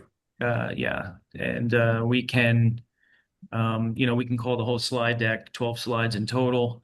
Exhibit 2, and then I have an exhibit 3, which talks a little bit about the aerial or the existing conditions of the street, as well as a couple of existing condition photographs in perspective of the street. So we have Mr. Vander Ark, that is a separate exhibit that you got to pull up. It's not in your slide deck. Yes, that I mean, I can certainly add it to the slide deck, but I do have a separate exhibit with. So we'll mark it separately. So yes. A2 is a 12 slide deck. And A3 will be 2 slides. And is there a date attached to either one? They would be dated today. Okay. That would be 8/25/26. Very good. A2 and A3. Thank you, sir. And Anthony, to confirm for the record, all the slides in A2 that reference plans, again, are the exact plans that were previously submitted to the board. Is that correct? Yes, they are. They have been colored for clarity for the presentation for the board, but other than that, they are exactly the same. Thank you. All right, so Anthony, go right ahead and walk us through the existing conditions and what we're proposing here this evening. Yes, I thank the board for hanging around for me this evening. Again, we have a 3-story, 4-unit residential building with an accessory dwelling unit to the rear of the property. Going to slide A3, pre-existing condition, we have a 40 feet of frontage on Olean Avenue to the eastern side of the street. We have a small 2-story wood frame vinyl sided structure orientated to the kind of southwest of the property or in the front corner. We do have a curb cut pre-existing that we're utilizing again as part of this application. with an impervious driveway with a small grass apron adjacent to it that goes to a one-story garage structure in the back. Again, so we have asphalt paved side yard all the way to the rear yard with a backyard garage space in the rear. As Mr. Wine had previously mentioned, as you can see here, directly across the street and the site, there's a substantial amount of parking, front yard parking, front apron parking, sidewalk parking, parallel sidewalk parking that's going on this street. So I think that providing parking as part of this application, is important to try to alleviate some of the conditions that are on this block. It is a dead-end street. The Holy Name Cemetery is here to the north. You will need to do a U-turn, and there's a lot of movements and complications to this city block, and we're doing as much as we can to improve that condition. It's as well as providing the parking that will be triggering this front yard lot coverage variance that Mr. Clark will get into in a couple of minutes. Second part of this exhibit, again, we have a satellite. The property in question is second row, dead center here, with the curb cut, small fence in the front, and a driveway that goes to a rear yard garage. Directly across the street, as you can see here, front yard, a pool in the front yard, bottom right-hand corner perspective, looking down block towards the cemetery. Again here, directly across the street, looking a little bit to the east and to the north. And again, here is the perspective with our said location in the background here. One of the things to note as part of this application is that we're bringing our structure in line with the structure to the south for better light and air to the adjacent property. As you can see here, the entry portico faces the sidewall of the pre-existing structure. We're going to improve that condition. Going back to the architectural set itself, survey, as part of the application. Again, pre-existing structure to be raised. We are removing this condition of the impervious coverage with the rear yard parking garage that will be replaced with a setback ADU or accessory dwelling unit. We're making much site improvements here to stormwater management and so forth. As part of this application, we are proposing a stormwater detention tank and also an extensive green roofing system on the upper roof of 400 square feet. So you're definitely improving the condition as well as the front yard landscaping grassed areas. As Mr. Wine had previously mentioned, we do have just one variance as part of this application. The total height is 3 stories and 35 feet in total height. Again, we are proposing 4 units. We have 3 flats at 3 bedrooms and 2 baths. 2 at 1,300 square feet. One of the flats on the top floor is at 1,345. Up front at floors 2 and 3, part of this application, we have a 1,600 square foot duplex. And the ADU, the accessory dwelling unit, is a 3-bed, 1-bath at 1,200 square feet. All the other coverages and setback requirements do comply as part of this application. So moving forward with the plans themselves, we have a principal building up front on the property with a 12-foot setback off the front property line. We're proposing a 10-foot wide curb cut that's compliant coming into the garage area, which I'm going to show you in a couple of minutes on the first floor. The 10-foot wide is pre-existing. However, it is compliant with the R1 Ward B district guidelines. Again, in yellow is the principal building housing the 4 units.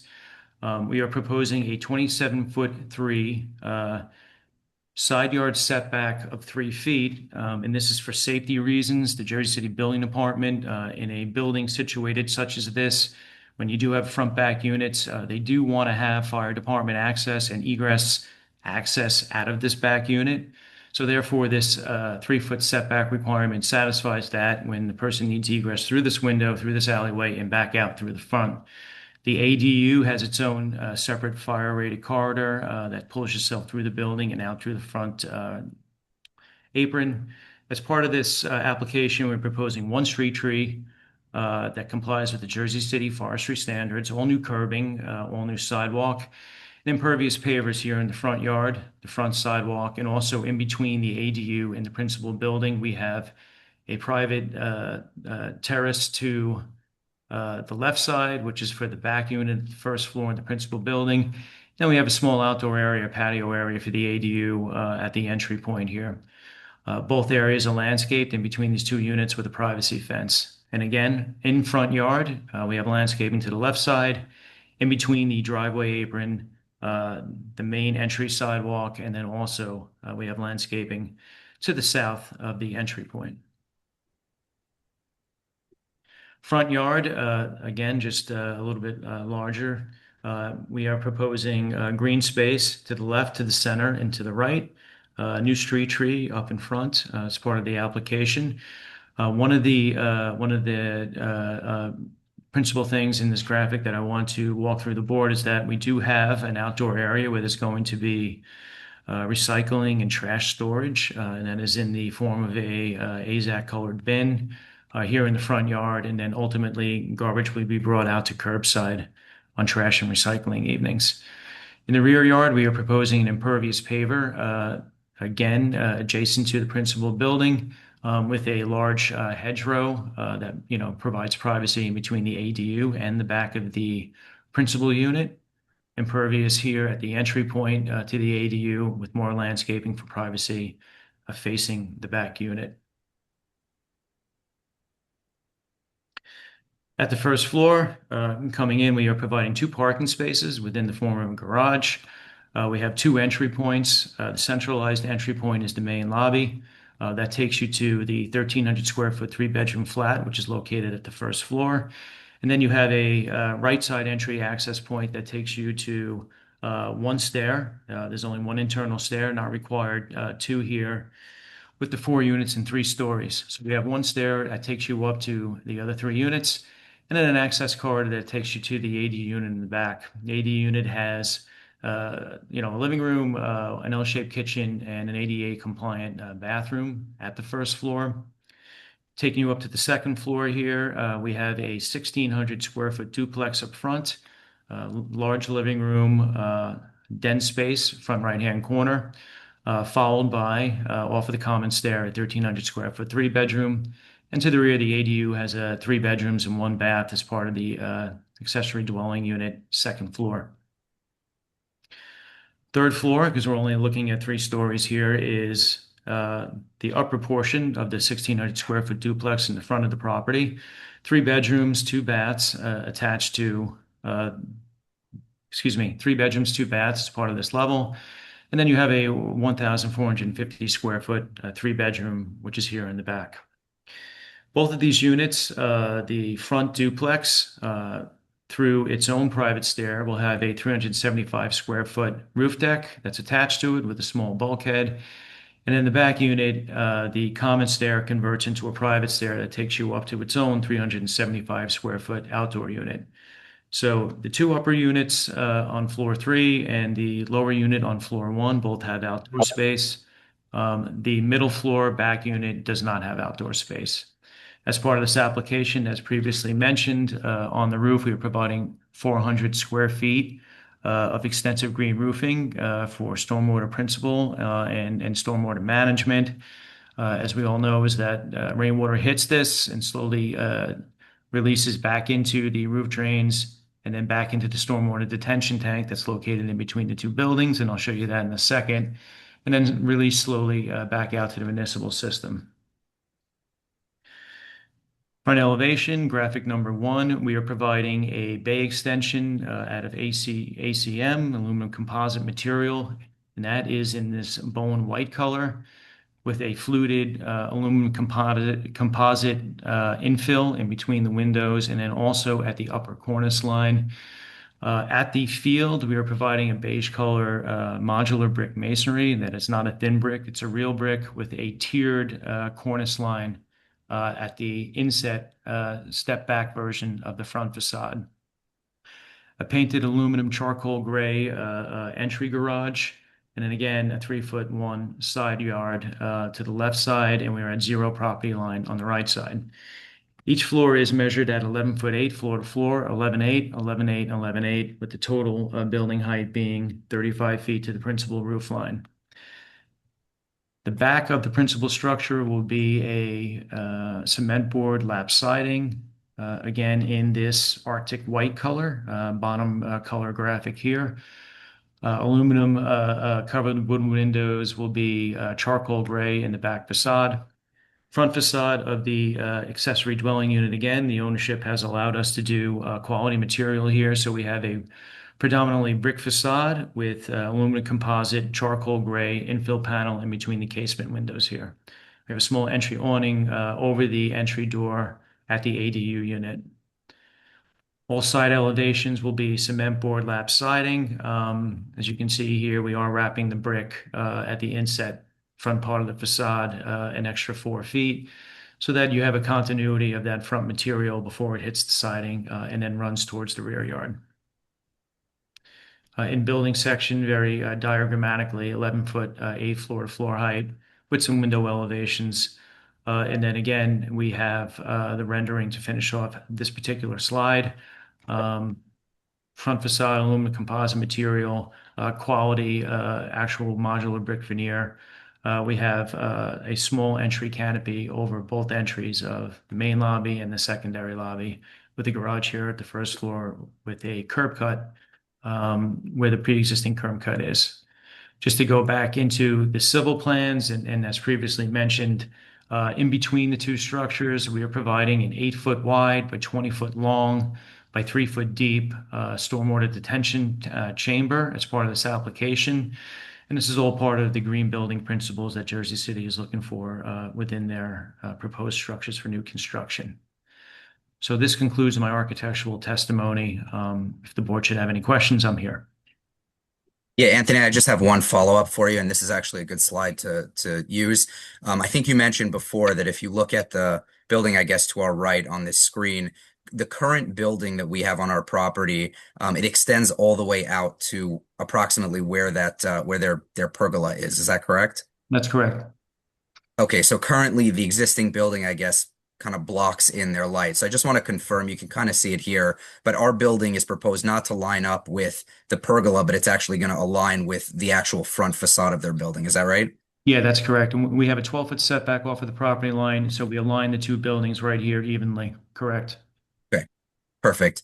Thank you. Madam Chair, I have nothing further for Mr. Vandermark at this time. Thank you. Any questions for Anthony?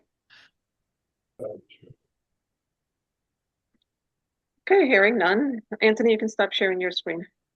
Excellent. Thank you. Okay, Mr. Wine, how long is your next witness going to take? I suspect Ms. Clark should take no longer than 3 or 4 minutes. Okay, let's get her sworn in. Hi, Mallory. How are you? Nice to see you. Good. Good to see you too. Thanks. You swear any testimony you give tonight is going to be the truth, the whole truth, and nothing but the truth? I do. And for the record, can you state and spell your name? Yes, Mallory Clark, C-L-A-R-K. Thank you. Good to see you, Mallory. You as well. Is your license current and in good standing? It is, yes. Oh, okay. All right. You have your 3 minutes. I was gonna say I'm on a tight clock here. I'm not even going to ask you a question, Mallory. Just you can hop right into it. Okay.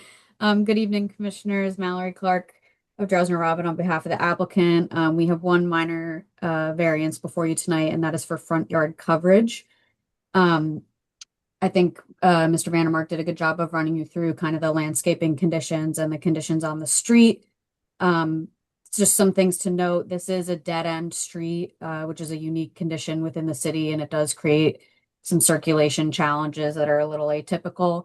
Accordingly with that, we do want to preserve the on-street parking conditions as much as possible, and so we believe that providing the 2 off-street parking spaces is in the best interest of the block. By limiting competition for the on-street spaces. With that, of course, comes the curb cut and the driveway that's needed to access the interior garage. We are proposing permeable pavers for that area, as well as the main walkway to the entrance of the building. But in terms of how the code calculates the coverage, those don't count as fully permeable. They do provide a better stormwater management alternative than a traditional asphalt or concrete driveway would. But in terms of how it's calculated within the metrics of compliance, we don't get credit for those. There's 2, I think, considerations in addition to the fact that I do think that providing the off-street parking is a better planning alternative in this instance. The main one being that we are actually under the maximum lot coverage for the property as a whole. So we're over on that front yard portion where we have 62% coverage and a maximum of 50% is permitted. The overall lot permits 90% coverage and we're at 87.25%. So that delta of 2.75% for the board's benefit is about 110 square feet. And our deficit on that front yard coverage is about 56 square feet. So overall, I think we are in a net positive situation for lot coverage as a whole, and therefore we are in line with the intent of the ordinance. Additionally, we are proposing a substantial amount of green roof at the top floor of the building. So that is going to add additional stormwater benefit as well. And because it's a larger area, I think it'll perform better than a more chopped up kind of landscape approach in the front yard would, even if we had that additional 56 square feet that the code calls for. So again, I do think in tandem with the fact that we are under on the total lot coverage, the fact that we do believe it's a better alternative for the neighborhood to provide the 2 parking spaces on site, and the fact that we have a substantial green roof proposed as part of the application. Again, I think there's more benefits than there are detriments in the case of this variance and the application as a whole. So I do believe that we satisfy the C2 criteria. I don't think there's a substantial detriment in the granting of this variance. I think the project has been thoughtfully designed to really respond to the neighborhood while honoring the intent of the ordinance with the ADU and the intent of the master plan with providing a balanced housing stock within the city. Additionally, I do think we're promoting a couple purposes of the MLUL, primarily being establishing appropriate population densities. As I said, we have a compliant multifamily building and are still able to provide a compliant ADU, which allows the property to really offer a variety of housing stock. Additionally, I do think the new project will advance purpose by promoting a desirable visual environment. I do think there's some substantial streetscape benefits. We do have a new street tree, and we will be setting that building back for the front yard setback in line with the neighbor, as was just discussed, which I think is going to create a better street wall for the adjacent property. So with that, I think I'll try to keep it tight to my 3 minutes, but I do think the variances can be granted. I think we fulfilled the negative criteria. I don't see any detriment to the intent of the zone plan. We're compliant with all major bulk requirements of the district, and I think the variances could be granted under the MLUL. I'm happy to answer any additional questions. Thank you, Mallory. Thank you, Mallory. I have nothing further from Ms. Clark. Is there any questions from the board? If there's no questions from the board, I would like to open for public comment. Is there anyone from the public? If there's no one from the public, I'd like to close the public portion. Public is closed. This is Cameron. Yes. Good evening. Thank you for the detailed testimony regarding the variances. Planning staff is in agreement with the professional planner testimony provided by Ms. Clark. We just ask that the applicant and their attorney agree to the planning staff memo's conditions that were uploaded to the portal. Are those conditions acceptable, Mr. Wine? Yes, they are. Super. Planning staff agrees. We find that the variance would not have a substantial detriment to the public's general health, welfare, well-being, nor would it have a negative impact to the zone plan or our master plan. The applicant was very communicative and amenable to staff comments and worked with us closely, so we're very thankful for that, and planning staff recommends approval. Thank you, Cam. I would like to entertain a motion. I'd like to make a motion to approve case P2026-0049 as presented to the board this evening with all staff recommendations and conditions. Second. On a motion to approve, Commissioner Barnaby. Aye. Commissioner Kaplan. Aye. Councilperson Elena Little. Aye. Commissioner Conaway. Aye. Commissioner Capers. Aye. Commissioner Stamato. Aye. Vice Chair Wick, Aye. and Madam Chair Gungadin. Yeah, beautifully designed. Thank you so much. Aye. Motion carries, all in favor with conditions. Thank you. Thank you, everybody. Thank you, Have a great everyone. Have night. a great night. It is 10:11, and I'll take one more application. Kim, can we get, I was hoping that we can get to 22 as well, but I don't think so. We have resolutions as well. So can we get the others to, what do we have to do, adjourn? Yes, Madam Chair. I'm promoting Gene O'Connell right now. Okay.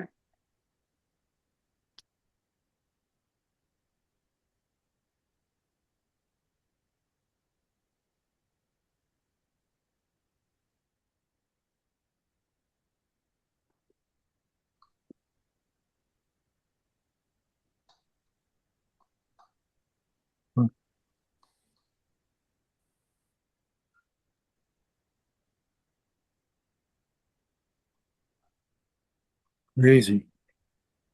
Gene, you're with us. You're on. I am. Can you hear me though? Yes, sir. Well, you can't We see can't me. see you. I know. I can't get my camera working. Let me see.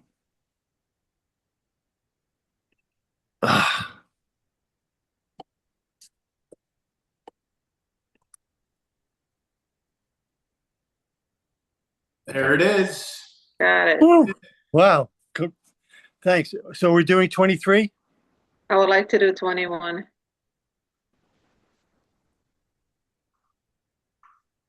Just 250 Fairmont, Gene. Okay, I got it. Okay. Yeah, this is a notice case, so the notices were uploaded.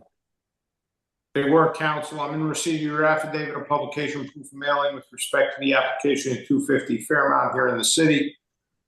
I've had the opportunity to review it. It all appears to be in order. We're going to mark it as A1 for purpose of the record.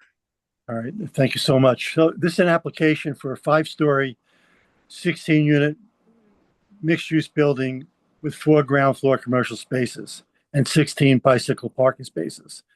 The project is on the corner of Fairmount Avenue, has 2 frontages, and it's right next door to a new 6-story building that was constructed 2 years ago.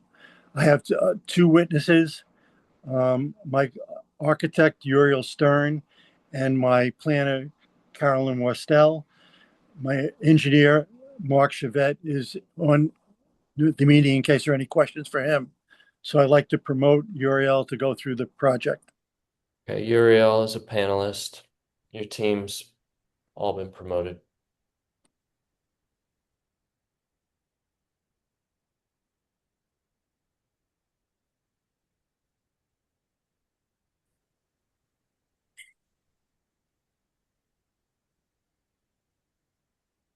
And Uriel, if you're ready and you want to unmute, I could get you sworn in.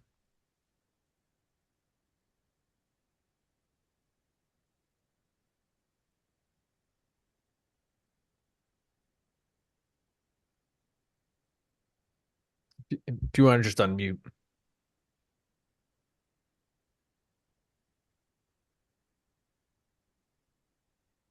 There we go. When you're able to hear me. I cannot hear you.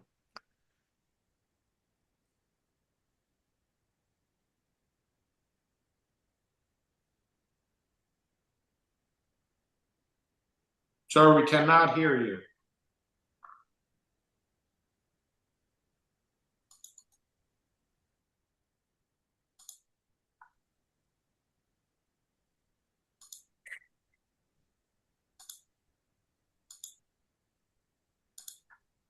Can you hear me now? Yes, we can hear There you. we go. There All right, you perfect. go. And I'll have you raise your right hand. Yes. Your right hand. Your right hand. Your Right hand. right. And do you swear or affirm that any testimony you give tonight is going to be the truth, the whole truth, and nothing but the truth? I swear. And could you state and spell your name, please? Uriel Stern, Stern. Thank you. Mrs. Stern, have we qualified you in the past? I did the same project about 5 years ago, and it went to a different owner, and we are back because of it. All right. Okay. So you have been qualified here before. Is your license current and in good standing? Yes. Okay, you may proceed. Okay, so hopefully I won't have technical problem. Mark is here with me. He's the civil engineer. I'm gonna start sharing. If I have issue, Mark, please open the PDF, but hopefully I won't have.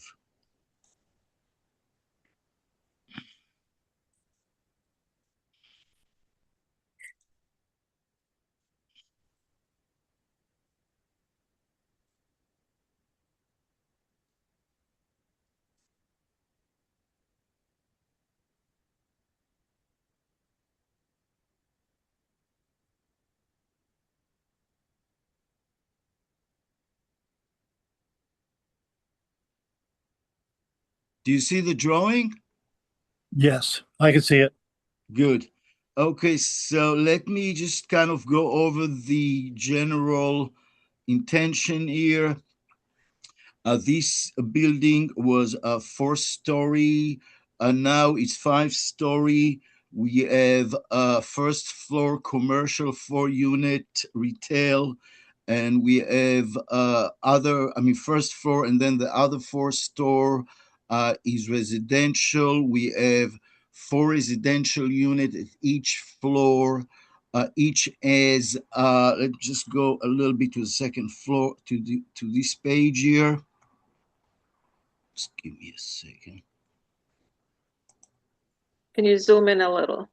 Yes, so. Please. Sure. Let me see, zoom. Okay. I think you see a little, okay, let's just do 50. You see all of it, or I have to, because I don't know how to move it here, but I think you see most of the proposed residential. It's a little blocked here, but well, let me see. I think, yeah, I think it's good now. You see it all now? You hear me? That's good, sir. Just move it to the left. Okay, so we're very good here. So on the left upper side, we have a 2-bedroom unit. On the right side to it, we have a studio apartment. The other 2 on the lower side are 1-bedroom apartment. They are all the same at each floor. We have 2 stairs going down, and we have an elevator the way it was also before. So let's scroll down to the first floor. The first floor, just a second. We have 4 commercial units, as you see. Each commercial unit have a connection, a spiral stair to the basement, to the cellar, which they have a storage area. So this is basically it. If we're looking at the rendering here on the Fairmont Avenue, on the Monticello Avenue, we have a brick facade, and on the rear, we basically have split masonry a block, which is basically attached to the neighbor building, and on the rear we have siding. Let me just see. Just give me 1 sec. Which is split face. Just a second. Hardle plank siding, color gray. So that basically is the building. I will try to go a little more, just a little bit on the roof. The roof is not usable by the residential. However, we are proposing a part of the roof as a green roof to help regarding the stormwater. So that basically it. I think, it's kind of late. I have, if you kind of look at the plan, I have some a bubble, since we went over from the four-year with Ben, and then we kind of mark out some comment that he had. So I think by this, I'm concluding my testimony. If you have any question, please ask. And maybe I'll just say one question, that this building was first designed as a six-story building, but after meeting with planning staff and going over the project with planning staff, we reduced it to a five-story building to fit in better with the neighborhood and the building which is adjoining us on Monticello Avenue. Correct? Yes. Okay. Thank you. Any questions from the board? Madam Chair? Sure. Yeah, just a quick question. If you're showing the bike parking in the basement, can you just, like, what is the device the bikes are going to be locked up to? Just a second.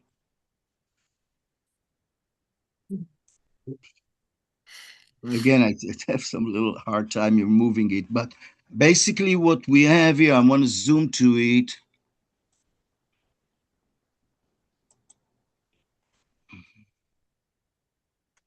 Just a second. Giving me a hard time here. Okay, let's do this. Okay, it's double up, single-sided bike rack, 8 bike with locking bars. In other words, they're standing up. There are 16, each basically take care of of two. This it shows it like 4 year and 4 years. So basically that's it. How do the bicycles attach to the rack device? To tell you the truth, I'm not really familiar with the technical part of it, but I know that they are basically standing out and they are locked. So in other words, they are coming into this element on each side and can be locked and then can be coming down. We have enough space for each of them basically to slide down, and they can either go to the stair, go up, or to the left side to the elevator. All right, and they're secure. Yes. Secure. Yes. I'm just wanting to make sure that you have a hook against the wall on each of these racks that provides enough ability to operate a bicycle onto that spot. So on the Yes, and actually, this is kind of the planning stage. There will be more develop when we do the CD. Just make sure that the standing on the proper way. It's look like the side of the upper one maybe needs to move slightly to the right. So we'll have enough room to take each of them out and in. Okay, and that can be adjusted just based on Absolutely. Okay, great. Thank you. Any other questions? Oh, I did have one other question. I'm sorry, Madam Chair.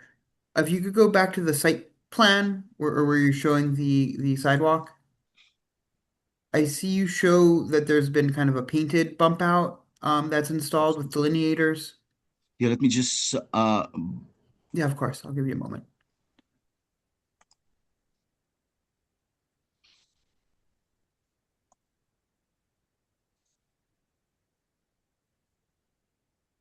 first floor. You're talking about this floor, drawing the site?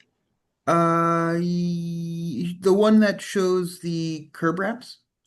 So yes, it would be the first floor. Let me see it. Yes. Yes, please. I apologize. It might be in the civil plans, so forgive me if So Mark is here. Hopefully, he can testify and answer this question. Gotcha. Okay, I'll hold the question for then. Thank you. Thank you. Mrs. Stern, you can stop sharing. Okay, thanks.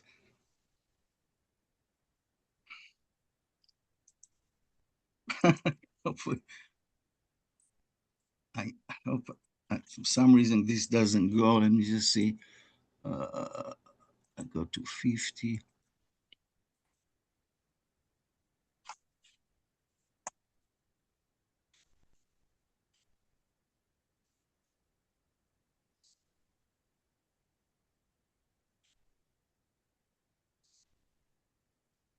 Are you trying to I don't know how stop to do it. how Can to you take me stop? out?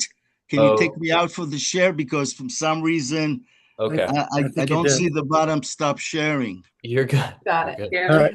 Can we throw in Mark? Yeah, can we promote Mark so we can answer Yes, Commissioner yes, Kaplan's please question? do that. Mark's here. Yes. Thank All you. right, I I'm don't know going to swear what's. in Mark. Thank you, Mr. Stern. Thank you. Mark, do you swear any testimony you give tonight is going to be the truth, the whole truth, and nothing but the truth? Yes, I do. And And for the my record, license is still in good standing. Thank Thank you, you. Mark. You may proceed. Okay, I'm gonna share my screen real quick. And you're looking at the site plan. This is part of the set that was already in the portal. So you're looking at the site plan, and I think your question had to do with the bump out at the corner here. Is that what your question was? That's correct, Mark. I don't think you're sharing your shared. screen though. I am not. Oh, okay. Okay. Okay. All right. Just took a while. Okay. There you go. So this is the site plan, drawing C1. This is the plan that was on the portal.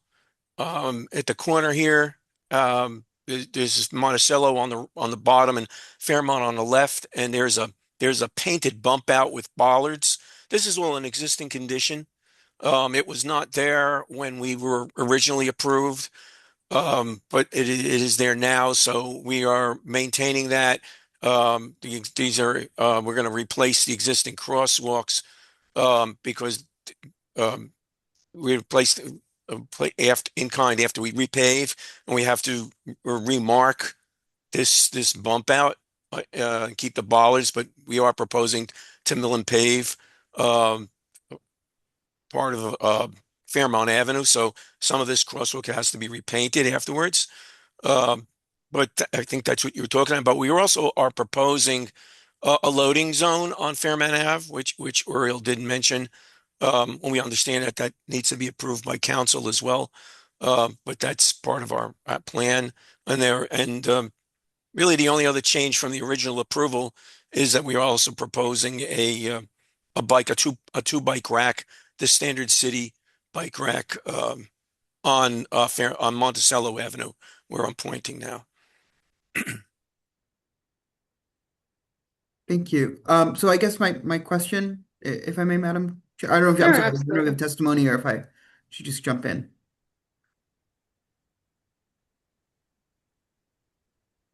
Okay, I'll just jump in. The painted bump out is shown. Would you be amenable to extending the curb to make this a hardened bump out? I have no issue with that. It may be a little bit of a drainage issue.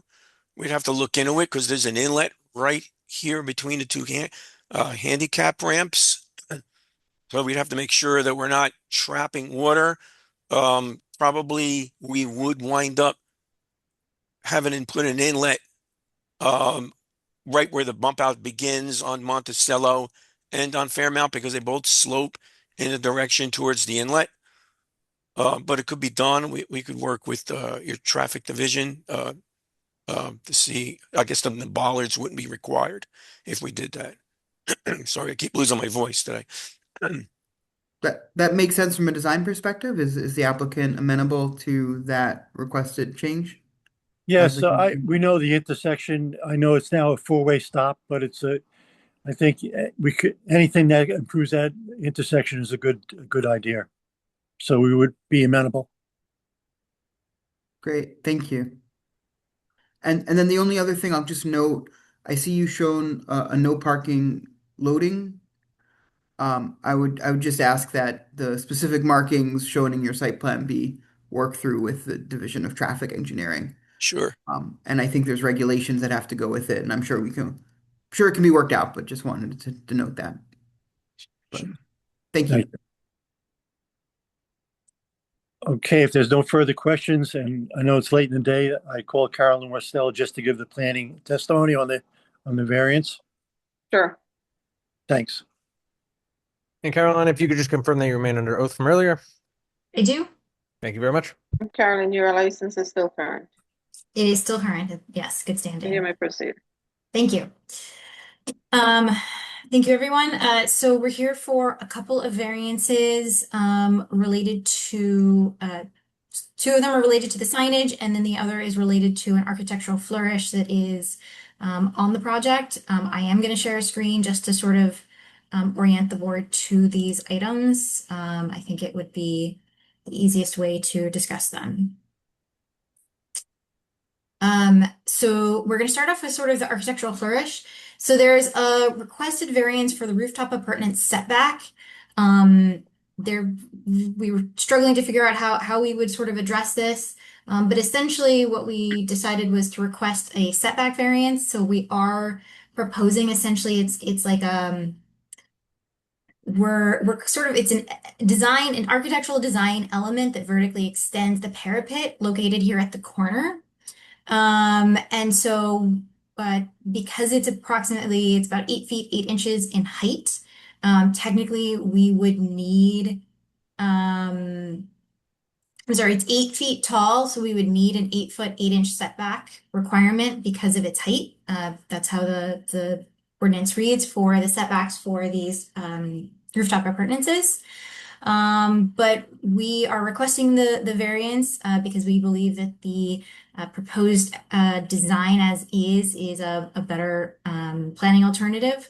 Again, it's the intent for the standard of setting back the appurtenances is that you're trying to hide them from view. They're typically a bulkhead or mechanical systems are not things that you really want to showcase. In this case, this is an architectural flourish at the corner. So we do want to highlight it as part of the design. We do think it's an appropriate design here at a corner. It sort of creates a bookend to the corner of the block and does add visual interest right at the corner. So we think it's a better planning alternative to have that design, but we do need relief for it. Then the other thing that we will need is relief for commercial signage. So we're proposing 5 commercial signs to be located along the ground floor facade. So it would be 3 here, I believe this is Monticello. Monticello. And then there would be 2 on Fairmount. So as you can sort of see here, there are 4 stores. So each store would have 1 sign, and then the store here at the corner would have 2, 1 for each corner. We do require relief because the NC signage standards only permit 1 commercial sign per frontage for corner properties. There's nothing in there that really explicitly states that we can get 1 sign per commercial space. It's just a standard 1 sign per property. So it really doesn't it doesn't address the impact or the issue you would have when you have a building that's larger and has been designed to have multiple smaller commercial spaces. So we do think that, again, that this is a more appropriate design because then each commercial space would have its own sign, and then the one at the corner would have 2 signs, which is sort of as contemplated within the zoning ordinance that corner commercial would have 2 signs. And then we also need a sign for the commercial signage area. So there is a maximum total signage area of 20 square feet. Each of our signs are approximately 7 square feet. So when you add them up cumulatively, it is 35 square feet.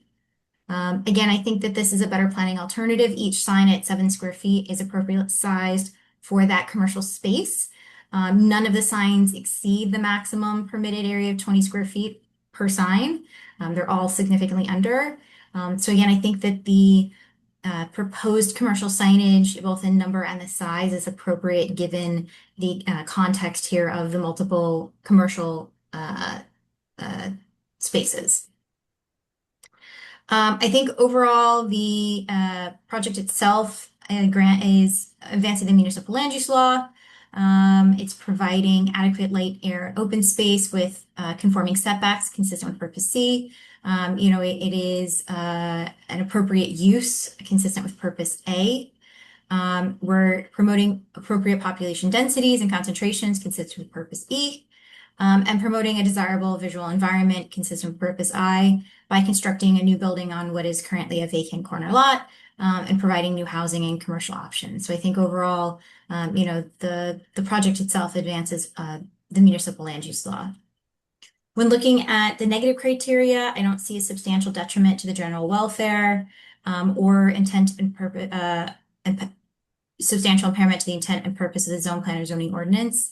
Again, the variances requested relate to the specific conditions here with multiple commercial spaces and the architectural flourish at the corner. And I think that both the requested variances result in a better project overall than being compliant. So I think overall the variances could be granted and both the positive and the negative criteria have been met. I think that brings my testimony. Thank you, Carolyn. Any questions from the board? Okay. I'd like now to open to the public. Is there anyone from the public? If there's no one from the public, I'd like to close the public portion. Second it. Public is closed. Ben? Yes, I agree with the testimony provided by the applicant. The purpose of the neighborhood commercial zone is to provide neighborhood scale commercial opportunities, and I think the variances for the signage advance that purpose. So overall, staff recommends approval, provided that the applicant agree to the conditions from the staff memo dated May 27th, 2026. We do, and also the condition from Commissioner Kaplan. Yes. All right. Great. Then staff recommends approval. Thank you. I'd like to entertain a motion. I'd like to make a motion to approve case P2025-0246 as presented to the board with all staff recommendations and conditions. Second it. All right. Vice Chair Wick, Aye. Commissioner Kaplan, Aye. Commissioner Capers, Aye. Commissioner Conaway, Aye. Councilperson Little, Aye. Commissioner Barnaby, Aye. Commissioner Stamato, Aye. and Madam Chair Gongadin. Aye. Motion carries, all in favor. Thank you. All right, thank you for going overtime. Appreciate it very much. That wraps us up for tonight. Kim, can we get everyone that's remaining to adjourn? Promoting Thomas Lean. Mr. Connolly had another one. Is he agreed on that? Yeah, I agree on my next application to adjournment. Okay. Mr. O'Connell, just be reminded that you are going to have to renotice as we're going back in person. I'll get back to Cameron and then I'll renotice. Thank you, Santa. Thank you, Gene. Hello, Tom. Yes, I hope I'm looking at the most recent agenda. I have item 24, which is P 2024-0106. Yes. I request that it be carried to next available meeting with preservation of notice, as I will with the rest of my applications. Mr. Lean, we're going to renotice everything as we're going back in person. Understood, yes. Okay. The only person I don't see in the audience is Stephen Joseph. Stephen Joseph. Yeah, so I think we're gonna have to adjourn him. Okay. And let the record reflect that Mr. Joseph has left the meeting. 292 Van Horn. It's case P 2025-0138. It is going to be adjourned. It'll be assigned a new date, and Mr. Joseph will have to notice for that new date, as it will be an in-person meeting. Okay. And what about 32, Mr. Pepe? I don't see Don or That's 32 and 33. correct. Yeah, I don't. Hello? 34. Oh, I promoted Nicholas because I thought it was Nicholas Charami. Hello? Yes, good evening. So I am the daughter of Mary Celestine, the owner of 290 Van Horn. I understand that that one case is going to adjourn, but I have been on this meeting for like 6 hours. Okay. Um, Respectfully, now it's going to be in person. Yes, ma'am. Is that my understanding? Yes, Yeah. So ma'am. this is the Ma'am, third you're time. represented by Mr. Joseph. So reach out to Mr. Joseph in the morning. It will be in person. It will be another agenda. And he will renotice for that meeting when that meeting is scheduled. Hey, Cam, Yes, I Gene. just realized I have number 32 on the agenda too, so we'll adjourn that after we notice. Okay, thank you. I was waiting for that. Okay. Okay. It's 32, 33, 34. All right, everybody, hold on. So case 32 on the agenda is P2026-0019. It's 49 Fisk Street, and Don Pepe represents the applicant. Case 33 is P2025-0223. It is 49 Fisk Street, and Don Pepe represents the applicant.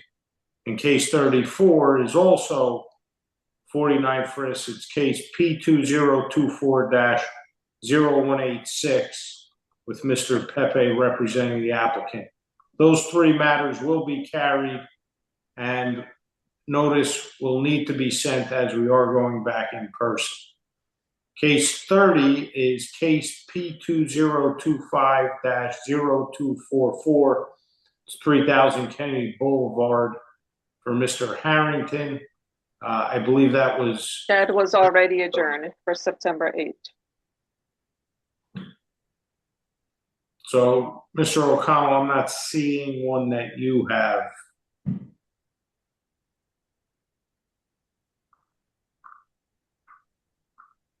I don't know what he was referring to. I think on the earlier agenda, his P2343 for 300 commuter ball was 32 or something. But Yes, that's right. Yeah, that was an old agenda. That was listed under adjournments, Gene. Oh, okay, All right. fine. Sorry, Cam. No All right, worries. thank you. All right, good night. Good night. All right, can we finish there? Can we move on to resolutions? Ken. I believe we have 8 resolutions. Yes, we do. Okay. First one, applicants Harborside Unit A Urban Renewal LLC for minor site plan approval with C deviations, signage, 200 Green Street, Jersey City, New Jersey, block 11603, lot 31.03, which is case number P2025-0018. Resolution City of Jersey City Planning Board in the matter of 53 Beacon Avenue, application number P2025-0099, decided July 28th, 2026, memorialized August 25th, 2026, application for preliminary and final major site plan approval. Resolution City of Jersey City Planning Board in the matter of 235 16th Street, application number P2025-0184 and P2025-0185, decided July 28th, 2026, memorialized August 25th, 2026, application for preliminary and final major subdivision approval and preliminary and final major site plan approval with C variance, deviation, and design waiver exception relief. Applicant 627 Palisade Avenue Project LLC for minor subdivision approval, 627 Palisade Avenue, Jersey City, New Jersey, block 1704, lot 11, case number P2026-0013. Resolution of the Planning Board of the City of Jersey City regarding amendments to the Powerhouse Art District redevelopment plan, case number P2025-0125.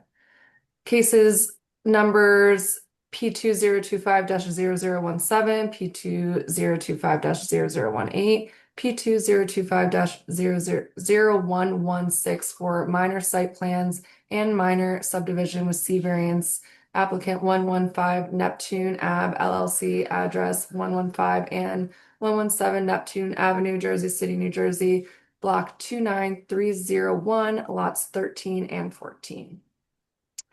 Resolution City of Jersey City Planning Board in the matter of Delancey Development LLC 417 through 427 Hoboken Avenue, Block 8101, lots 9 through 11, P20-168, decided on July 14th, 2026. Memorialized on August 25th, 2026, Journal Square 2060, redevelopment plan area, Zone 4. Neighborhood mixed use application for preliminary and final major site plan approval with deviations. Last one, applicant Laxmi MA Academy URE LLC for final major site plan amendment approval, 147 Academy Street, Block 12309, Lot 3.01, Jersey City, New Jersey, case number P2025-0257. Can we get a second? Second. Commissioner Barnaby. Come back. Commissioner Kaplan. Aye. Councilperson Elena Little. Aye. Commissioner Conaway. Aye. Commissioner Capers. Aye. Commissioner Stamato. Aye. Commissioner Barnaby. Vice Chair Wick. Aye. And Madam Chair Gungadin. Aye. Okay, 7 commissioners voting in favor, 1 absent. Thank you. Our next meeting is September 8th, and that meeting will be in person. My understanding is our cutoff time promptly has to be 10 p.m. Correct. Okay. So we will start promptly at 5:30 to get as much as possible into our agenda so that we can finish promptly at 10. Cam, Do we who do need I, to- Cam, who do I speak to if I want a parking pass for the garage? We could talk to the building manager, Jim Madden. We could talk to them. Okay, thank you. Any executive sessions? I'm No? all set. No, ma'am. No, ma'am. Motion to adjourn? Second. Yes. Motion. Motion. Adjourn. Thank you all. All the above. And see you all soon. Enjoy you the all rest in of the person. summer. Looking Thank you, forward everyone. to Thank you, guys. meeting you commissioners, new commissioners who we haven't seen yet. Yes. Yeah. And we Yeah. certainly Good to- will on September 8th. Bye. Thanks, everybody. Bye. Thanks, everyone. Thank Good night, you. everyone. Okay. Bye. Lovely night. Tomato. Hey, what's up, big guy? How are you? All right, brother. You have a good night. You too. Look at every